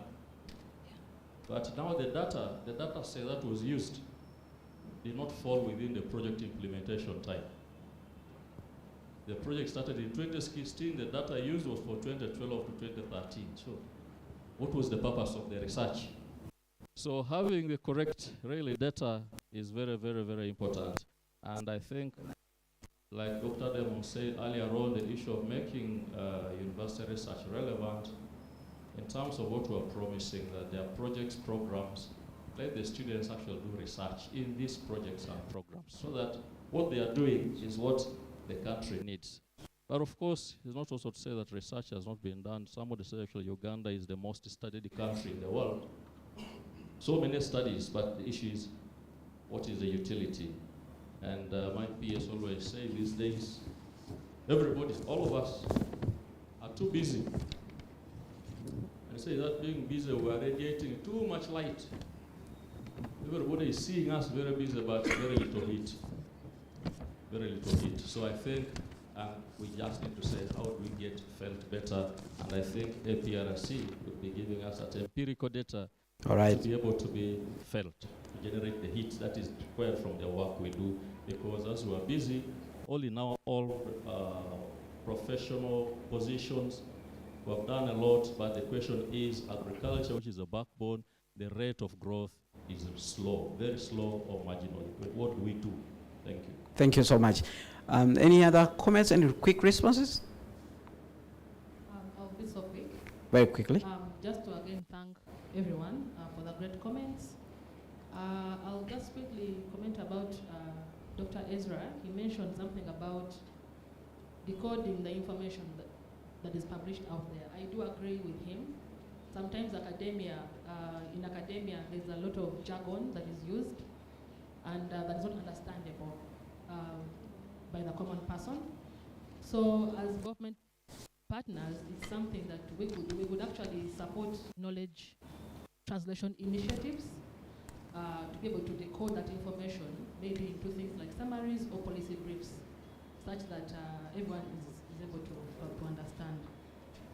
But my last comment really to APRC is that as AGRA, we are committed to partnering with you. Again, the goals of APRC fit into our business line called Policy and State Capability. And so it's really at the heart of what we do. But I also want to encourage APRC to leverage on the stakeholders in the room and keep partnering, and collaborating. Thank you so much. Thank you. We hear from. Thank you very much. I'll try to be very brief. This session was very good, even for me as executive director and because we are building a network that's supposed to be effective. Indeed. The importance of making sure that we understand that as APRC, we are going to be producing a lot of public goods. So we should always delineate between public goods and private goods. If you take the private goods and make them public goods, you are going to have difficulties and challenges. I have listened attentively to colleagues from government. If you don't pay attention to what they are saying, I'm telling you, you're going to do research for research. So it's very important, I think, if you work with government, I said work with them. You should never do research that they are unaware of. I know we need to, when we say independence, we should be very careful about what it is. I mean, there was a time the director in the Ministry of Agriculture in Zambia said, you know, Dr. Chapoto, you do such good work, but you are always criticizing. Then I realized that I think I should have done it right. I should have gone to the ministry, this is what I'm doing, and also I want you to help me nuance the way I say it. The way you say it, if it just favors who is funding, then you are labeled as a conduit of the person who is funding. So it's always important that we segregate between the public goods and the private goods. Lastly, I think UBOS, for me, I tend to agree with you that they are mandated, which is great. But however, if they are not generating statistics that are credible, where everyone is saying your information is not right, we need to solve the problem rather than criticize the institution, because they are mandated by Act of Parliament. So for APRC, your challenge is how do you build capacity of UBOS to be able to collect credible agricultural statistics. I can give you a quick example. In Zambia, we, as a center, because I used to be research director of a center, we ended up partnering with the Zambia Statistical Agency to collect what we call rural agricultural livelihoods survey. We partnered with them, and from that exercise, they could see the best practices in terms of data collection. And that survey takes place every 4 years.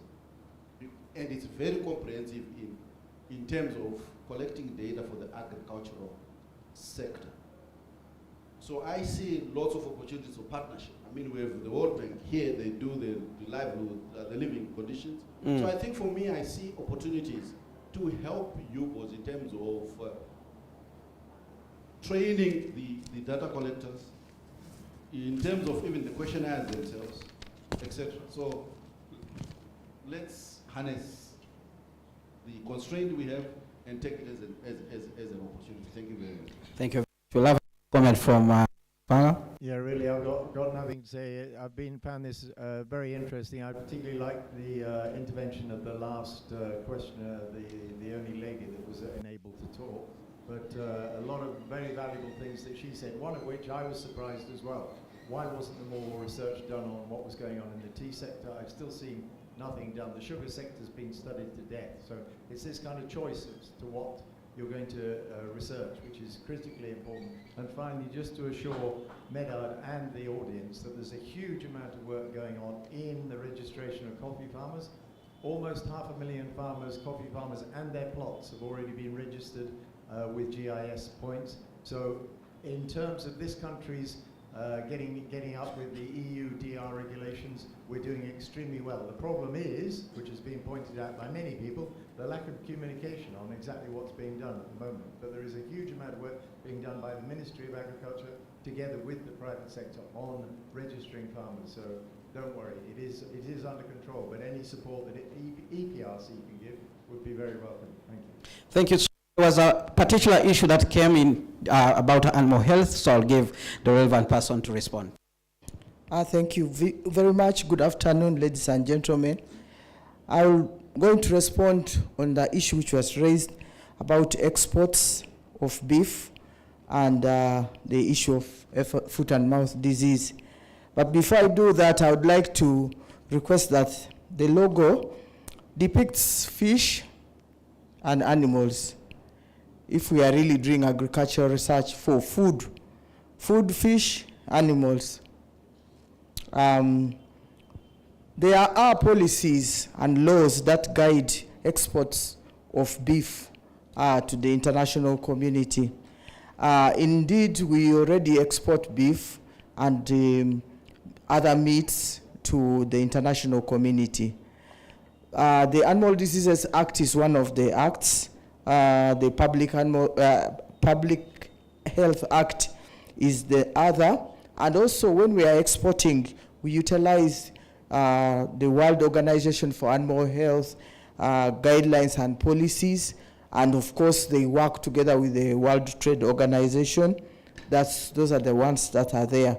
Currently, we are reviewing the Animal Diseases Act, and it will include more nitty-gritty of issues of exports. About foot and mouth disease, it's the one most important disease that is preventing our trade to other nations that we have not traded with our meat to. And the Cabinet has recently appropriated funds for a mass vaccination for all the susceptible domestic animals in Uganda. So we are in a mass activity of mass vaccination against foot and mouth disease, and we should soon be at a level where we should be able to declare our country free of foot and mouth disease. So that is what is being done. But the format which is going to be used, or which is being used now, because we are already on gear, is government has given a one-off revolving fund adequate to fund vaccination against foot and mouth disease to all the susceptible, approximately 8 million, using UBOS data. And so we are going to vaccinate all the cattle, sheep, goats, and pigs. So we are estimating that as 88 million livestock. In the process, we are going to collect data from the farmers, because we're going to make sure that there is a farmer registration, because everybody must be vaccinated. So all farmers that will own the 4 species right now, we will have their data, and I hope that this data will be utilized. So I'm also answering the UBOS question, that we are going to do what Dr. Polot said, that we are gradually getting into collecting real-time data, which we will verify with at the end of it with the UBOS, and we shall have much better data. Thank you. Thank you very much for your intervention. I hope the gentleman who asked the question there has received the answers. If not, you can always engage the commissioner to be able to give you more details. Good to note that the Department of Agribusiness and Natural Resource Economics has already been doing something, and they have already some work that they want to show to us. But actually, before they step forward to do those 2 presentations, let's give a round of applause to the panel as they step down to take their respective seats. Thank you very much, gentlemen and ladies, for your valuable time and insightful presentation and response to the issues raised by the audience. Now I'd like to introduce Lawrence Ruiz to step forward and make a presentation, prioritization of Uganda's value chains for export competitiveness. That's a presentation she's going to make. Kindly, you have 10 minutes, so kindly to focus on the key areas of this presentation so that we can catch up with time. Thank you so much.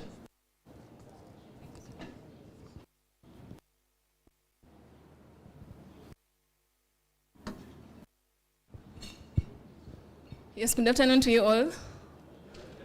I know it's an interesting hour, but I'll try to make it brief. I've enjoyed the morning presentations because they kind of feed into what I'm going to present today. So as mentioned earlier by the previous speakers in the morning, one of the core pillars for this center is to do research that informs policy. So we've been doing some work as a center, which we want to share today, and specifically sharing about prioritizing agricultural value chains for Uganda's trade competitiveness. There is quite more research being done, as shown in the booklets. This is just one out of the many. So of course, we've been told about agriculture from different publications. They show that about 24% of GDP is gotten from agriculture, and of course employing about 68% of people working within the sector. So it's important not just for food security, but also to support the industries, the agro-based industries. And of course, the government has put in place different programs, different policies, different programs. We've had the NDP3, we're going to the NDP4, and there have been many others.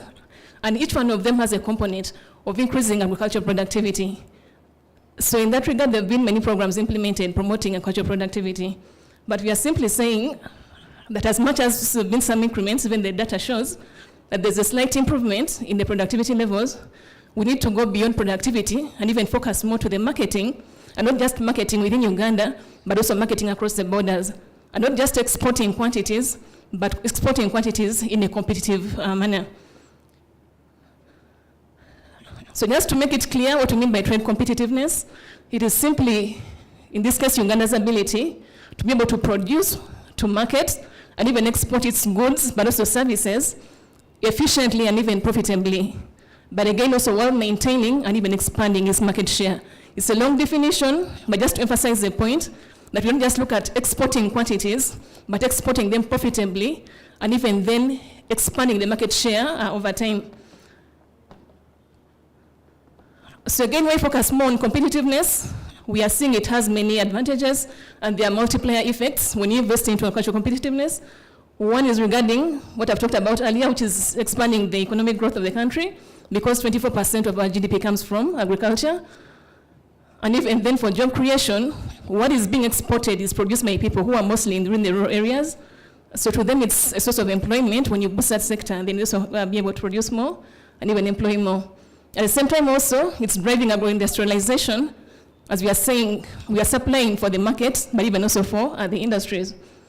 But even then to be able to strengthen Uganda's position within the regional as well as the global markets.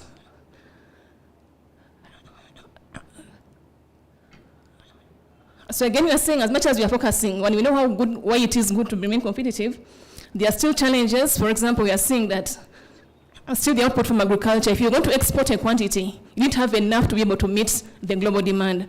What we have is still a low level of output. But even then, when we compare with our neighbors, for example, Tanzania, Rwanda, they have a little bit, their growth is more than what we have in Uganda. They're about 3% higher than the growth for Uganda. So again, we are saying we need to be competitive as we engage into trade. But as economists, we normally say that resources are actually limited. So where we have limited resources, that means you need to put them where it matters. So if the government budget investing in agriculture is limited, it needs to go to sectors that actually, or even value chains that matter. So hence, what we need is to have a strategic market targeting of the different agricultural value chains. So just briefly, what you're focusing on is, if indeed the budget is limited, the resources are limited, where then should the money go? So which value chains have the potential to actually increase Uganda's trade competitiveness?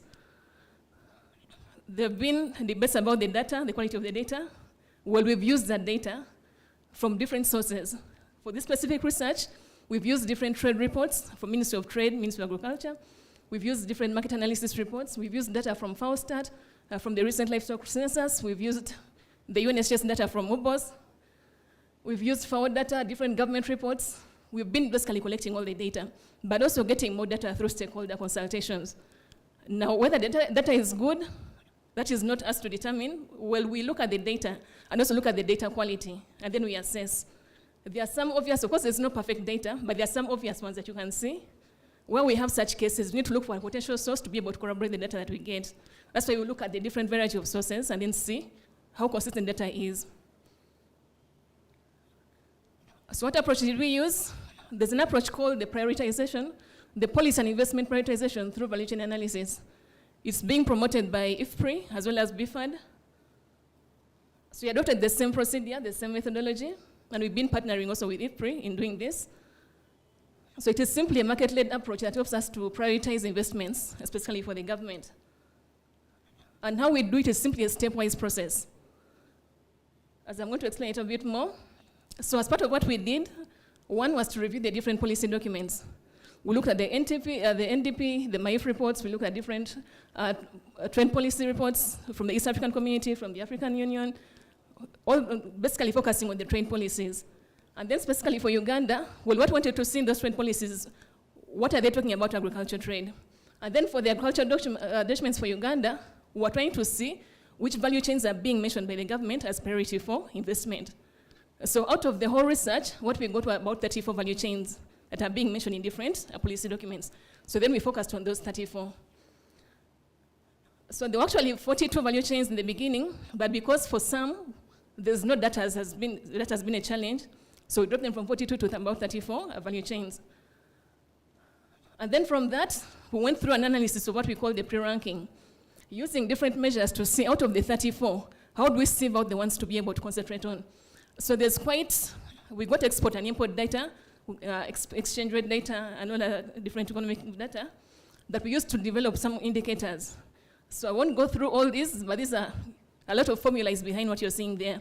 So we looked at the growth rates. So not just looking at production as a value, but the production growth rate. So both the value as well as the growth rates over time. So we had the production gross value, we had the production volume growth rate, the export growth rate, the import value growth rate. We look also at the farmers, what proportion of farmers are producing the value chain within Uganda? If it is beans, out of the so many farmers we have, what proportion of them grow beans? And then also seeing that out of the ones who grow beans, how many of them grow beans for commercial purposes? So we collected all that data for the 34 value chains. And then basing on that, we did further analysis, looking now specifically for the measures of agricultural trade competitiveness. Things like the potential for intensification, simply measuring how likely we are if you're producing below the average or above the average yield. Then we have a reference yield that we're able to use, and then see where the farmers are within Uganda, whether they are below average or under average for every value chain that we selected. And then look at the regional export potential. That is of the partners who buy Uganda's products, how much are they able to buy, and is what they are buying consistent or has it been increasing over time? That's the export potential. So are we able to increase more to meet the demand within the global market? But also the domestic consumption, so look at the consumption growth rate, but even then the relative trade advantage. So all these are different, a lot of mathematics and formula goes into that, which we'll not go into. Oh. I hope you're almost there. I'm almost there. So this is the first part of the analysis, the pre-ranking. We looked at all the different value chains, there are about 34 of them, and each of those measures, we ranked them. What is ranking highest in terms of the gross production value growth rate? What is ranking highest in terms of the export growth rate? What is ranking highest in terms of the proportion of farmers who are actually looking at that value chain? So there are different indicators. So out of having the breakdown of the different indicators, we now looked at a composite indicator that now puts all this together and then did another ranking. So if you consider the 5 indicators that we used in the pre-ranking, we looked at the value chains that are ranking in terms of which ones to focus on. There are quite many of them. So the green part indicates the ones that are favorable, and then the red part looks like the ones that are not favorable. So from analysis, from the pre-ranking, we selected the top 19 to take for the further analysis. So step 1 is choosing which ones to focus on, using some mathematics and some different indicators. So then we selected the first 19 of them, and then went through a second round of analysis. So what we focused on were the ones highlighted in red for the second stage of the analysis. We looked at all those different measures I've talked about: potential for intensification, regional export potential, growth rate. There's also the input cost efficiency. So how costly is it to produce that value chain, basing on the existing market data? Also the relative trade advantage. And then for the second round of the analysis, what we are seeing now, the value chains that are being ranked from the top to the, still the green one shows the highly favored, and then the 19 shows the least favored. So again, we went through another round. Out of these, look at now the most important 10. So chose the next 10.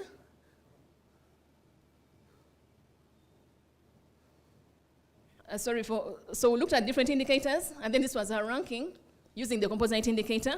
What we are seeing as the first 10 there, from the green to the 10th one, is what we consider now for the next analysis. From what we are seeing there, we are seeing coffee ranking as number 1, pineapple, bananas, beef, dairy, being within the top 5. There was a question about coffee, and if there was some data to justify why it should remain a key priority, we have the data to show, showing the growth rates over time for consumption, for export, for even the potential, to scale up coffee production. So we are normally blamed for focusing on only the math as economists, yet there could be other potential indicators one be able to use to even further classify those products. So use additional indicators, which we are calling qualitative scans. This one is now basing on stakeholder consultations, but also being able to review different documents and get opinions from different people. So using qualitative, what we looked at was, 1, the level of policy support, but also whether there are current and even potential investments from the government. So what is the government saying about coffee? Are they prioritizing coffee? Is there any policy in place for coffee? Is there any program promoting coffee? And then we rank it on the score that it is 1, 2, 3, or 1, 2, or 3, where 1 is where there's no support, and then 3 there is support for that product. And then scalability, whether the value chain has potential to feed into other value chains. Then also looking at the agroecology, whether it's supporting the selected value chains. So just quickly jump to that. In terms of our analysis, also picking out the 10 that we selected and then subjecting them to the qualitative analysis, we're again seeing that, and then ranking them from the most preferred to the least preferred. What is consistent is the tea, coffee, dairy, beef, as well as the soybean, which was also the highest 5 ranking from the previous analysis. So this is where we are now in our analysis. We are saying now for Uganda to maintain export competitiveness or trade competitiveness, these are the key value chains focused on: the tea, coffee, dairy, beef, and soybean, basing on the data that we've been able to use. Yeah, so key takeaways. We are seeing there's a need for policy interventions. Targeting, we put money where it matters, so probably focus on the first 5, but also don't forget the remaining below ones. There's potential to move them from being the 10th maybe to the also highest ranking, but targeted investment into the different value chains. Yeah, so just also jumping, what is next for this kind of research? We are saying again, we're going to look at the best 5, which is the tea, coffee, dairy, beef, soybean, and then also even do further analysis. We want to see now, this was good for export potential, what then can be done to enhance those key value chains? And then basically looking at the whole value chain from production to the export. So a cheat node of that value chain, where the inefficiencies there, what is causing the inefficiencies in export, and then maybe try to suggest some solutions. So looking at the entire value chains for the highest 5 ranked value chains. So mapping product flows from production processing to export, assessing efficiencies, the different nodes of the value chain, but also want to look at the computable, what we call the CGE modeling. If the government is to invest in coffee, for example, what are the multiplier effects on employment, multiplier effects on poverty reduction, multiplier effects on the growth of the GDP? So looking at the whole economy now as a whole, if you invest into one sector, how does it affect all the other sectors? That is another step for our analysis. And of course, disseminating different stakeholders. In that way, we think we should be bridging the gap between research policy and even practice. So we call upon, we are doing this and we're interested in doing this further, so whoever feels they want to partner with us, whoever feels they have some data to share already to work with them. There are some value chains we didn't consider, which are kind of new.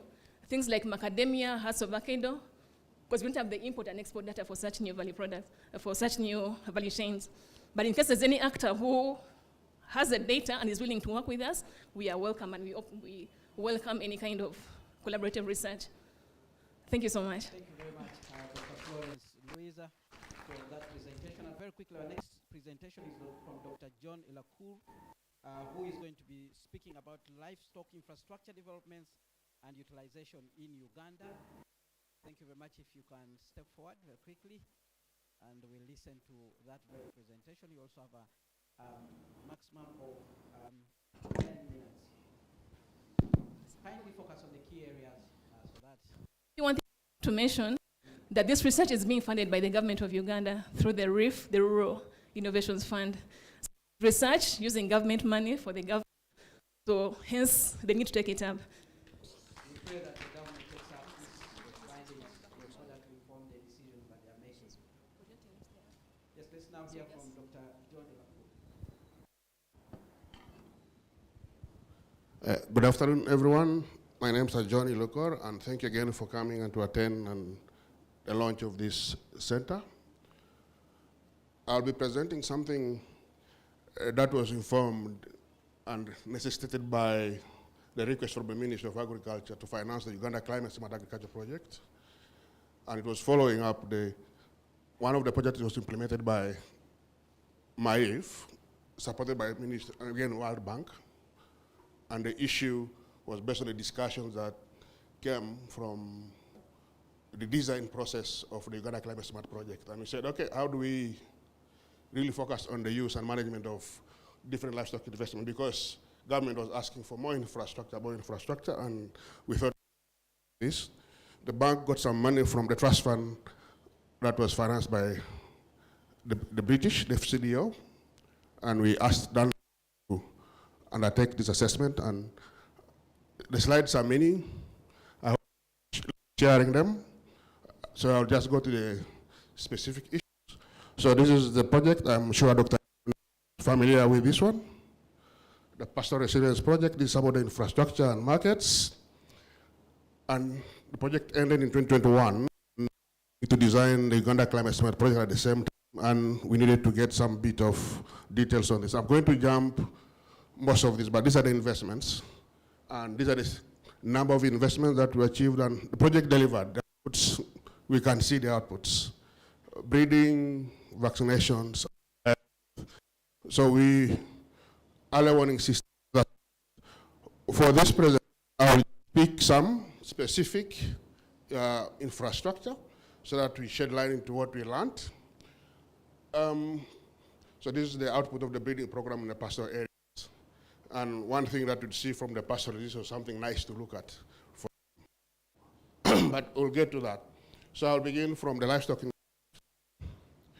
So in terms of use, this is probably one of the most utilized infrastructure. That's the water infrastructure. So this was heavily used and was in action. Of course, with some other issues with some, but I think this is something that we're able to see. So like we say, most used and most important life infrastructure.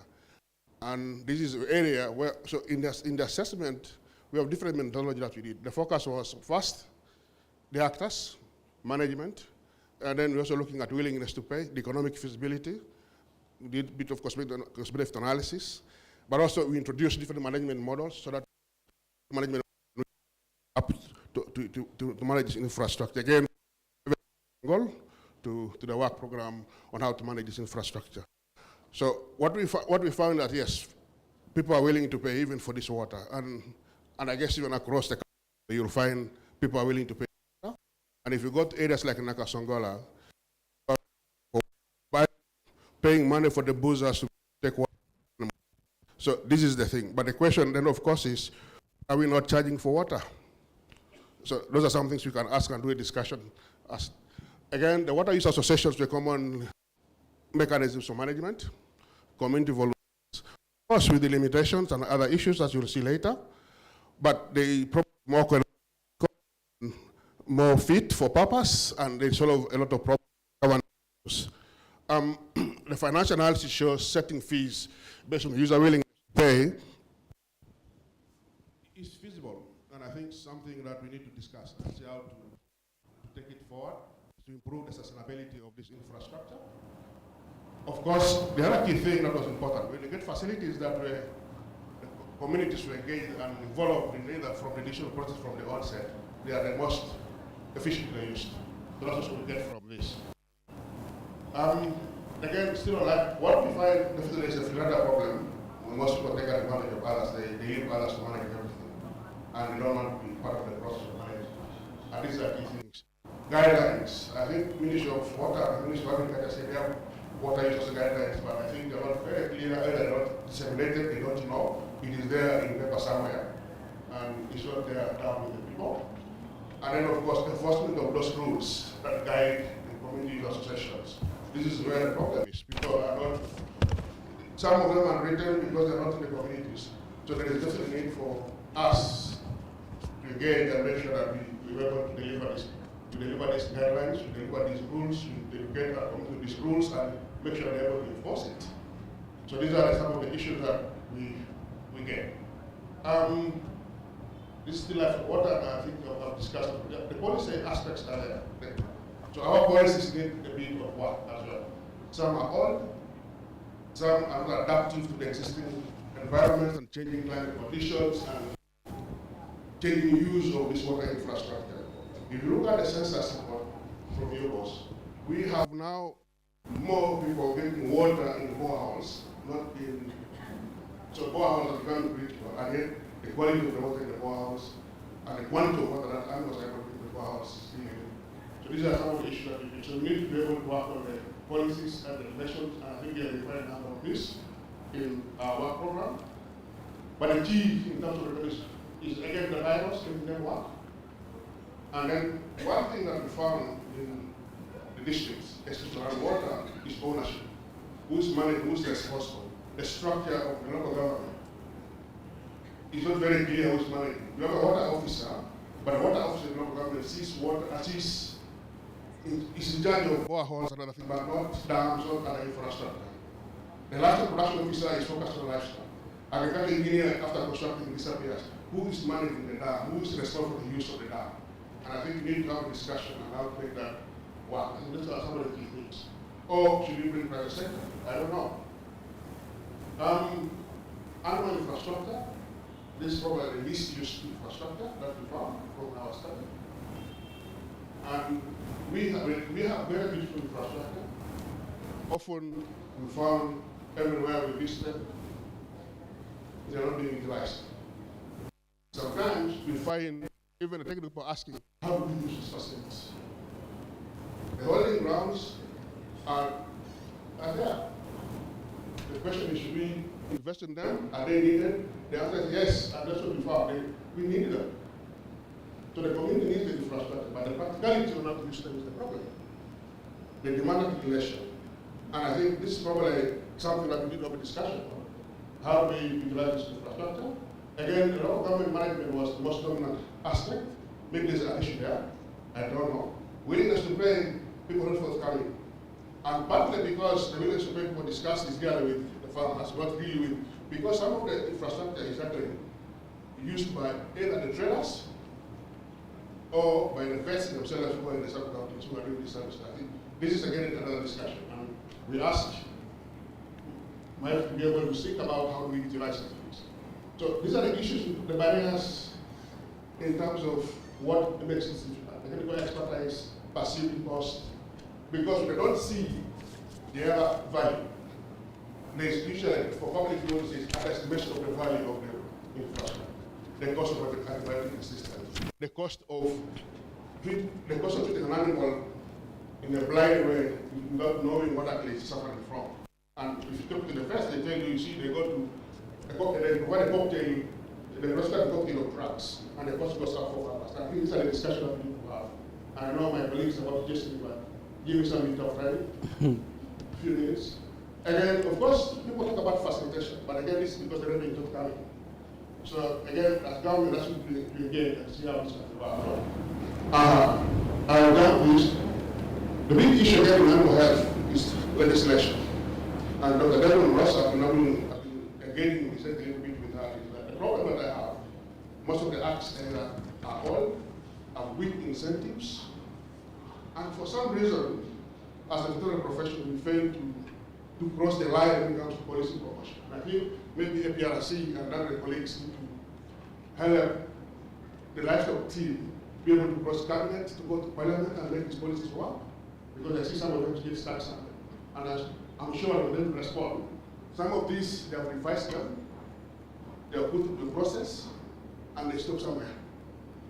They don't go out. So I think this is kind of a discussion that we need to move to. Now this, markets. This again will be the private sector. Beautiful infrastructure, either misused and unused. So those are the things we find. And where they're used, the potential to create revenue is very high.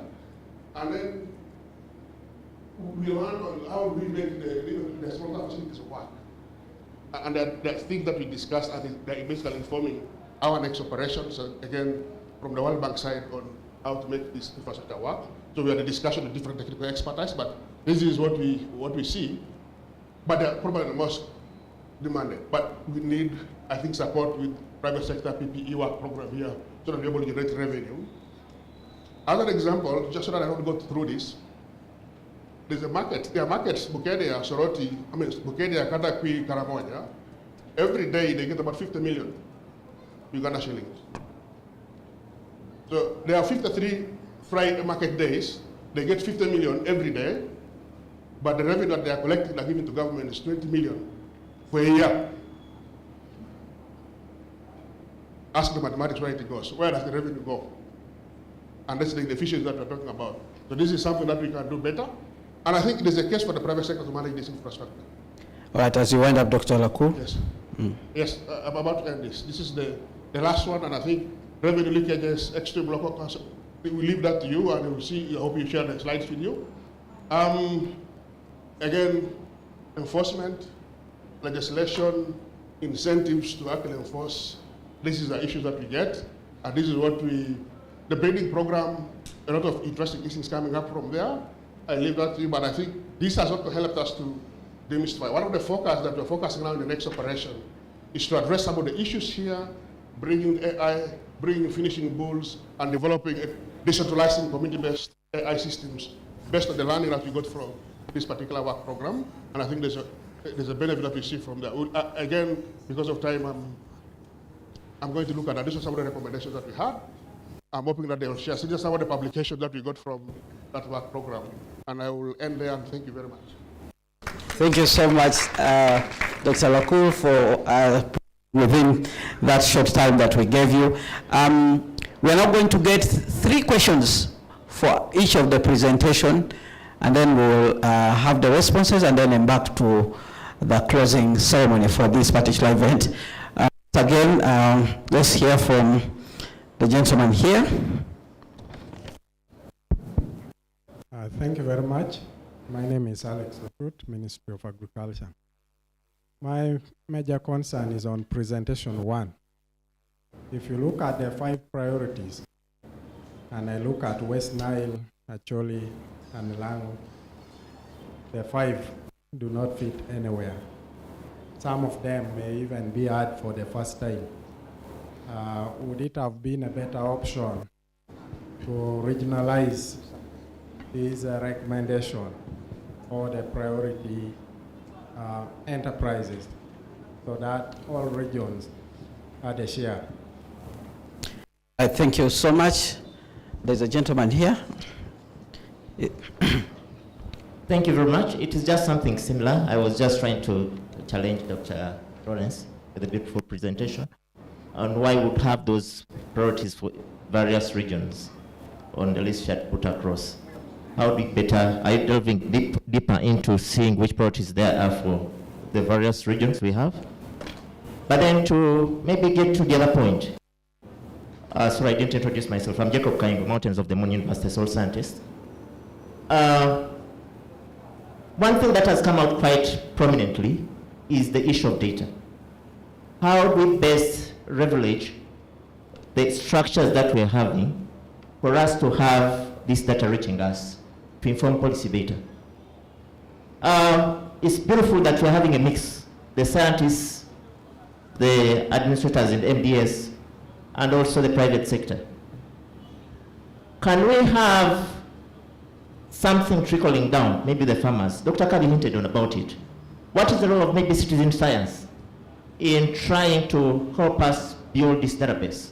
We've had the open months, that has been working, maybe?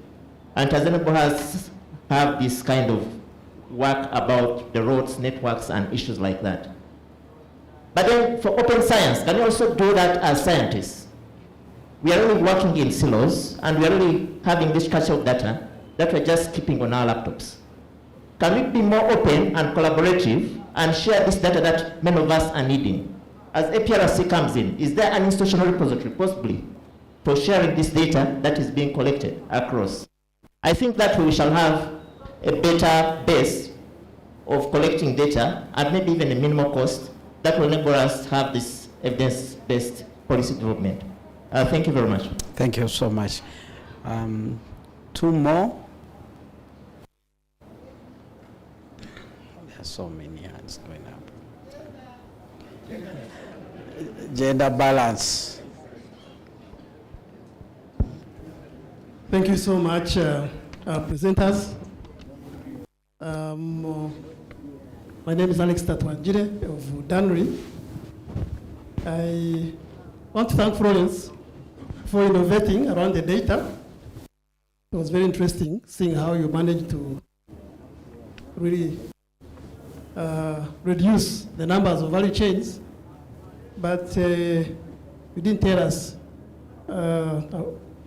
It is important to know the period under which you are focusing, because you used a lot of data sources.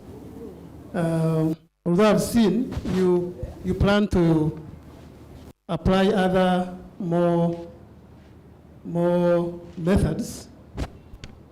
So which period do you use, and how do you manage to use issues of subjectivity? So going forward, it will be important to know how such analysis can avoid bringing out subjectivity as you try to work out the gaps. Thank you. Thank you so much. Your neighbor? Yeah, thank you very much, presenters. My name is Edgar Twine. I work for the Africa Rice Center. Lawrence, thanks for the presentation again. Just a very quick one. I'm just wondering if you can take your analysis a little bit further and compute domestic cost resource ratios for the different commodities so that we can be able to tell the opportunity cost involved in producing them. Thank you.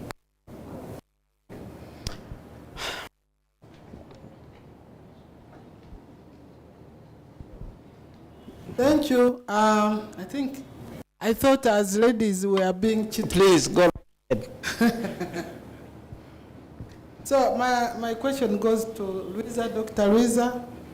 As I was looking at her data, her presentation, I noted there was something that was missing, and yet I think we've been, at one point in time, as a country, I think we're exporting a lot of fish.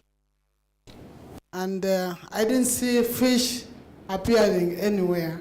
So I don't know whether it just fell off the analysis. I don't know.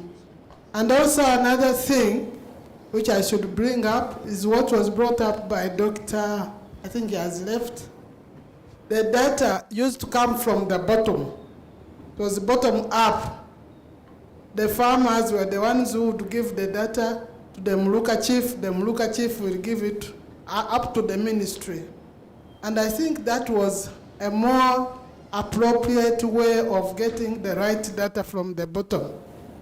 But we go there, we have just conducted one study recently.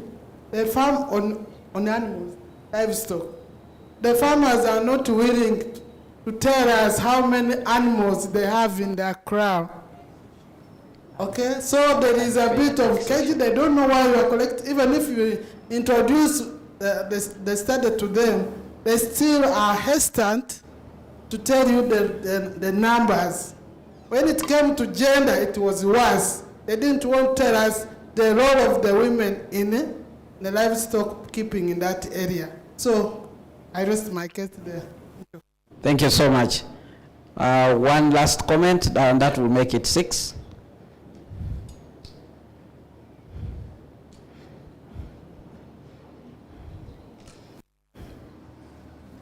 Okay, thank you very much. I'm Nelson Mwereza from ABI. Thanks very much, the presenters. Mine will come from the perspective of an investor, still in the same line with the thinking of the president, the numbers. So I'm of the view that as we do all these studies, we could go an extra mile to give a business case. Like, what does it mean if the recommendation is saying X? What does it mean if I invested in money? How much will it bring in terms of return?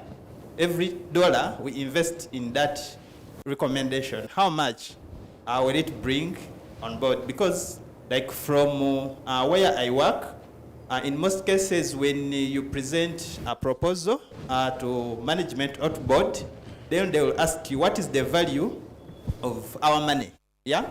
If we put money into that intervention, how much does it bring? So that we avoid the case where one of our colleagues said maybe perhaps that was the issue why Uganda Coffee Development Authority was not well packaged. The president will be interested in numbers. Thank you, I submit.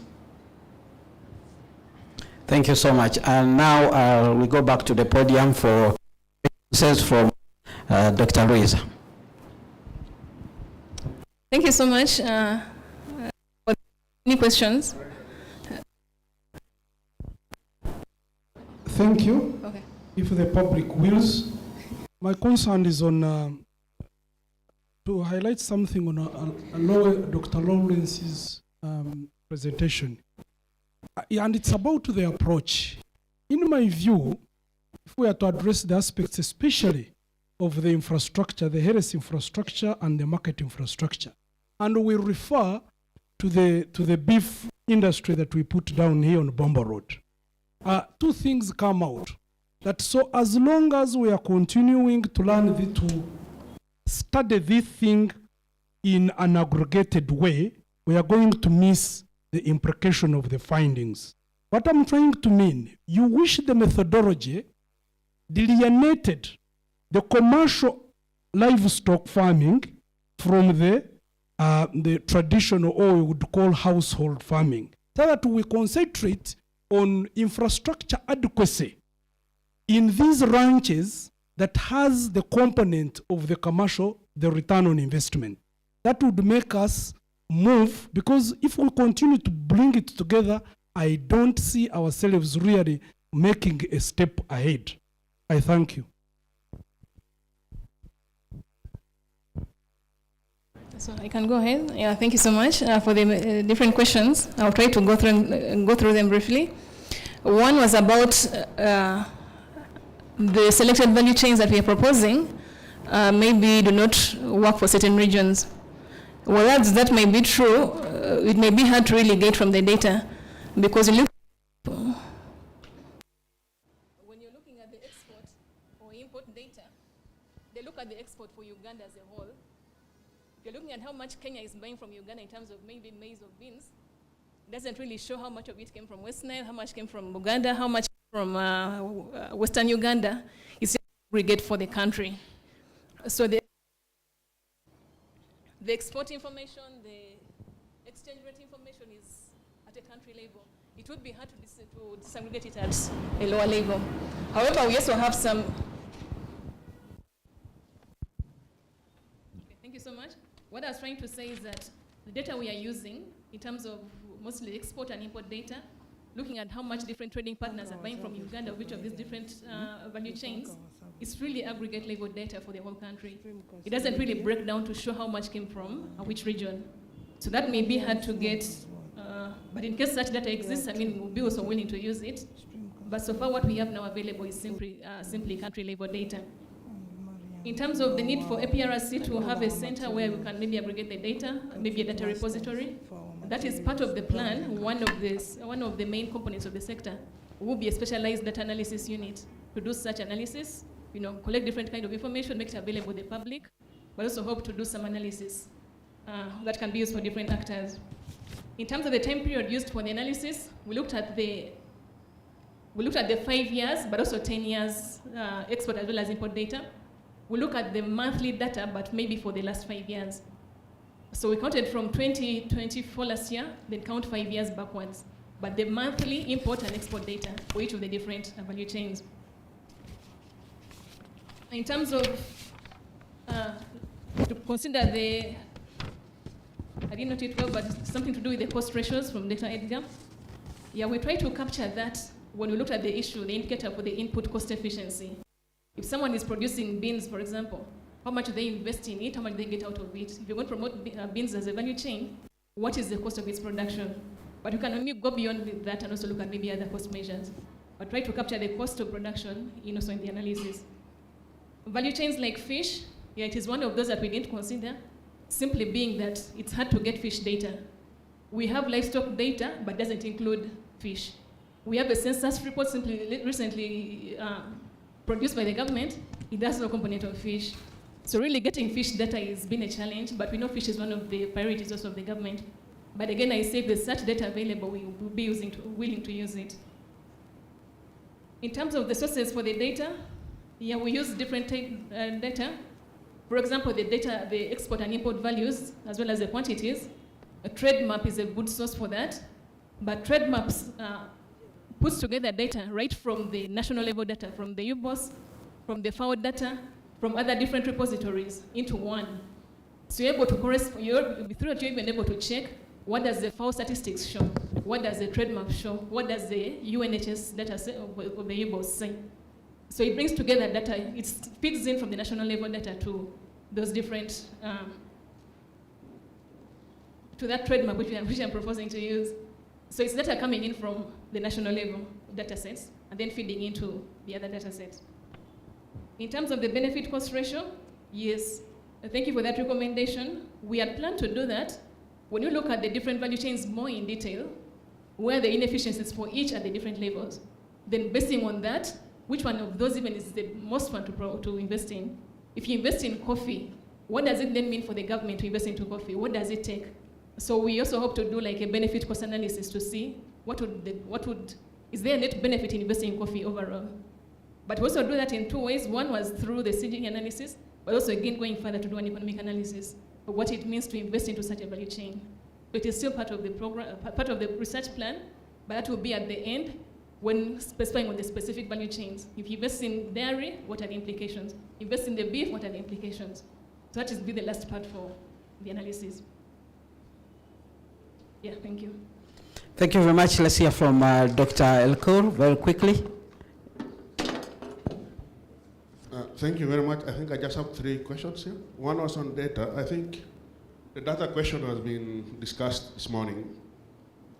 And I want to say from my own perspective, we have data, and UBOS is collecting data that is specifically meant for evaluation, and I call it postmortem, to evaluate policies, impacts, but if you want to make a decision to correct your action as you're doing the implementation, maybe not. We need to do something there. But the problem is what you just highlighted, is the way we work. So I think even the academicians are not helping the ministries in the data. But also, the ministries need to be welcoming to academicians to help them with the data work.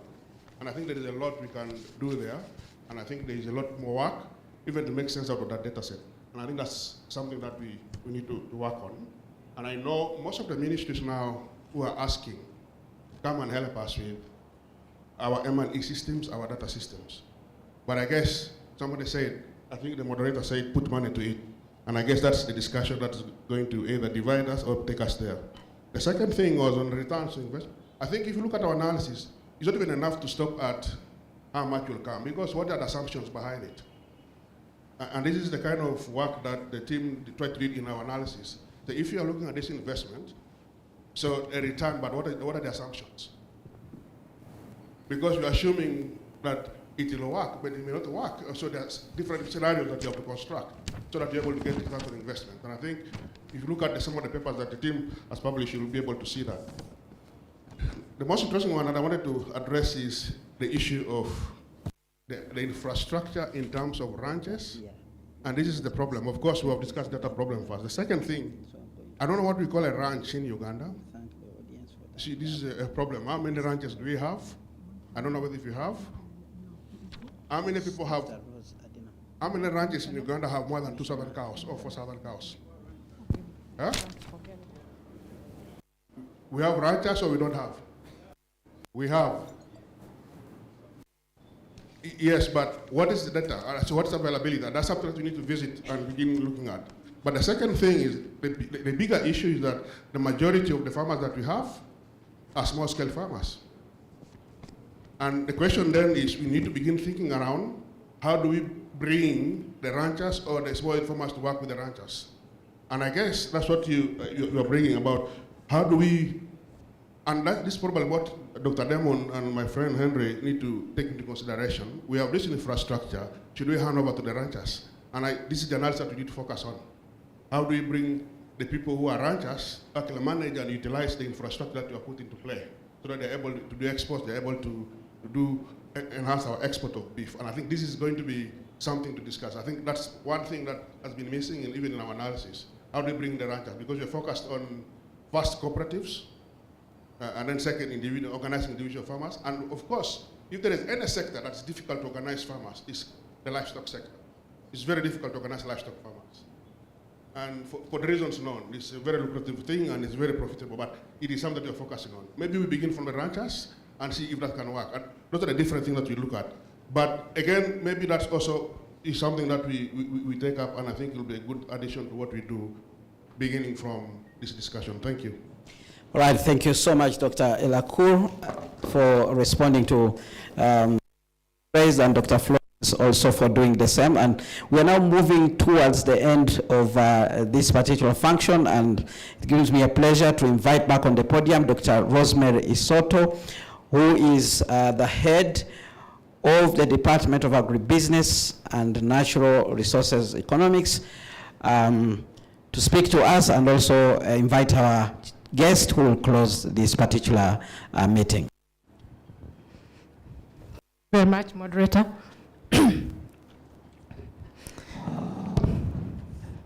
As you can see, I'm full of smiles. Finally, we come to the end of this beautiful, beautiful day that we've all been looking forward to. And on behalf of the organizing committee, that is all the members of DANRE, Department of Agribusiness and Natural Resource Economics, on behalf of APEX, that has journeyed with us organizing this launch, and our partners, especially AGRA, that funded this event, I must state that, and MacRiff, that also funded this event. I would like to take the pleasure to say thank you very much for coming for this event. I believe the members of DANRE will have a very good night tonight, because we've all been looking forward to this. And it's just the beginning of the long journey. And as already mentioned by everybody else, right from morning to the panelists to the audience, I think this center has come at the right time, and I think we are ready to take it on together with each and every one of you. Please, you are all welcome on board to this very great center. At this juncture, I would like to invite our very dear Commissioner, Dr. Okurut Ademun Ross, to come and close the launch. And afterwards, the moderator will tell us what next. Thank you.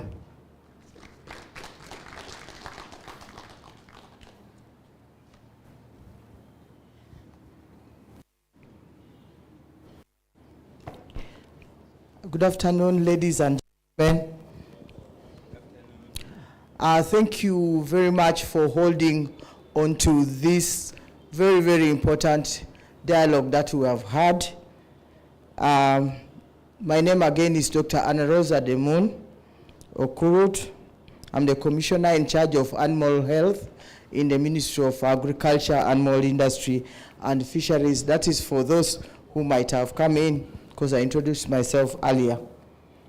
Thank you very much to the presenters, panelists, the audience, for the good activity that we have undertaken today. for me this is very great, because I'm one person who has really mourned for a relationship between academia and the policy. And now policy is here with us. Of course, I've already given my comment on the pictures. I pray that they include my bovine there. And to me, it's not a simple thing that that logo looks like that, because it explains why probably the people of COVAB are not here, because we need them. They are part of the food. The people of food, I think the faculty of food are not here, and yet we need them. We are talking about food. So I don't think we are talking about food only or of crop origin. So let us look at all the crops. I want to acknowledge the management of the university, that's the Vice Chancellor, the Deputy Vice Chancellor, the staff of CAES. I have all these abbreviations: CAES students, development partners. We want to appreciate you for all the support that you have provided. I want to take this opportunity to congratulate APRC, the center that we are all going to utilize. Earlier on, I had a short speech where I talked about the laws. The law that establishes the institutions of tertiary learning do not refer to the industry. So as we start on our policy game, or as we invigorate it, or whatever we want to call it, I would like to request that we really ensure that our laws are reviewed. For instance, the Animal Diseases Act is reviewed so that it has an aspect of policy, it has an aspect of relating with the academia as it is written there. When we don't do that, it will depend on our relationship. Today, Dr. Polot here has a good relationship with the people here at CAES. Then you find that there's a lot of relationship. We seem to be working together. There will be an act or a law policy worked on together with us. But tomorrow, Dr. Polot, Dr. Ilukor, Dr. Demunos, whoever, will not be the ones that are acting. And they will look at the act, they will look at the law, they will look at the regulation, they will look at the policy. And it doesn't oblige them to undertake a relationship. Maybe even they've quarreled, and those personal relationship will delineate the university from the industry. So we need to put it in our laws, in our policies, to ensure that we must work together. That's when institutions can continue beyond the personalities. I have noted that even some acts do not even have policies, have been acting in lots of reviews of policy acts. I know that the trend is there should be a policy from which one act or several acts or laws can be developed. But some of those old acts which we inherited do not even have policies. So you find that you are trying to review in this era, and the people are asking that now you're reviewing this act. Where is the policy? You look around and the policy is not there. So for me, it is the music to know that today I am here. In fact, I removed all the things and made sure I sit here. So, and I'm thankful that I was given this opportunity to close, because we have been there grappling. Me, I know how to inject dogs and cats and cattle, and then I am now in preparing a law. They are asking you, a law has to have an act, or an act has to have a policy, and so on. And then you say, you look around, and now today I've met all of you, and I'm so grateful that I've met you, and I will be happy to have your numbers so that you are our saviors. We must use the academia to drive the industry. If we don't do that, we are doomed. We will be up and down maybe from the support of the current development partners. And when that one closes, then we don't know how to talk to each other, because the talking was, the bond was, the chemical bond was connected maybe by the development partner. So we need to make our relationship real as institutions of this country. And we need to have acts and activities of APR grounded in government activities and not triggered by support from the international or support world. So what I propose that we should be doing as we do this work now, we should find how we are sitting as APR in the government, with the government budgets and so on, so that if the funding stops, we can continue. So because of that, we will therefore have a lot of reasonable reviews which will be done by the institutions. I can assure you, if you look at what we have reviewed, it might be insufficient because we are not working together. So I'm looking forward that we work together, especially on the things now that are in the pipeline. We work together to make sure that policies and the rules and regulations are, okay, I've seen you, sir. Anchor into the government, regular conferences of this nature, so that we have our conversations, maybe and other methods of sharing information, a WhatsApp group or a Google group for emails, and so on. Proper planning. Dr. Ilukor has been going through infrastructure, and I was happy that I am here to listen to the infrastructure. Did we plan to put the infrastructure in the correct place? Can we now ask the ranchers to come and join to use the infrastructure? What distance are they from the infrastructure? So it might go down to planning. And probably we need now to review and see that when we plan our projects, we plan them well. I want to end there, bring you greetings from the Ministry of Agriculture, Animal Industry and Fisheries. Thank you, and look forward to further relations. I now close this workshop or conference. Thank you. Thank you, Dr. Ambrose Ademong, for your comments and accepting to officiate at the closing of this meeting. There are quick announcements that we want to make. The first one, tune in to NTV tomorrow, 7:30 a.m. There'll be a discussion about APRC to widen this discussion, but also take the message to the stakeholders who are not being able to be in this room. If all goes on well, tune in to Spectrum on Radio 1 tomorrow, 7 to 8 p.m.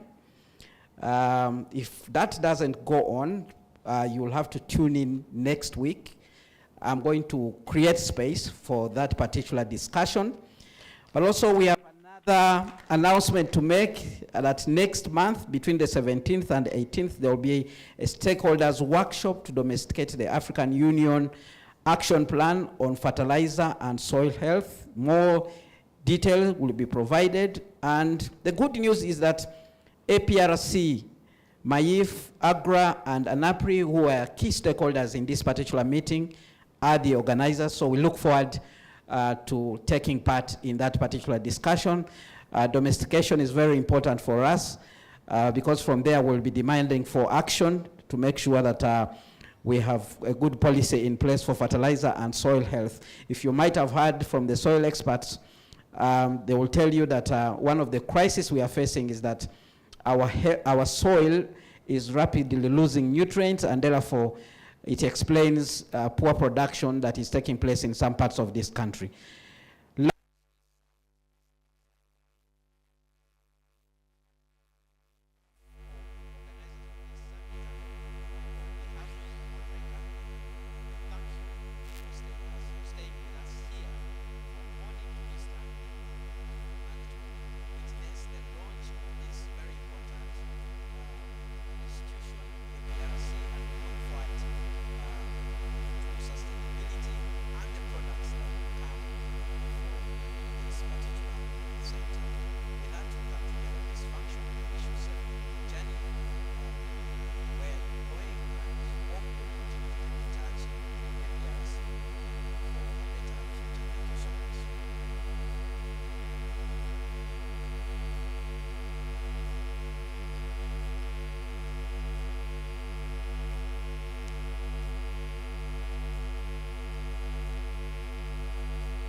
line. Thank you so much.